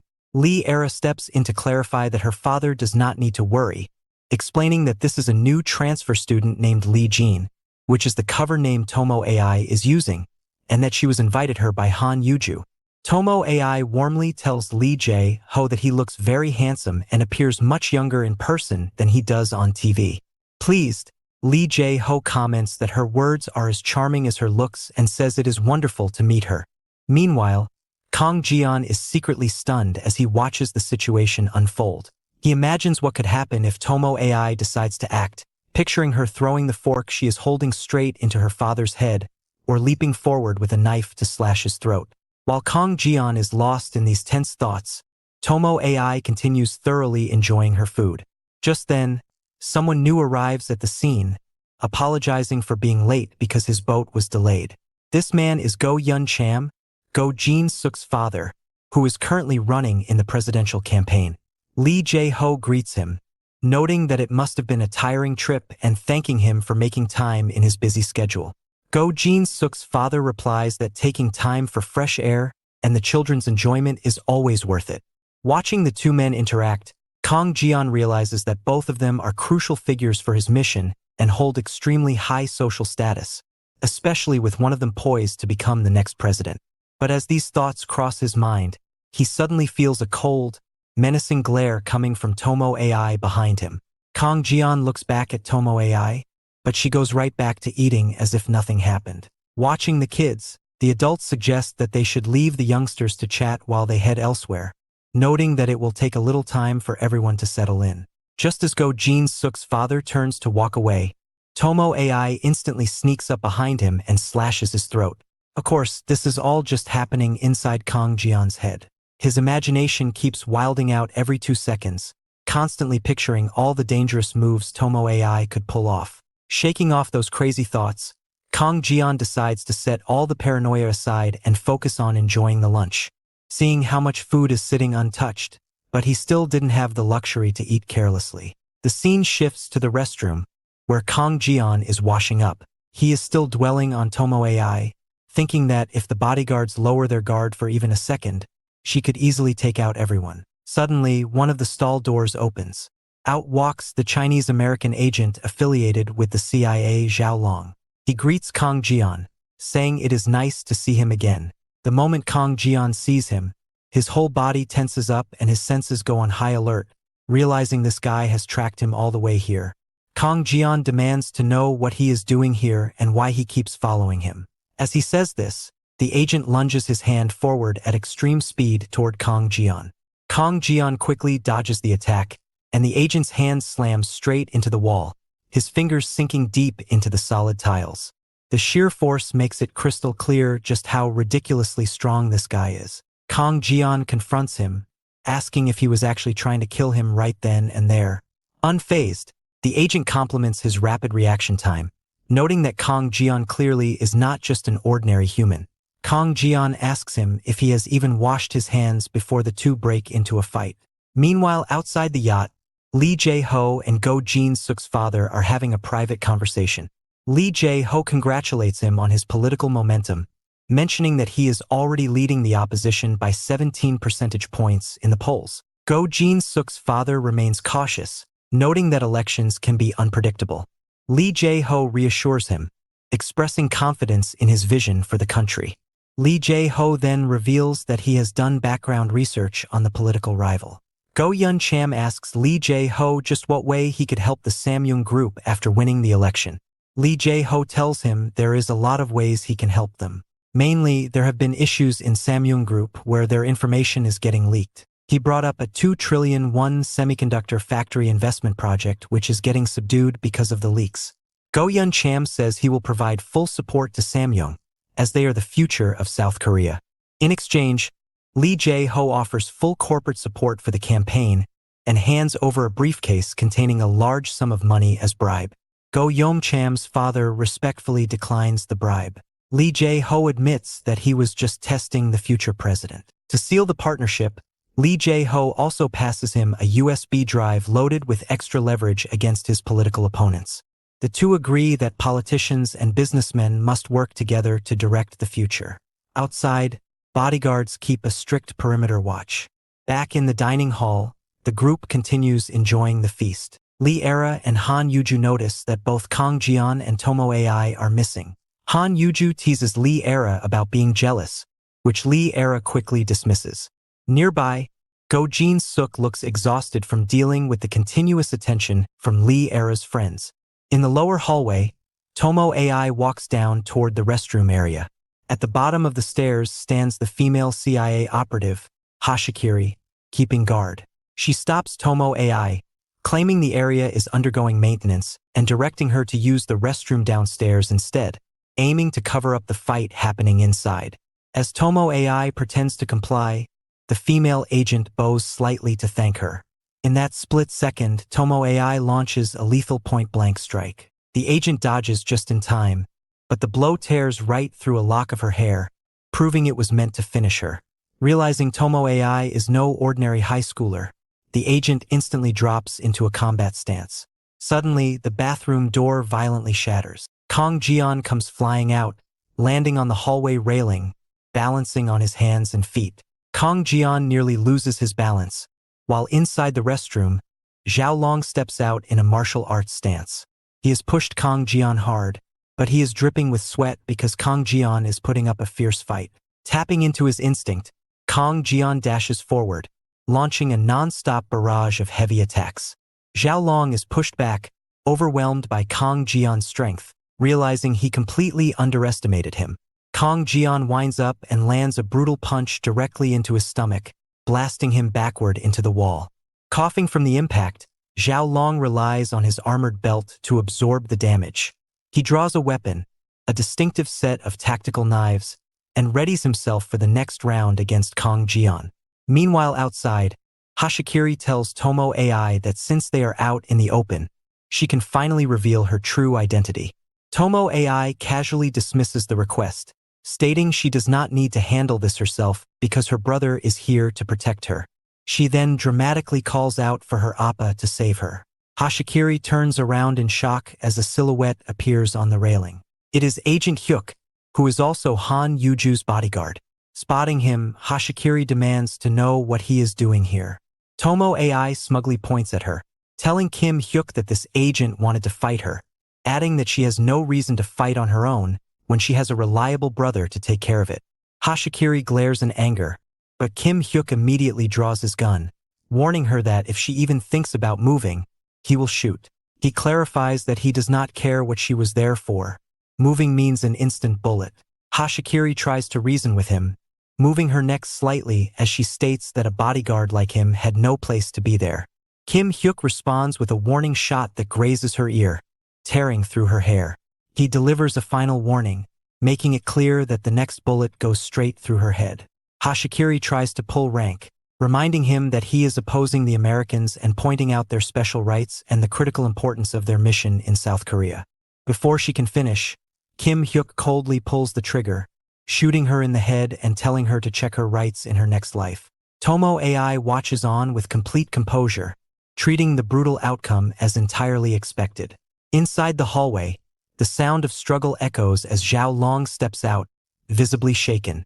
The moment he spots his fallen partner, he calls out her name in complete shock. Right behind him, Kang Jian calmly emerges from the restroom. Spotting the commotion, Zhao Long points his weapon toward them. Realizing his partner is dead, Zhao Long resolves to unleash every ounce of his strength, determined to take down as many opponents as possible before he falls. Zhao Long launches a frantic, all-out assault against Kang Jian to pull him down. However, Kang Jian effortlessly counters his momentum, using his hands to intercept the attack and strip the tactical weapon right out of Zhao Long's grip. Desperate to flip the situation, Zhao Long rapidly dashes behind Kang Jian, attempting to use him as a human shield against Kim Hyuk's firearm. He kicks a sharp needle weapon directly at Kim Hyuk's hand, forcing the bodyguard to drop his gun as blood drips from his wounded hand. Seeing the firearm drop, Zhao Long lunges forward to grab it, hoping to turn the tide. Before his fingers can reach the weapon, Kang Jian delivers a brutal, heavy kick to his torso. Even with his arms still partially entangled, Kang Jian's kick sends Zhao Long flying across the corridor, smashing hard into the ground. Before Zhao Long can even regain his footing, Kang Jian vanishes in a blink of an eye and reappears right in front of him, landing a devastating punch directly to his face that shatters his teeth. Zhao Long collapses completely out cold. Watching the entire sequence unfold, Tomo AI looks on in sheer awe, thoroughly impressed by Kang Jian's terrifying speed and dominance. The bodyguard looks on in utter shock, stunned by how effortlessly and swiftly Kang Jian moved. Kang Jian walks over to the dropped firearm, picks it up, and turns toward Kim Hyuk, mentioning that it belongs to him. But instead of handing it back, Kang Jian immediately aims at Zhao Long and fires multiple rounds straight into his chest, ending him on the spot. It becomes crystal clear that Kang Jian will ruthlessly eliminate anyone who threatens to expose his true identity. While the bodyguard remains visibly shaken by how cold-blooded the execution was, Tomo AI acts as if everything unfolded exactly as planned. Kang Jian casually tells Kim Hyuk that their identities are safe now, adding that he is relying on him to clean up the mess. With that, Kang Jian calmly walks right past the bodyguard as if nothing happened, despite 2 high-level US operatives being wiped out in a matter of minutes. The scene shifts back to the dining area, where the rest of the group is still enjoying their lavish lunch, completely oblivious to the chaos that just took place downstairs. Han Yuju continues teasing Lee Era, pointing out that Kang Jian and Tomo AI walked back in together and suggesting they must have been having fun. Annoyed, Lee Era warns her to stop provoking her before she starts spilling Han Yuju's secrets instead. Suddenly, Kim Hyuk approaches Han Yuju and whispers an urgent update into her ear. A subtle panic sets in as Han Yuju abruptly stands up, apologizes to the table, and announces that she must leave immediately. Lee Era asks why she is leaving so suddenly and tells her to stay and enjoy, but Han Yuju offers no explanation and quickly departs. Sensing the shift in atmosphere, Go Jin Suk demands to know what is going on, only to learn that his father had to make an urgent departure as well. Moments later, Lee Era's butler rushes into the room, declaring that they must evacuate the island immediately and return home, as the situation on the island is no longer safe. Shocked by the sudden turn of events, the group quickly boards their private transport to head back to South Korea, while Kang Jian's close friend panics over the unexpected, high-stress situation. Kang Jian's friend, Jang Dongwoo, panics, unable to believe that a movie-like situation actually happened right in front of him. He stammers that someone was targeted and shot in the head, asking Kang Jian if stuff like this really happens in real life. Kang Jian agrees that the entire sequence of events was completely unexpected. The scene shifts to the police headquarters, where the chief of the NIS confronts Kim Hyuk. He mentions how this was a pain in the neck. Kim Hyuk apologized for his mistake, but the chief assured him that it was actually not his fault, but the fault of those two agents for doing what they did. After all, it was where the current president of Korea was living. Furthermore, the future president and the biggest businessman in the country were holding a meeting there. The two agents infiltrated the place while all these people were living, and even attacked a few people. Kim Hyuk adds that the students were in danger, and that the female agent avoided warning shots and launched an attack anyway. The chief understands and tells him that they have filed an official report. Furthermore, many staff members at the resort actually saw Kim Hyuk responding to a student's scream for help. However, the resort doesn't have any CCTV cameras, so the footage of the incident is missing. Agent Hyuk asks the chief if this was going to turn into a diplomatic issue. The chief reassures him that officially, it would not. The agents had invaded a private resort while keeping their identities sealed and launched an attack. If anything, it should be them apologizing to South Korea. However, that's the official stance. There are some private issues. For example, one of the agents, Hashikiri, was Japanese. He asks Kim Hyuk if he heard of ninjas, but the agent only thought it was a movie thing. The chief explained that it is very much real, and that they are an assassination group that has existed for ages. It is said that Hashikiri had close ties to the ninjas, and it is possible that they might try to hunt Agent Hyuk down. Kim Hyuk takes responsibilities for the matter, and expresses want to deal with it himself. The chief tells him that he needs not to worry, as he was still a member of the NIS until the next president comes into power. So they will be dealing with the situation. He suggests Kim Hyuk goes on a tour of Europe once the presidential election is done. By the time he returns, NIS would be dealing with the issue. However, before leaving, the chief mentioned that he doesn't understand why CIA agents would attack a student like Kang Jian, leaving Agent Hyuk shocked, as he looked by rather suspiciously. The scene shifts to a high-end office where photos of Kim Hyuk, Kang Jian, Hashikiri, and Zhao Long are spread across a desk. The American ambassador looks through the files in disbelief, furious that his top two elite bodyguards were wiped out because of a mere high schooler. As he stares into his reflection, trying to figure out his next move, a dark shadow emerges behind him. Panicked, the ambassador begs for mercy, calling out to the figure as Kiri. Before he can finish his plea, a barrage of shuriken tears through the air, completely shredding the ambassador. With the ambassador dead, every American operative sent on this mission has been eliminated. The mysterious assassin glances at the desk, picks up the photos of his next targets, and disappears. Moments later, sirens blare as fire trucks rush to the scene, with the entire floor of the ambassador's suite engulfed in flames. It turns out Hashikiri was the assassin's younger sister, and he has arrived to avenge her death, vowing that no one involved will survive. Meanwhile, Kang Jian is hard at work doing intense workouts, pushing his body to its absolute limits. As sweat pours off him, he reflects on his decision to execute Zhao Long, realizing that he let his anger get the better of him and promising himself to maintain better emotional control. His training triggers a flashback to his childhood in North Korea, where he and a group of young recruits were brought to a military execution ground. A line of bound, hooded prisoners accused of betraying the Republic sat tied up, with guns laid out in front of them. The commanding officer demanded to know who among the children had the courage to step forward and shoot a traitor. As all the other recruits froze in terror, the officer scolded them, questioning if any of them were truly fit to survive the grueling path ahead. The officer shouts in frustration, asking if there is really no one among them capable of eliminating a single traitor. As the children tremble, unable to move under the crushing pressure, someone suddenly steps forward without a second thought. It is Tomo Ai. She walks up, picks up a gun, and shoots one of the tied-up prisoners directly in the head. The rest of the young recruits watch in complete shock, paralyzed by her absolute ruthlessness and cold composure at such a young age. The brutal execution leaves everyone speechless, offering a disturbing glimpse into the terrifying conditions and brainwashing the children were subjected to during their training in North Korea. The commanding officer yells that they will all be thrown into hellish training, warning them that if they remain this soft, none of them will live to see tomorrow's sunrise. Watching the scene unfold, young Kang Jian suddenly moves. He dashes forward, grabs a firearm, and takes aim at the fleeing prisoners. With terrifying precision, he fires shot after shot, hitting every single target directly in the head without missing once. Seeing Kang Jian's cold efficiency and flawless marksmanship, the military commander breaks into a wide, satisfied grin, thrilled to see another monster emerging from the group. The scene snaps back to the present day, where Kang Jian snapped out of his dark childhood memories. His past was undeniably ruthless, shaped by extreme survival and execution drills. Suddenly, a notification breaks his train of thought. Checking his phone, he sees a new incoming message from his father.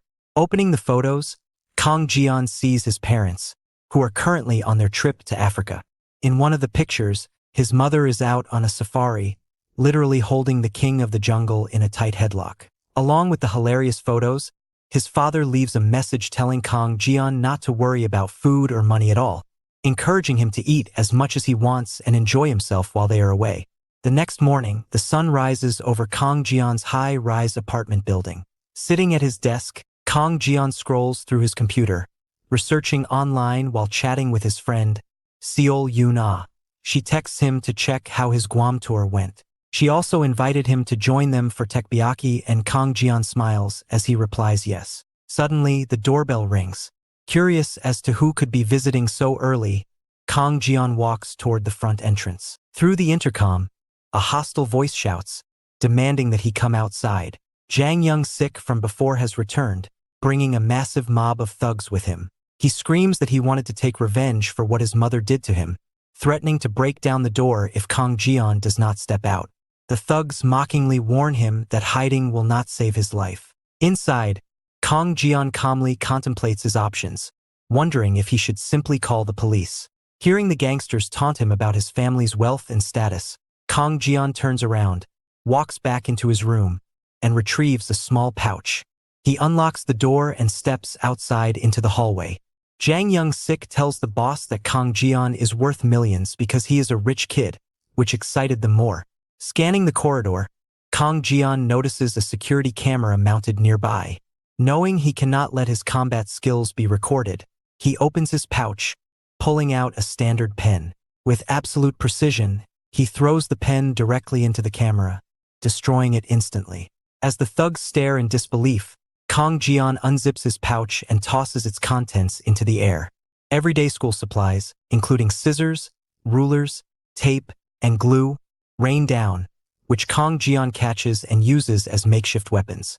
He coldly warns them that he will try his best not to kill them, provided they state their final wishes. Enraged, the gang leader orders his men to attack. Jang Young-sik lunges forward with a knife, but Kang Jian blocks the blade with a plastic ruler. Though the ruler snaps, Kang Jian instantly thrusts the pointed broken edge straight through the attacker's shoulder. The thug screams in agony as blood spurts out, terrifying the rest of the gang. Another thug rushes in with a heavy punch. Kang Jian swiftly dodges, shoves a wad of glue into the man's mouth, and delivers a brutal uppercut. The force of the strike shatters the thug's teeth, trapping them inside the hardened glue. Realizing these thugs will not back down easily, Kang Jian grabs a pair of scissors, snaps them in half, and wields the two sharp metal blades like deadly daggers. Dropping into a low stance, he prepares to wipe out the entire crowd. Meanwhile, downstairs at the entrance of the luxury apartment complex, the NIS chief arrives to question Kang Jian regarding the recent deaths of the American agents. Looking up at the massive skyscraper, he notes that Kang Jian's parents are currently out of the country. Inside the lobby, he encounters the building's anxious security guard. When the chief asks for directions to the penthouse, the guard hesitates, trembling as he reveals that a large group of armed gangsters recently forced their way upstairs to that exact floor. Realizing time is running out, the chief rushes straight for the elevator.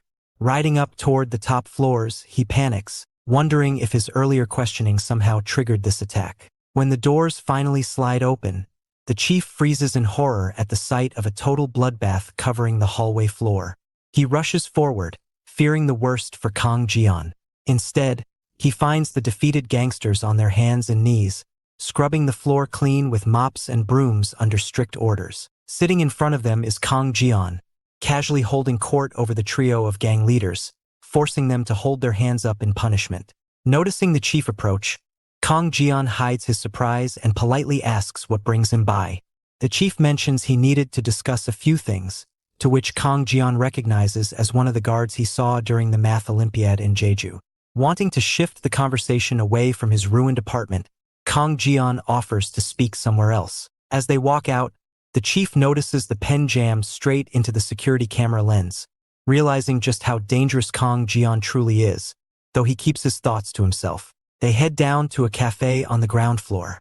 While waiting, the NIS chief reviews the footage on his phone. He watches the exact frame where the thrown pen flies toward the lens, instantly cutting off the video right before the fight broke out. Kong Jian sits down, declining a drink by explaining that he needs to get back to studying soon, blaming his bodyguard selection process for taking up too much of his time. The chief chuckles, praises Kong Jian, bringing up his status as an honor student who transferred in and immediately took the #1 ranking in the entire school. When Kong Jian asks how he knows so much, the chief slides his official credential card across the table. The card identifies him as the Executive Division Head of Security for the National Security Agency. Kong Jian realizes in shock that this man is far higher in rank than he had thought. The chief tells him not to be nervous and said he had a few questions of what took place on Guam. Kong Jian quickly plays dumb, adopting a completely casual persona as an ordinary high schooler. He innocently says that he is simply a decent fighter who managed to protect himself. Kong Jian continues his innocent routine, proudly claiming that he is simply a naturally skilled fighter who holds black belts in multiple martial arts and trained his body from a young age. When the chief asks if there is anything else he wants to share, he brings up Zhao Long, referring to him dismissively as that scary-looking Chinese guy. He mentions how Zhao Long first met him on the day of the explosion at their school. He also tells the chief that he had even filed a formal police complaint against him for stalking. Kong Jian explains that anyone would be terrified if someone with such a menacing face followed them around, which is why he called the emergency police number back then. He suggests checking the bus and street CCTV footage to verify his story, adding that he ran straight to the restroom to escape him. According to Kong Jian, Zhao Long cornered him inside the restroom.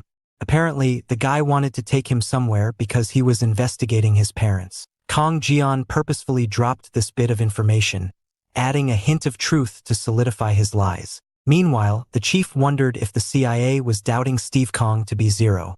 Kong Jian further added that the agent attacked him, and they got into a fight.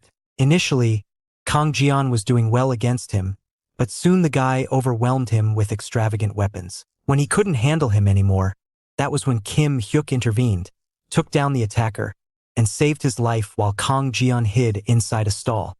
Across the table, the chief analyzes Kong Jian's words. He acknowledges that while Kong Jian's story matches the official report, it still makes no sense for an ordinary high schooler to survive a direct encounter with a well-known assassin like Zhao Long. Kong Jian further states that the thing that happened with the gangsters earlier was similar. They wanted to attack him for some revenge. He recalls beating one of their guys in a 5v1 boxing kind of match, which angered them into attacking him.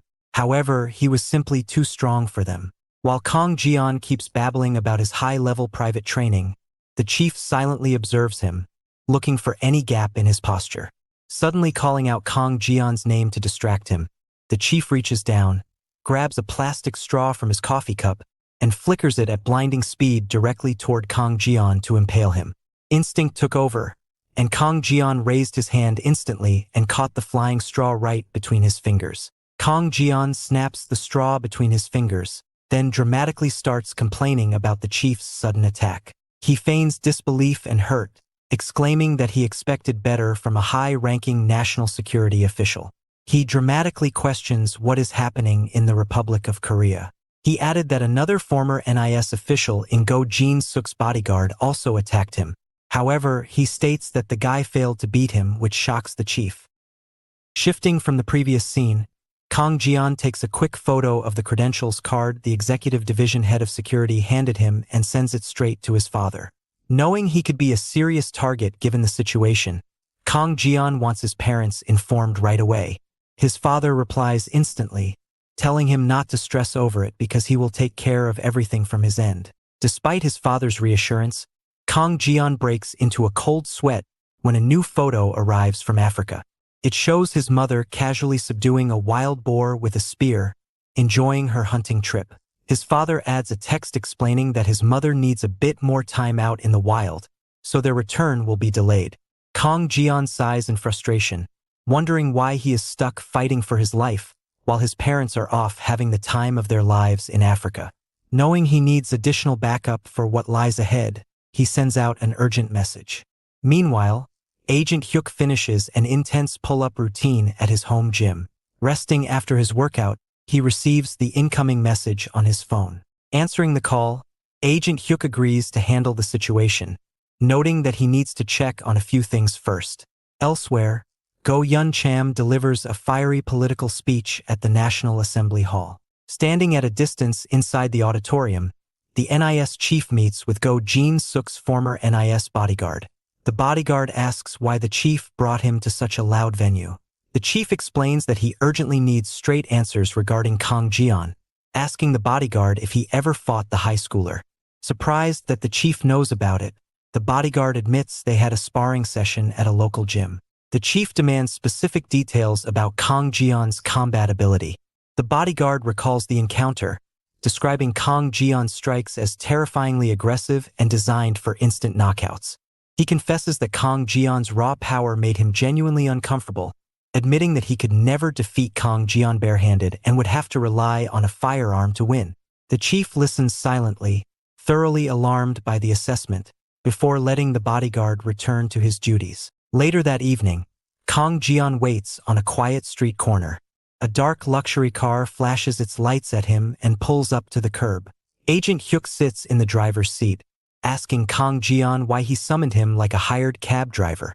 Kang Jian steps inside, explaining that holding an emergency meeting in a moving vehicle is far safer than meeting in public. Suddenly, Tomo AI pops up from the back seat with a wide grin. Kang Jian freezes in surprise, while Agent Hyuk mutters that he knew she would sneak along. Tomo AI cheekily reminds Kang Jian that they are supposed to be cousins living under the same cover story. Kang Jian sternly tells her to stop joking around, but Tomo AI matches his glare with a serious look of her own. Kang Jian complains that their reckless actions completely blew his cover setup, delaying his official mission deployment by a full year. Tomo AI cheerfully ignores his frustration, declaring that since Agent Hyuk is here, he can take her on a massive shopping spree. Kang Jian holds his head in disbelief as Agent Hyuk drives the vehicle toward a nearby high-end shopping center.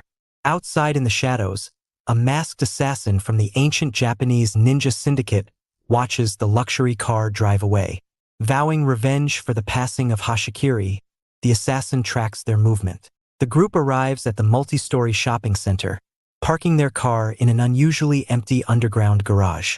Kang Jian notes how quiet the mall is, while Tomo AI excitedly drags Agent Hyuk toward the escalator, eager to spend his allowance on high-end goods. Kang Jian follows close behind, warning them to wrap up their banter so they can focus on the threats surrounding them. Unbeknownst to them, several sleek dark sedans pull into the perimeter of the shopping center.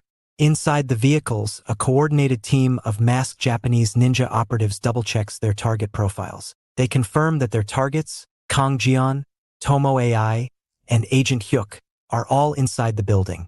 The squad leader instructs his team to execute everyone involved, avenging their fallen comrades by inflicting the exact same pain onto their enemies. Using thrown shuriken, the assassins destroy every security camera in the area.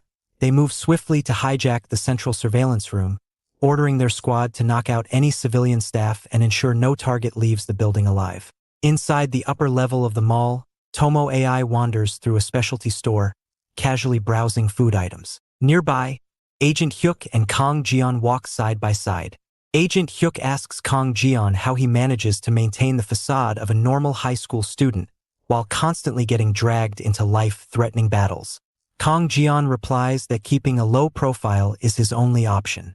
Agent Hyuk warns him that the CIA will not let the Guam incident slide, telling Kang Jian that expecting zero casualties while hiding his true identity is naive. He warns that overestimating his ability to stay hidden will get him exposed eventually. Before Kang Jian can reply, every light in the shopping center instantly cuts out, plunging the massive building into total darkness. In a single second, The peaceful atmosphere vanishes as all three operatives drop into low combat stances, their instincts on extreme alert for the incoming strike. As an unsettling atmosphere fills the air, Agent Hyuk questions how a complete power grid failure could occur inside such a massive, high-security commercial center. He notes that sudden blackouts like this simply do not happen naturally in South Korea, suspecting that enemies are orchestrating the sabotage.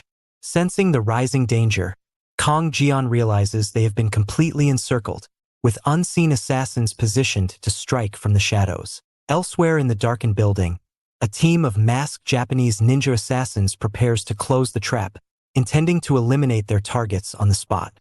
Realizing they are being actively watched, Kang Jian and Agent Hyuk split up to navigate through the darkness, relying on their combat instincts to survive incoming ambushes. An assassin lunges out of the shadows with a blade, targeting Agent Hyuk. Agent Hyuk reacts instantly, dodging the surprise attack, though the sharp edge grazes his neck and leaves a small cut. Regaining his composure, Agent Hyuk prepares for the next strike as another operative lunges at him with a kunai. Simultaneously, several attackers launch a coordinated assault against Kang Jian. Moving in a rapid zigzag pattern to disrupt their aim, Kang Jian anticipates an incoming strike, stepping inside the attacker's guard to deliver a crushing kick that shatters the assassin's balance.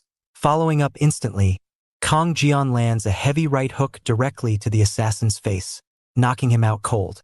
Seeing their comrade fall, the remaining assassins move in to overwhelm Kang Jian with a group attack. Before they can close the distance, Tomo AI leaps into the fray, delivering a devastating jump kick that sends two attackers crashing to the ground. Capitalizing on the opening, Kang Jian lunges forward, striking another operative with a heavy knee and kick combination. Within seconds, multiple attackers lie unconscious on the floor, leaving 5 remaining assassins trapped between Kang Jian and Tomo AI. Realizing they need to move as a unified unit, Tomo AI calls out for the X formation. Recognizing the tactic from their shared childhood military training in North Korea, both Kang Jian and Tomo AI sprint toward each other, crossing paths seamlessly to throw the pursuers off balance. As 2 assassins charge Kang Jian and 2 go after Tomo AI, the pair executes a simultaneous counterattack. Kang Jian drives a heavy punch into his target's torso, while Tomo AI sweeps the legs of the other, dropping both opponents in a synchronized strike. Despite clearing the immediate wave, 2 more ninja assassins step forward to block the hallway.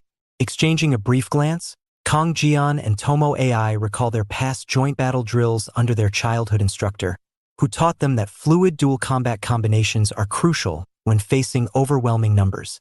Dropping into low stances, Kang Jian and Tomo AI dodge the incoming blades and create space. Suddenly, Agent Hyuk leaps down from the upper floor, wielding a heavy metal bench and hurling it directly into the remaining attackers. The massive impact pins the assassins against the wall, allowing Kang Jian, Tomo AI, and Agent Hyuk to deliver a final series of heavy strikes, completely neutralizing the first wave of assassins. Meanwhile, inside the mall's central control room, the leader of the ninja syndicate watches the surveillance monitors in disbelief. Shocked that his elite, highly trained operatives were wiped out so easily, the leader realizes he must deploy his top commanders. He orders 2 high-level assassins to enter the field immediately, instructing them to target the group directly rather than wasting time on their vehicles. To ensure total isolation, the syndicate leader launches an electromagnetic pulse device into the building's wiring. The device triggers massive short circuits across the network, plunging the entire complex into permanent darkness as the lead assassin vows to claim his revenge. With the first wave cleared, Kang Jian's group rushes down the corridor to formulate a plan. Noticing blood dripping from Agent Hyuk's neck, Kang Jian asks about the attackers, suspecting they belong to a professional Japanese assassination syndicate or Yakuza-linked organization. Agent Hyuk suggests heading straight to the underground garage to secure their car, but Kang Jian stops him. Kang Jian points out that since the assassins are no longer actively chasing them through the halls, they are almost certainly setting up an ambush around their vehicle in the parking lot. Tomo AI agrees, stressing that they need a clear strategy rather than blindly walking into another trap. Kang Jian proposes taking back control of the situation by securing the building's communications, overriding the security room, and forcing an immediate response from local authorities. Since their mobile signals are jammed inside the building, Kang Jian locates a landline emergency phone connected to the public network. He dials the emergency police line, putting on a frantic voice as he reports an ongoing violent attack inside the shopping center. He screams to the dispatcher that heavily armed attackers have invaded the building and that multiple people are in danger, demanding an immediate response force before abruptly ending the call.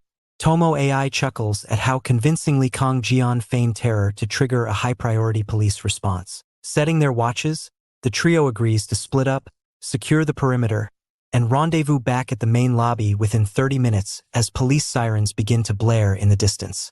Kang Jian cuts off the conversation, telling everyone to stop talking and move immediately. Agent Hyuk watches in quiet shock at how rapidly Kang Jian formulates tactical plans and makes high-stakes decisions under pressure without a single second of hesitation. Down in the storage sector, the remaining Japanese ninja assassins set their trap. Learning that local police are already en route, the squad commander instructs his men to prepare for total annihilation. He declares that they will show the authorities the true consequences of challenging the Ayushi clan, ordering his squad to hold nothing back and eliminate every single target inside the building. From a high vantage point, Kang Jian's group tracks the assassins jumping across the structural beams. Recognizing the movement patterns, Agent Hyuk confirms that the enemies are falling directly into Kang Jian's trap. Executing her role as live bait, Tomo AI steps out into the open, drawing the assassins' attention away from the main perimeter. The assassins deploy acrobatic maneuvers as they surge forward, declaring that no one will leave the shopping center alive. While the squad commander watches his men pursue Tomo AI, Kang Jian sits calmly right behind him, quietly constructing an improvised explosive device out of a plastic bottle, chemicals, and a burning cloth. Kang Jian remarks that while the commander trained his assassins well, his personal security remains lacking. Kang Jian tosses the improvised device into the central electrical junction.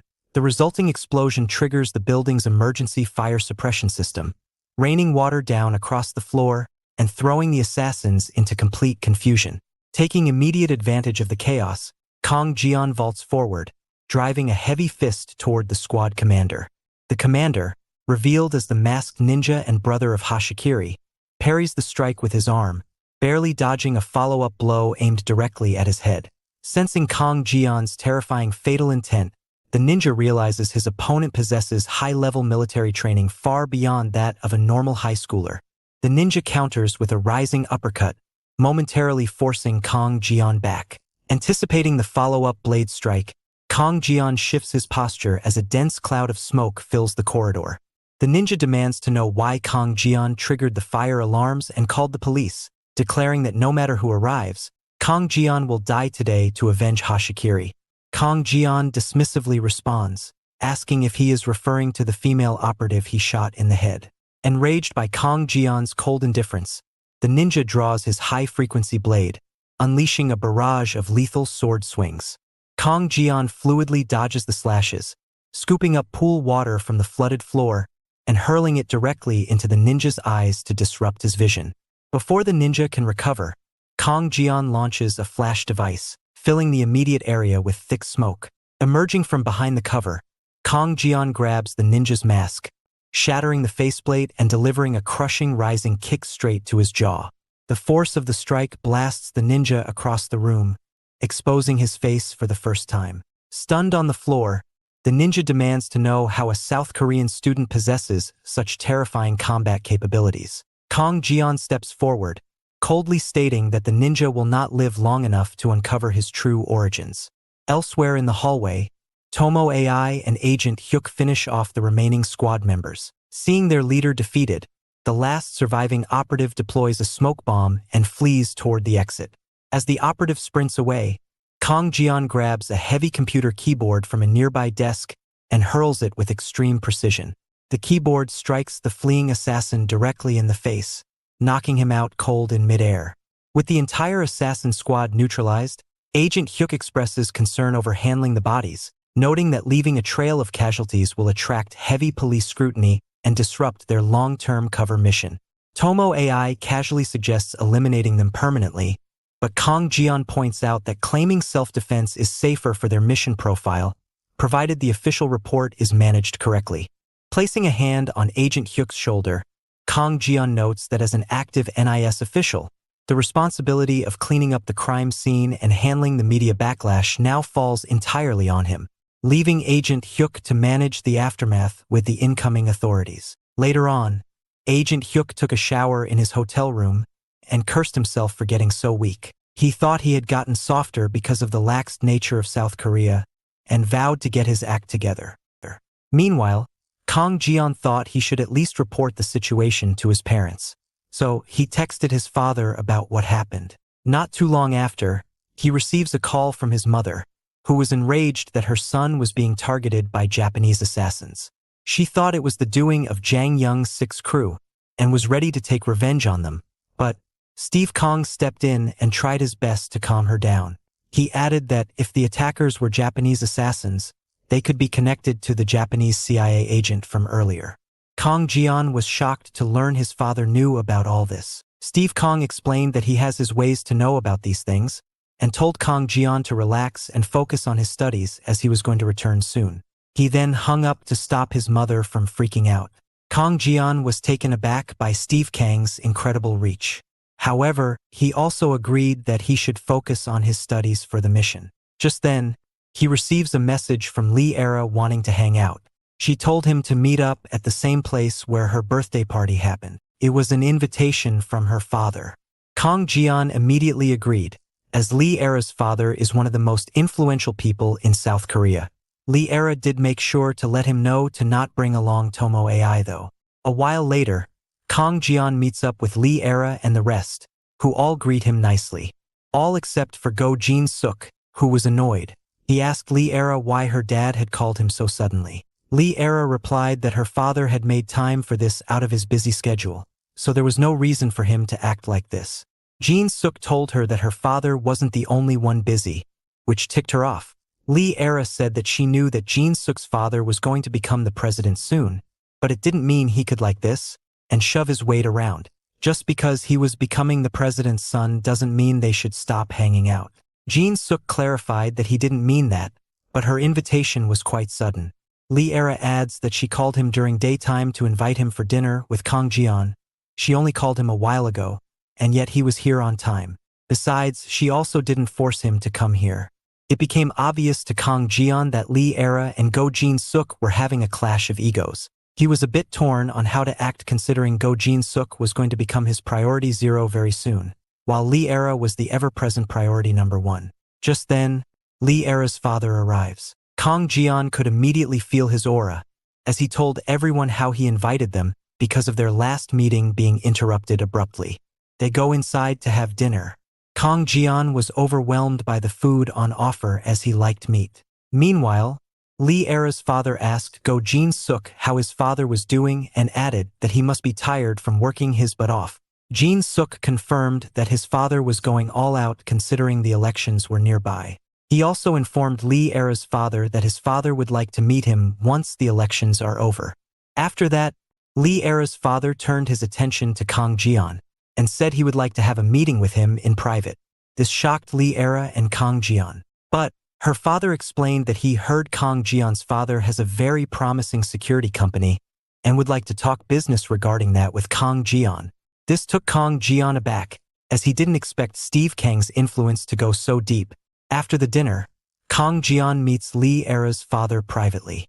He tells Kang Jian that he lied about talking business with him to avoid suspicion. In reality, he wanted to talk to him about something away from Lee Era. He mentions that he heard Kang Jian has tremendous martial arts skills. The reports he received from Guam backed it up. So, he wanted Kang Jian to go study abroad with Lee Era in England after graduating from school. He mentions how he doesn't feel comfortable with normal security personnel and would feel much more assured with Kang Jian by her side.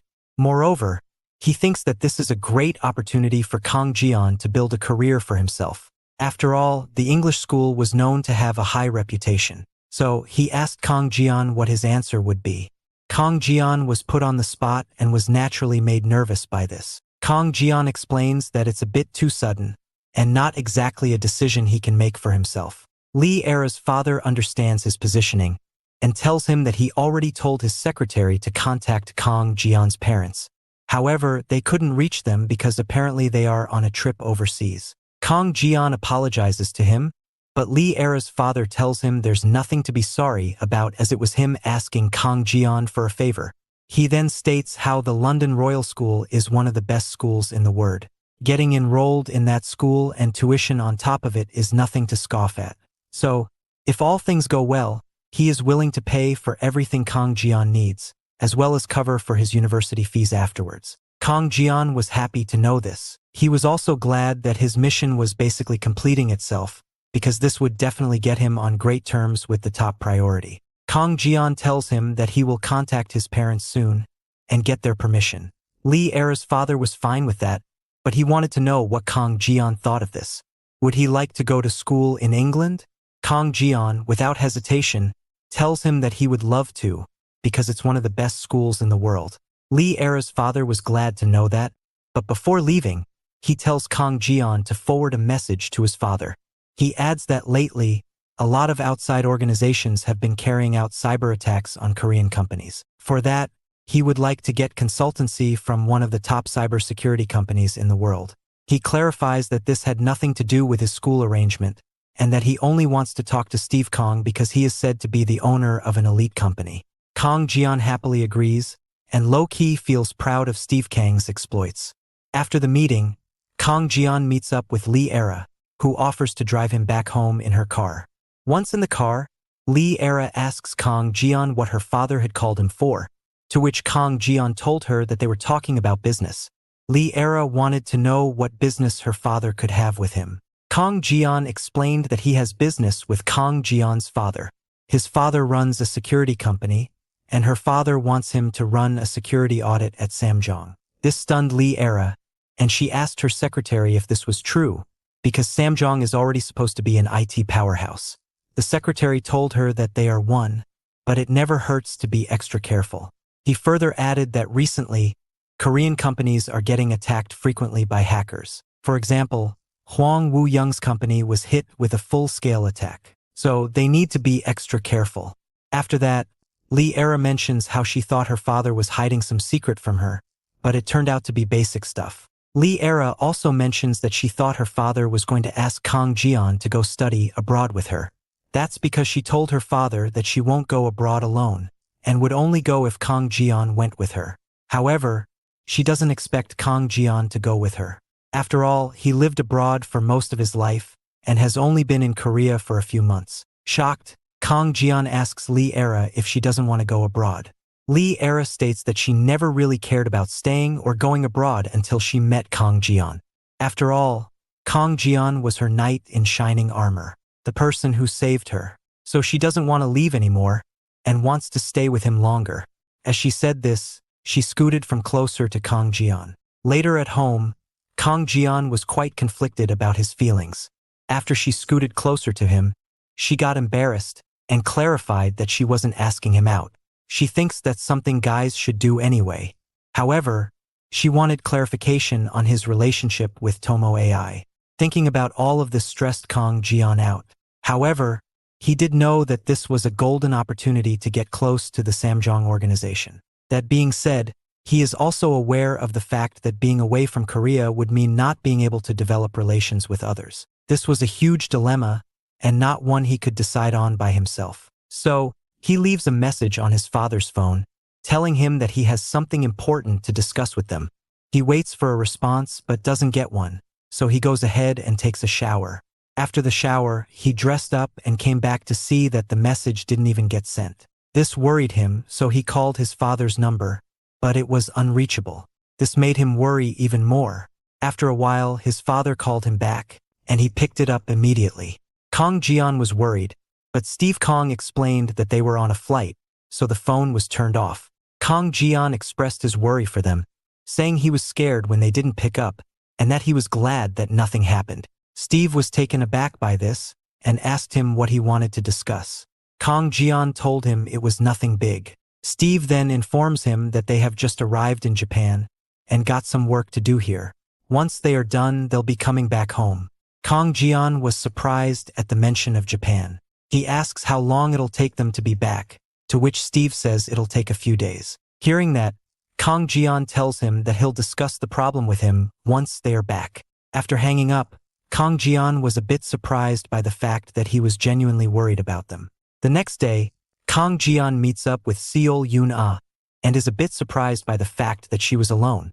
Yoon-ah reminds him that he promised to tutor her. That's why she called him. She wanted him to teach her some English. Kang Jian tells her that he was a bit worried earlier because his parents are away overseas and he couldn't reach them on the phone.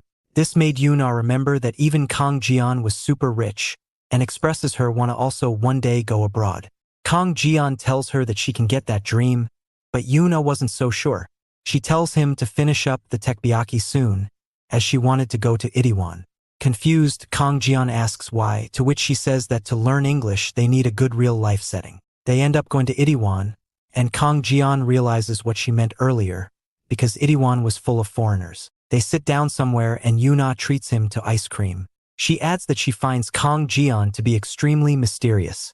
After all, he is someone who is fluent in Japanese, English, Chinese, and even Spanish according to him. Kang Jian thinks to himself how she missed out on French and Russian too. She wonders how he could master so many languages while being in America. On top of that, he is a math genius, a great athlete, and he can fight too. Kang Jian laughs it off and mentions that he used to live in Japan before they shifted to the USA. As for the other languages, he picked them up while trying to make friends. Seol Yoon-ah then asks him what his life's goal is. She states that her own dream is to go to a medical college and become a doctor. However, Kang Jian didn't have a life goal yet. Yoon-ah could tell from his lack of answer, and she found it ridiculous. After all, Kang Jian, with his grade, could go to any type of college in the world. If someone like him doesn't have a dream, it demotivates average students like her even more. After that, she mentions that she didn't just treat a rich kid like him for free. She wanted him to walk around with her and teach her some English. Kang Jian followed her around and helped her talk with all the foreigners around for the sake of experience. After a long day of talking, Seol Yoon-ah was exhausted. Kang Jian wanted to call it a day, but Yoon-ah spots a group of foreigners coming their way and insists on continuing for a bit longer. She waves at them. However, the guys turned out to be giant American soldiers. They take a liking to Yoon-ah and offer to take her with them for a little bit of fun. Just then, Kang Jian stepped in to protect her. They didn't like this and wanted him to step away, but Kang Jian just kicked one of their caps off their heads, which surprised them. The scene immediately escalated. Afterwards, Kang Jian and Yoon-ah chill at the bus stand, waiting for a bus. Yoon-ah mentioned how it was a hectic but a fun day regardless. She also likened it to a date, which kinda took Kang Jian by surprise. She asked him why he was acting like that, before stating that she knows that he was dating Lee Era. Kang Jian clarified that he wasn't. Yoon-ah suspected Tomo AI to be his girlfriend then, which he denied even quicker. Hearing that, Yoon-ah looked at him and asked if she had a chance with him. Later on the bus, Kang Jian was genuinely tired out by all the baddies wanting him. Just then, he receives a text from Tomo AI. It was a link which led to a news broadcast. The news showed that an explosion had occurred in a Japanese factory that was suspected to be a Yakuza hideout. Caused a lot of damage and many casualties too. Tomo AI texts him again, informing him that this was the hideout of the assassins who tried to attack them earlier. The hideout of the infamous Hashikage Gumi.